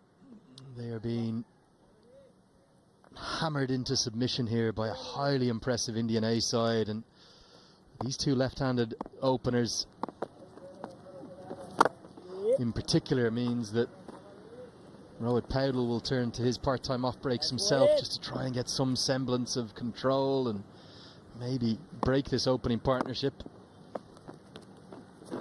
Not a regular bowler by any stretch. Vinay, let's focus on the positives firstly. Sudarshan and Abhishek outstanding. Brilliant batting display from both the openers. The way they're hitting the boundaries looks they're in different level. Till now they have scored 17 boundaries, chasing the low score. Both the openers dealing with boundaries. 100 runs partnership in 14 overs. That shows how good both the batters are. Skipper brought himself to get a wicket here. They need a breakthrough. But by seeing both the batters' mindset, I don't think they'll be taking any unwanted risk here. They're just going to play merit of the ball.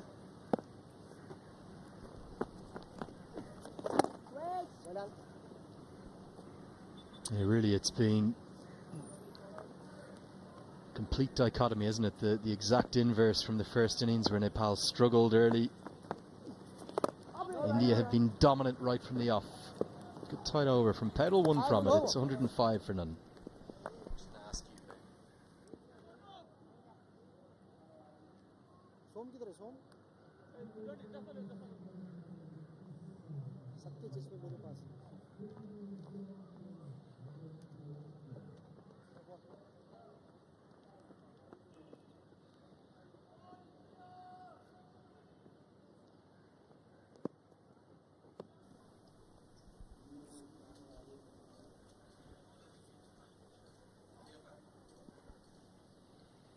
Nepal castled for 167 all out, despite the best efforts of their skipper Rohit Paudel and Gulshan Jha, who put on a really good partnership at one point, threatened to get Nepal well up above 200, but bowled out inside 40 overs. And now the birthday boy Gulshan Jha is being treated with disdain. And Sudarshan it is this time. Quality of the timing here, quite something. That is one thing stands out.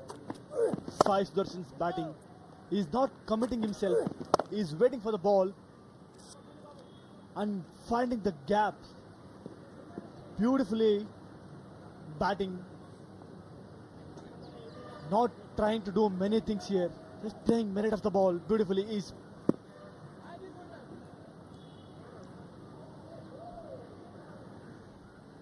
somewhere Nepali bowlers has to find out to get one wicket here. They need to break the partnership.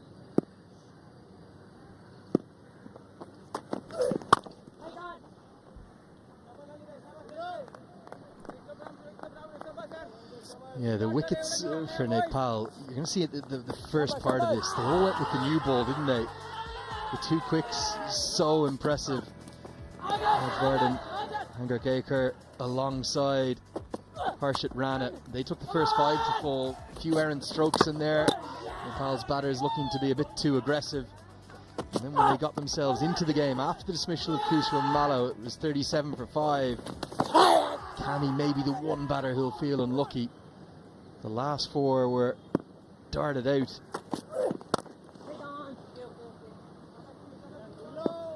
By Nishant Sindhu, who picked up 4 wickets. And they went very quickly at the end. Look at the turn and bounce on offer. Yeah! He was the 7th bowler Captain Dole used.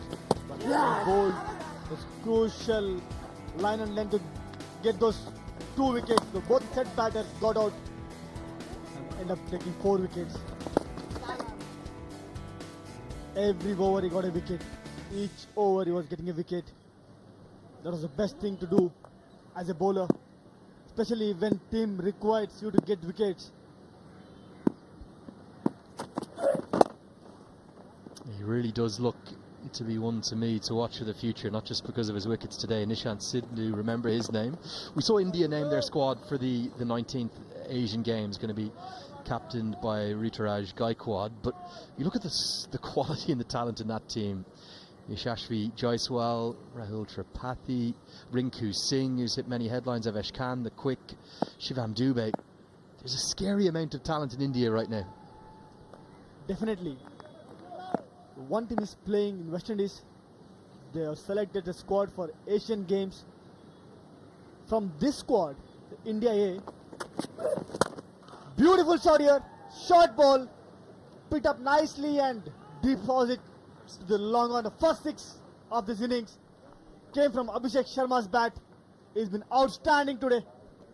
Well, what a strike. You can just hear the crispness of that strike through the stump microphones. Most beautiful ping of the bat. Almost baseball style, isn't it? Stand and deliver. Well over the boundary at long on. Even if long on was out, it wouldn't have mattered. And you will never see a more relaxed dugout right now than this Indian A side. Look at the amount of staff they have with them, the support and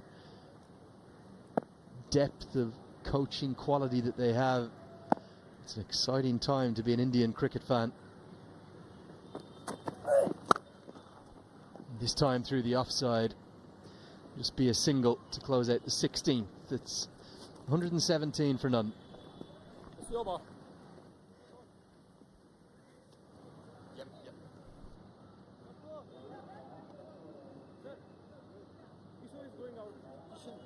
What is his jersey number? 23, I think.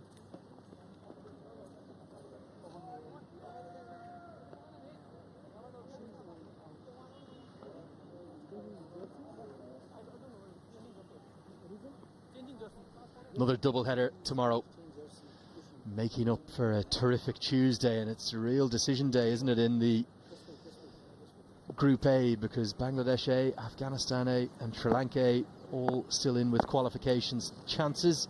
Oman playing for pride. And difficult to know who's going to go through that group. India and Pakistan, with India looking certain now to close out the victory here. They will advance to the semi-finals before a big clash in 2 days' time. The first of what could be 2 India-Pakistan clashes. Inside out, over extra cover. Maybe just the 1 bounce and 4 more as Paudel, he agrees with that stroke. It's another good one.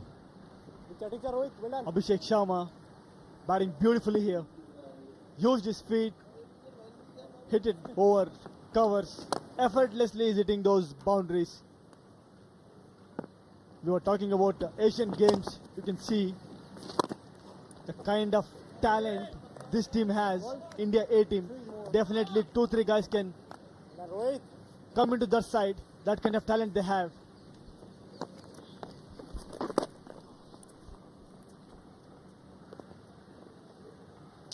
How impressive. I know the players are the ones getting the headlines, but the backroom staff, the coaching support that the BCCI put in place for all of these Indian teams now. It's very important. Having a good setup of support staff, it's always important, because that's where players understands their role, what exactly team wants from them, why they're in that side. Having clarity only comes with if you have a good support staff, and players start trusting the support staff, then performance can be seen on the ground.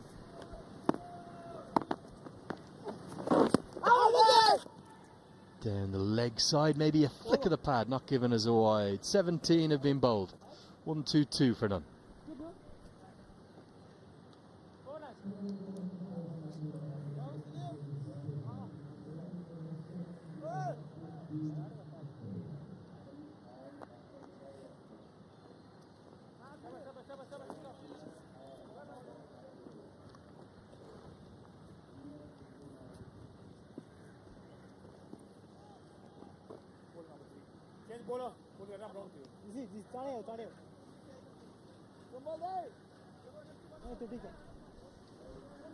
Pounceraf will return to the attack. You can see what Rohit Paudel's thinking. I need off spinners to take the ball away from the 2 left-handers. Rajvanshi, just those 2 overs for 16, usually the go-to man. They've played with such ease, even with the ball turning away from their bats. Just talking about the coaching staff, the backroom staff, the BCCI have got in place. Simply world class. You look at Raul Dravid, VVS Laxman involved, plenty of international flavour too. Really are looking like a formidable force at every level right now, India. Definitely, if you see from age group, they have a very good setup of coaches. It may be NCA, India A, under 19. There are so many camps happening at NCA. The emerging players camp. There are so many cricketers, the talented cricketers in India, where they need a good support and chipped just maybe 2 yards to the left of the man at close cover, but short of the extra cover. You're from Bangalore, and that's where the NCA is based. Tell us about that. A lot of these Indian players will have come through that. The NCA is placed at Bangalore. It's there from inception. Most of the time, players, if they want to practice something, they'll come there. If injured players, they go there for rehab, and there are so many camps will be conducted. The guys who get the opportunity to go there and work under good coaches, they'll come out in the flying colors. Whenever they got the opportunity to play in a game, they'll perform. Sitanshu Kotak is a coach of this team. Nitin Jose is from Karnataka. He's having a form of his life. From last 5 innings, he's been performing really well wherever he played. So those kind of cricketers getting the opportunity to spend more time with the qualified coaches and great cricketers, they will get better.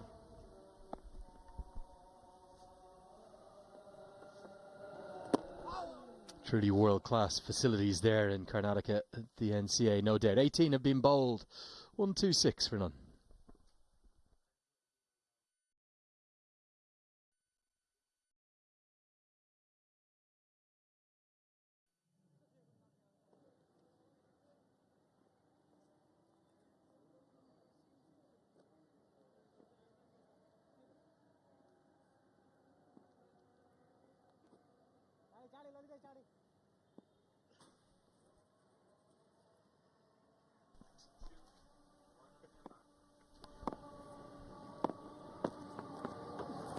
A bit of turn on offer for Rohit Paudel.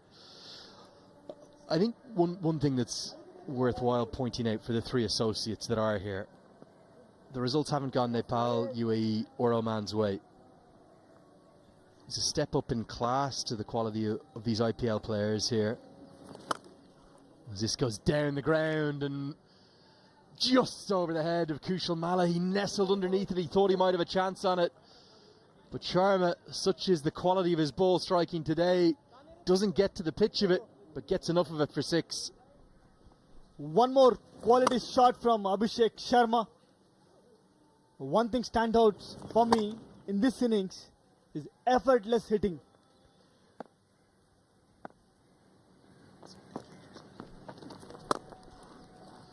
Yeah, I'm not making an excuse for the 3 associates, but the sheer weight of cricket. Let's just use Nepal as an example. In February, they embarked on 3 consecutive Cricket World Cup League 2 series, February, March into April. Then they had the ACC Emerging Teams Cup in April that ran all the way into May. Then they had a tour, a preliminary tour before the Cricket World Cup qualifier in Zimbabwe, down in South Africa.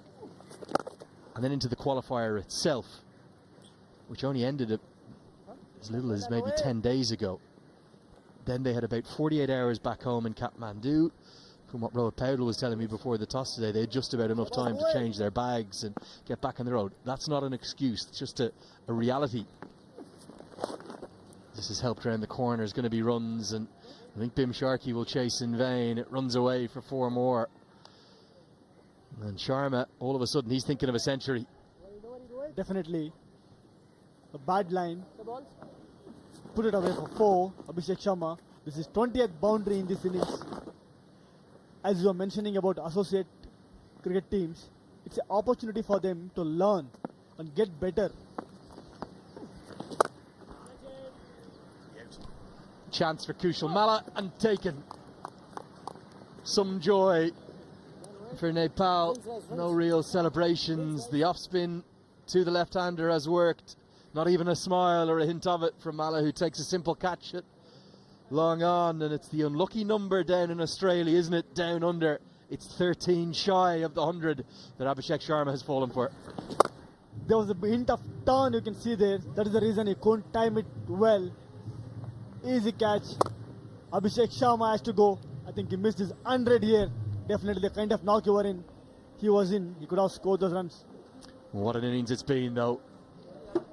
Come off just 69 deliveries, and Abhishek Sharma has made 87. I think we're going to have a break for drinks with the score India A, 139 for 1.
Just 29 more for India A to win. They are standing on the cusp of sealing a semi-final spot, doing it very easily. Really, the floodlights have only just taken full effect here in Colombo, and two left-handed batters of real quality, Sai Sudarshan and the vice-captain Abhishek Sharma, have played strokes of the very highest quality. I've got Vinay Kumar alongside me. How impressed have you been here? Very impressed. The way both the batters have batted, especially effortless hitting from both.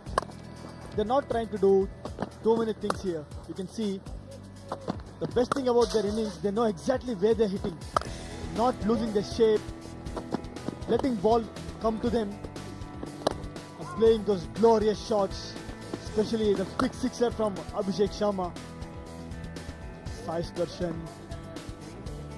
This partnership kind of set the tone to chase this low score affair. Yeah, the thing that stood out for me is the ball striking. Look at that. Hasn't got to the pitch of that, just swings through and soars into the night sky. That was the first six. He tried to repeat the dose and then was caught down at long on by Kushal Malla. Pounds Haraf is going to continue into his 8th over. I think he's bowled pretty nicely, in fairness. Hasn't found spin with the new ball, though. There's a bit of a mix-up between the two batters. Won't be punished as captain and extra cover can't restrict it. Rohit Paudel, the very part-time off-spinner, but his first list day wicket, a moment for him to remember. If you notice that ball, the previous one didn't turn, went for 6, but this one, there was a turn and length was a bit shorter.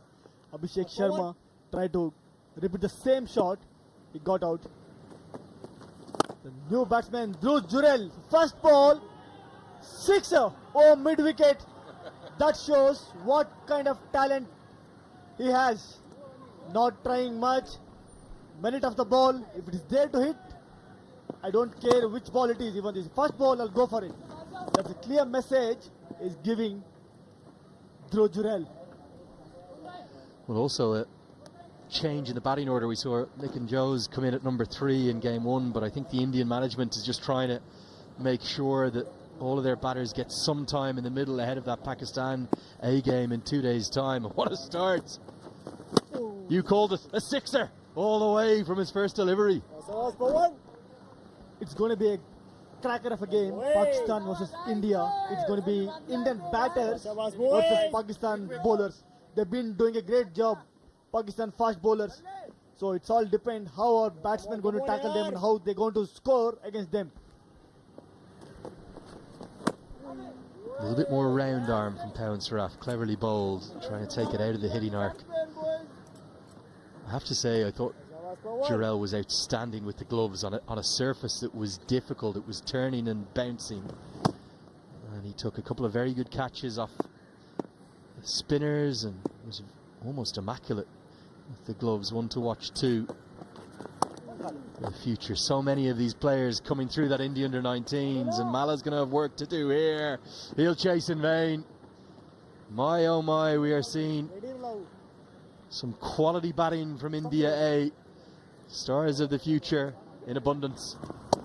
There was a bit of room, nicely utilized and scored boundary, the third man region. Whenever he got the opportunity to bat in IPL, he always performed. Dhruv Jurel, few match winning knocks in the IPL. 150 has now come up. It's 151 for 1.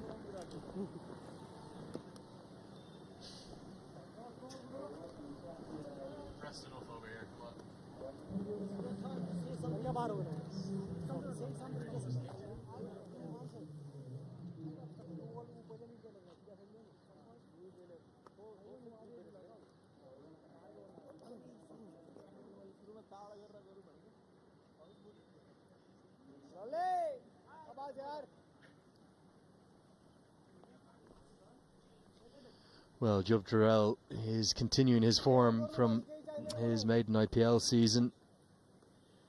Got picked up by the Rajasthan Royals in 2023. His strike rate in this year's competition, 173, not too shabby. He was playing the finisher role in the IPL, hitting those big sixers. That was surprising. By knowing him, he's not a big built guy. But the kind of timing and the big sixers he was hitting in IPL is unbelievable. That's what IPL makes to a player. Good player can become a very good player.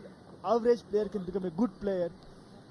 They'll get an opportunity to spend time with the world-class players and also support staff in IPL setup that help them to grow as a cricketers.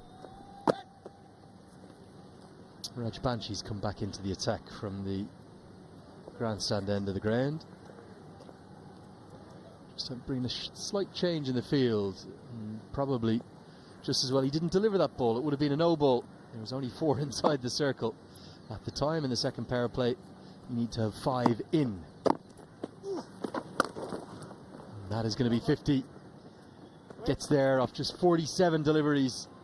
We've seen 2 spectacular innings. The first from Abhishek Sharma, and now Sai Sudarshan gets to his 3rd list A 50. Brilliant batting display from Sai Sudarshan. Scored his 50 in 46 balls.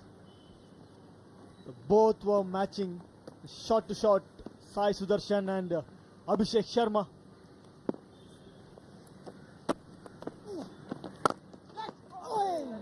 Just short, or has it carried? Was this a chance for Raj Banshi? Struck with really firm timing by Dhruv Jurel. I wonder, is that carried? Raj Banshi took it little casually. Looks like there was a chance.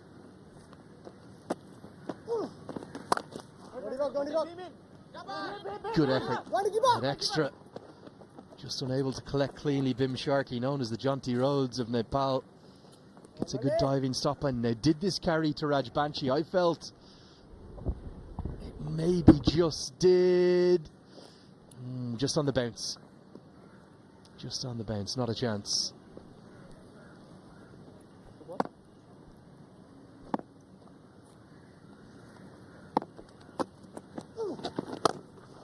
Down the ground, mid-off is up in the circle.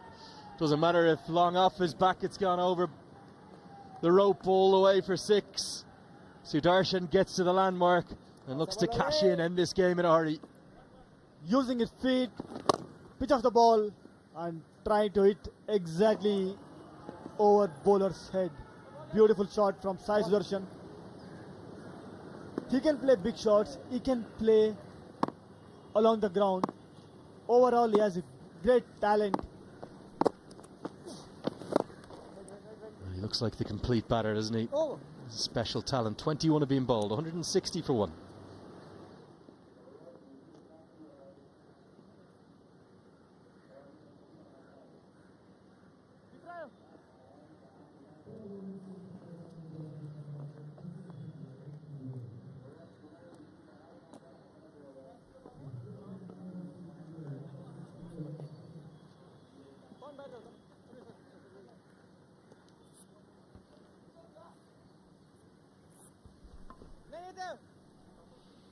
And the greatest rivalry gets ready for its next chapter. Pakistan A versus India A, the first of what could be 2 clashes between those two sides. Remember, they could meet in the final. India right on the brink of sealing their and Pakistan's semi-final spot. As Rohit Paudel has a bowl to Dhruv Jurel. I know that Nepal fans will be devastated, but we see Dhruv Jurel there and Asif Sheikh in a lovely moment I just saw on social media during the break. Asif Sheikh and his brother Arif, who both play for the national team, they travelled down from Nepal to watch a Rajasthan Royals game this year, and they saw Dhruv Jurel in action, and they talked about it before the game, and the two shared a nice fist bump. So going from watching one of the IPL stars in the flesh to getting to play against him, I know Nepal will be devastated today. I know they haven't shown how good they can be, and their cricket will continue to rise in years to come. Just a nice little touching moment, and one that shows the great spirit of cricket, the great spirit of our game. It's a great opportunity for them to learn from these games. They played a good game. If you take out those initial harsh shot from the batters, other than that, they got a very good partnership in between, but unfortunately couldn't capitalize. If they look back, they are 40 to 50 runs short in this game. If they would have got 220 or 230 runs, maybe story would have been different. Yeah, I think they handicapped themselves beyond doubt, didn't they? 37 for 5. No way back from there. They really did fight as ably as they could. And also your point earlier about was winning the toss and batting the right thing. We've seen in the chase just how good the quality of ball striking has been. Sai Sudarshan played the more minor role compared to Abhishek Sharma, but he still hit 7 boundaries. Back live with you now. And the runs, they really came all the way around the ground. It's a beautiful shot we witnessed from both the batters, the way they conducted themselves. Scored 58 in 51 balls, strike rate 113.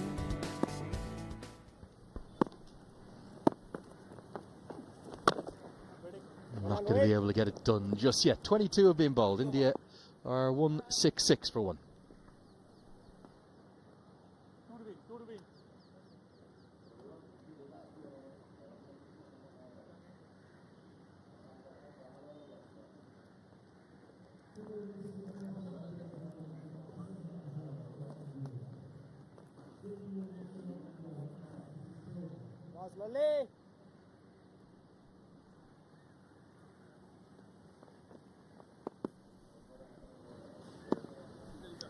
Just 2 to win.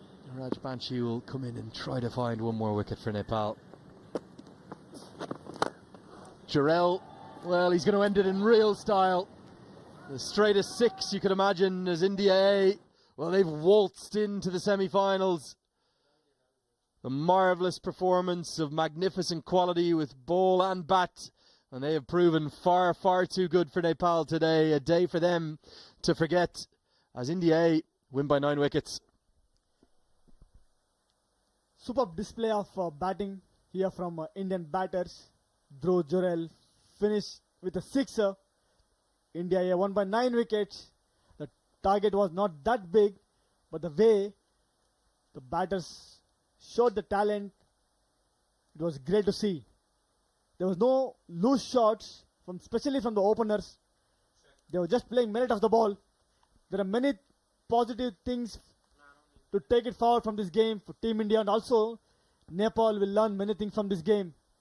They could have scored at least 30 to 40 more runs here to make it a bit interesting, but India were outstanding today. And there's confirmation. India and Pakistan have qualified, to be honest, at a canter. Done it very easily today. Big victories over Nepal and UAE. And it sets up that showdown between the great rivals in 2 days' time perfectly for who will finish top of this Group B. What a way to do it as well. Dhruv Jurel knew from the moment that it had left the bat that it was going to go for 6. And handshakes and joy all around for India. They are a formidable force. It may be their under-22s, under-23s that they have here.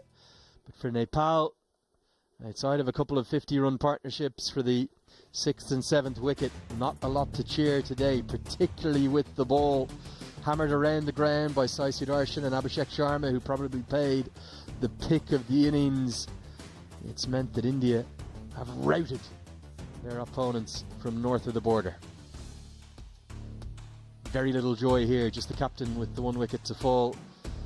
Pawan Saraf, I thought, fought hard with his off breaks, but the problem was Sampal Kami, Kishore Mahato and Gulshan Jha, the 3 seamers, all went at nearly 10 and over or more. And even the ever reliable Lalit Rajbanshi was expensive too.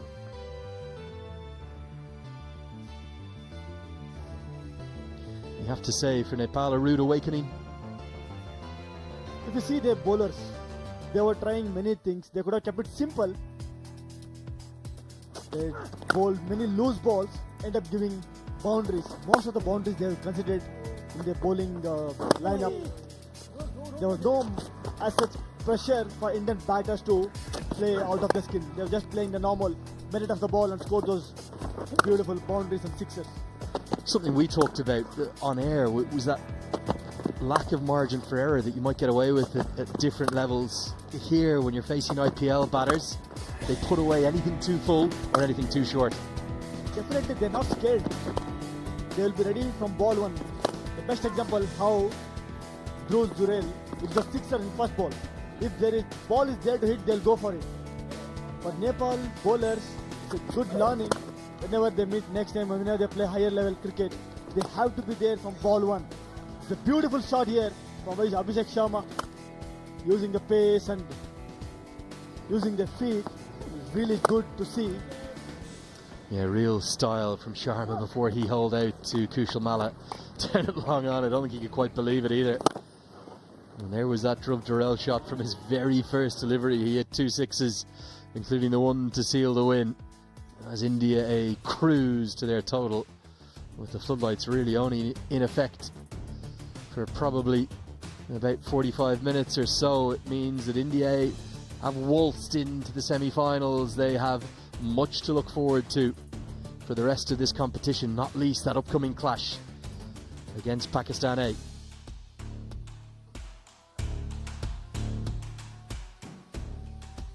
And we'll see confirmation now. The 2 qualified sides through to the semi-finals with a game to spare, India and Pakistan. Oh, that sets it up perfectly for 2 days' time. Who will finish top of the table? You'll find out live all around the world with us on Star Sports. It's going to be a cracker in 2 days. Tomorrow, the Group A action will resume with any 2 of the 3 between Afghanistan, Bangladesh and Sri Lanka set for the semi-finals. We'll be back with the thoughts of both captains, and we'll find out also who the player of the match is in just a few moments' time.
So match number 8 is in the books, and India A, well, they've been staggeringly impressive in their performance today. They've beaten Nepal in a big way by 9 wickets, cruising to victory with Sindhu and Abhishek the standout stars. Who's going to be the player of the match? We'll hear from both captains as well. Let's get down pitch side to Raman Banaut to find out. So thank you so much, ladies and gentlemen. It's time for the post-match presentation ceremony of the ACC Men's Emerging Teams Asia Cup 2023 match between India A and Nepal, which the India A side have won emphatically by 9 wickets, chasing down that target of 168 quite easily thanks to that mammoth opening wicket partnership of 139.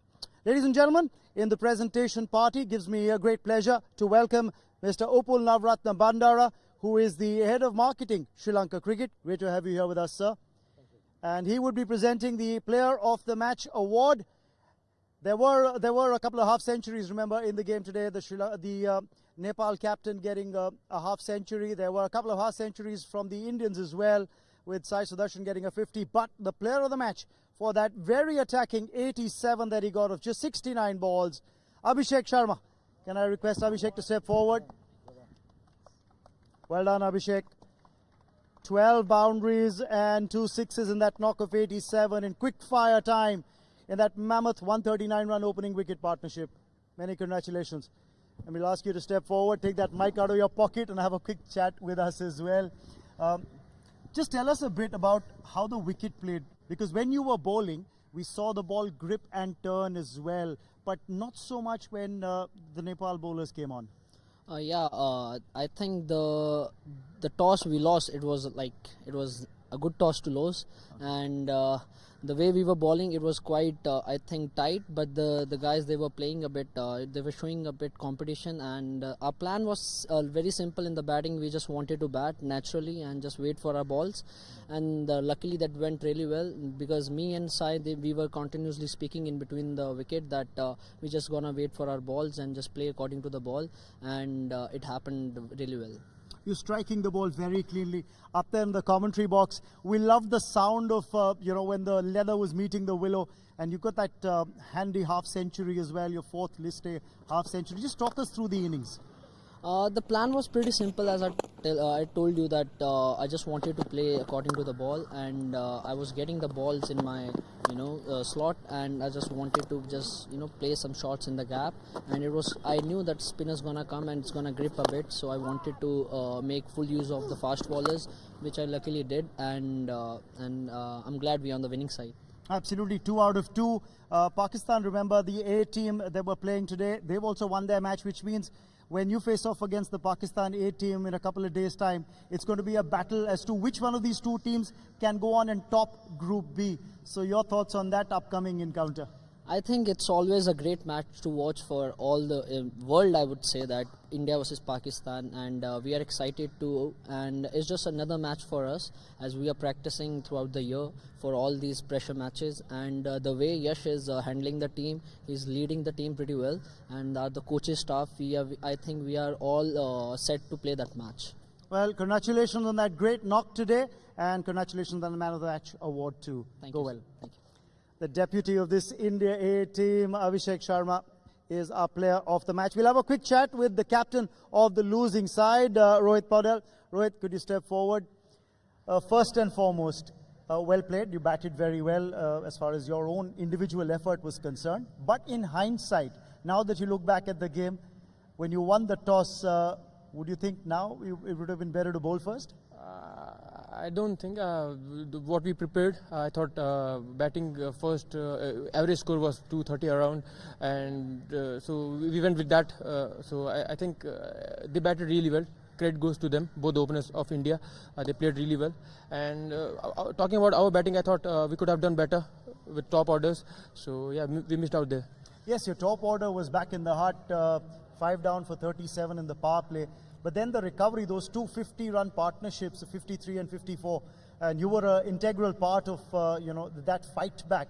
Just talk us through how you feel this side has grown, and the exposure of playing here in the Emerging Nations, Emerging Teams Asia Cup is benefiting the side. Absolutely, we have been fighting back after 3-4 wickets. We have been fighting. So the partnership between me and Somda, and then I thought me and Gulsen, we could have done better in that way. Something around 240, 250 would be a good score, challenging score.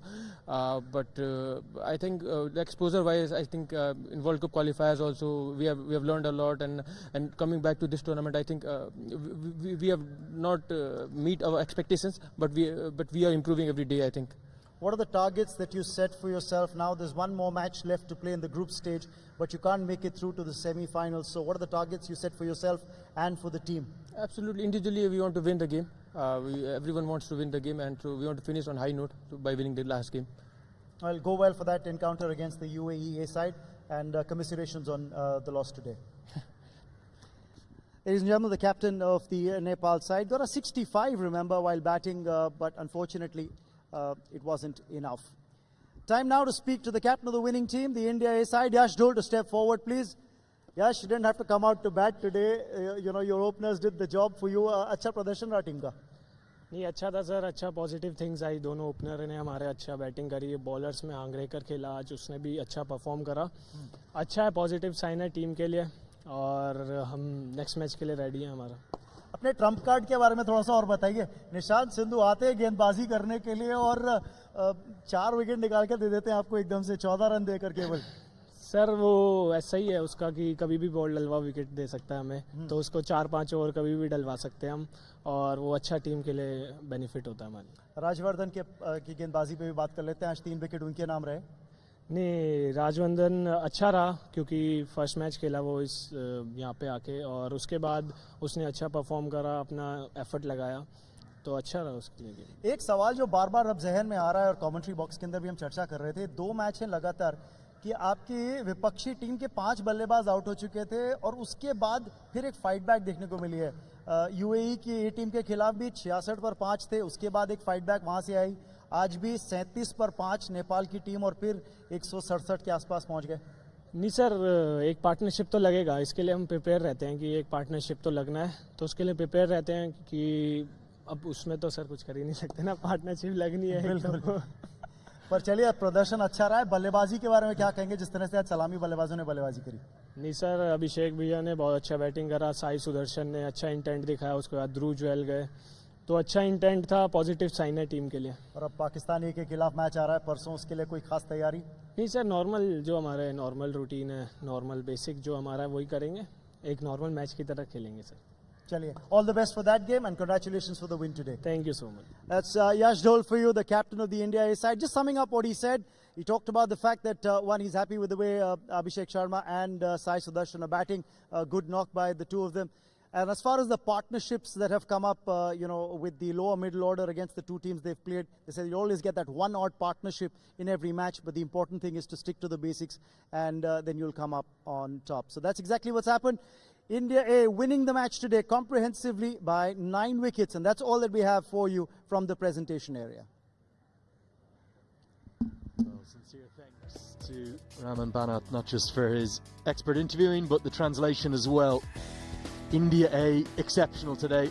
I have to say, as comprehensive a performance as I can remember in a long time. But tomorrow, we are back into action. It's Group A action with all to play for.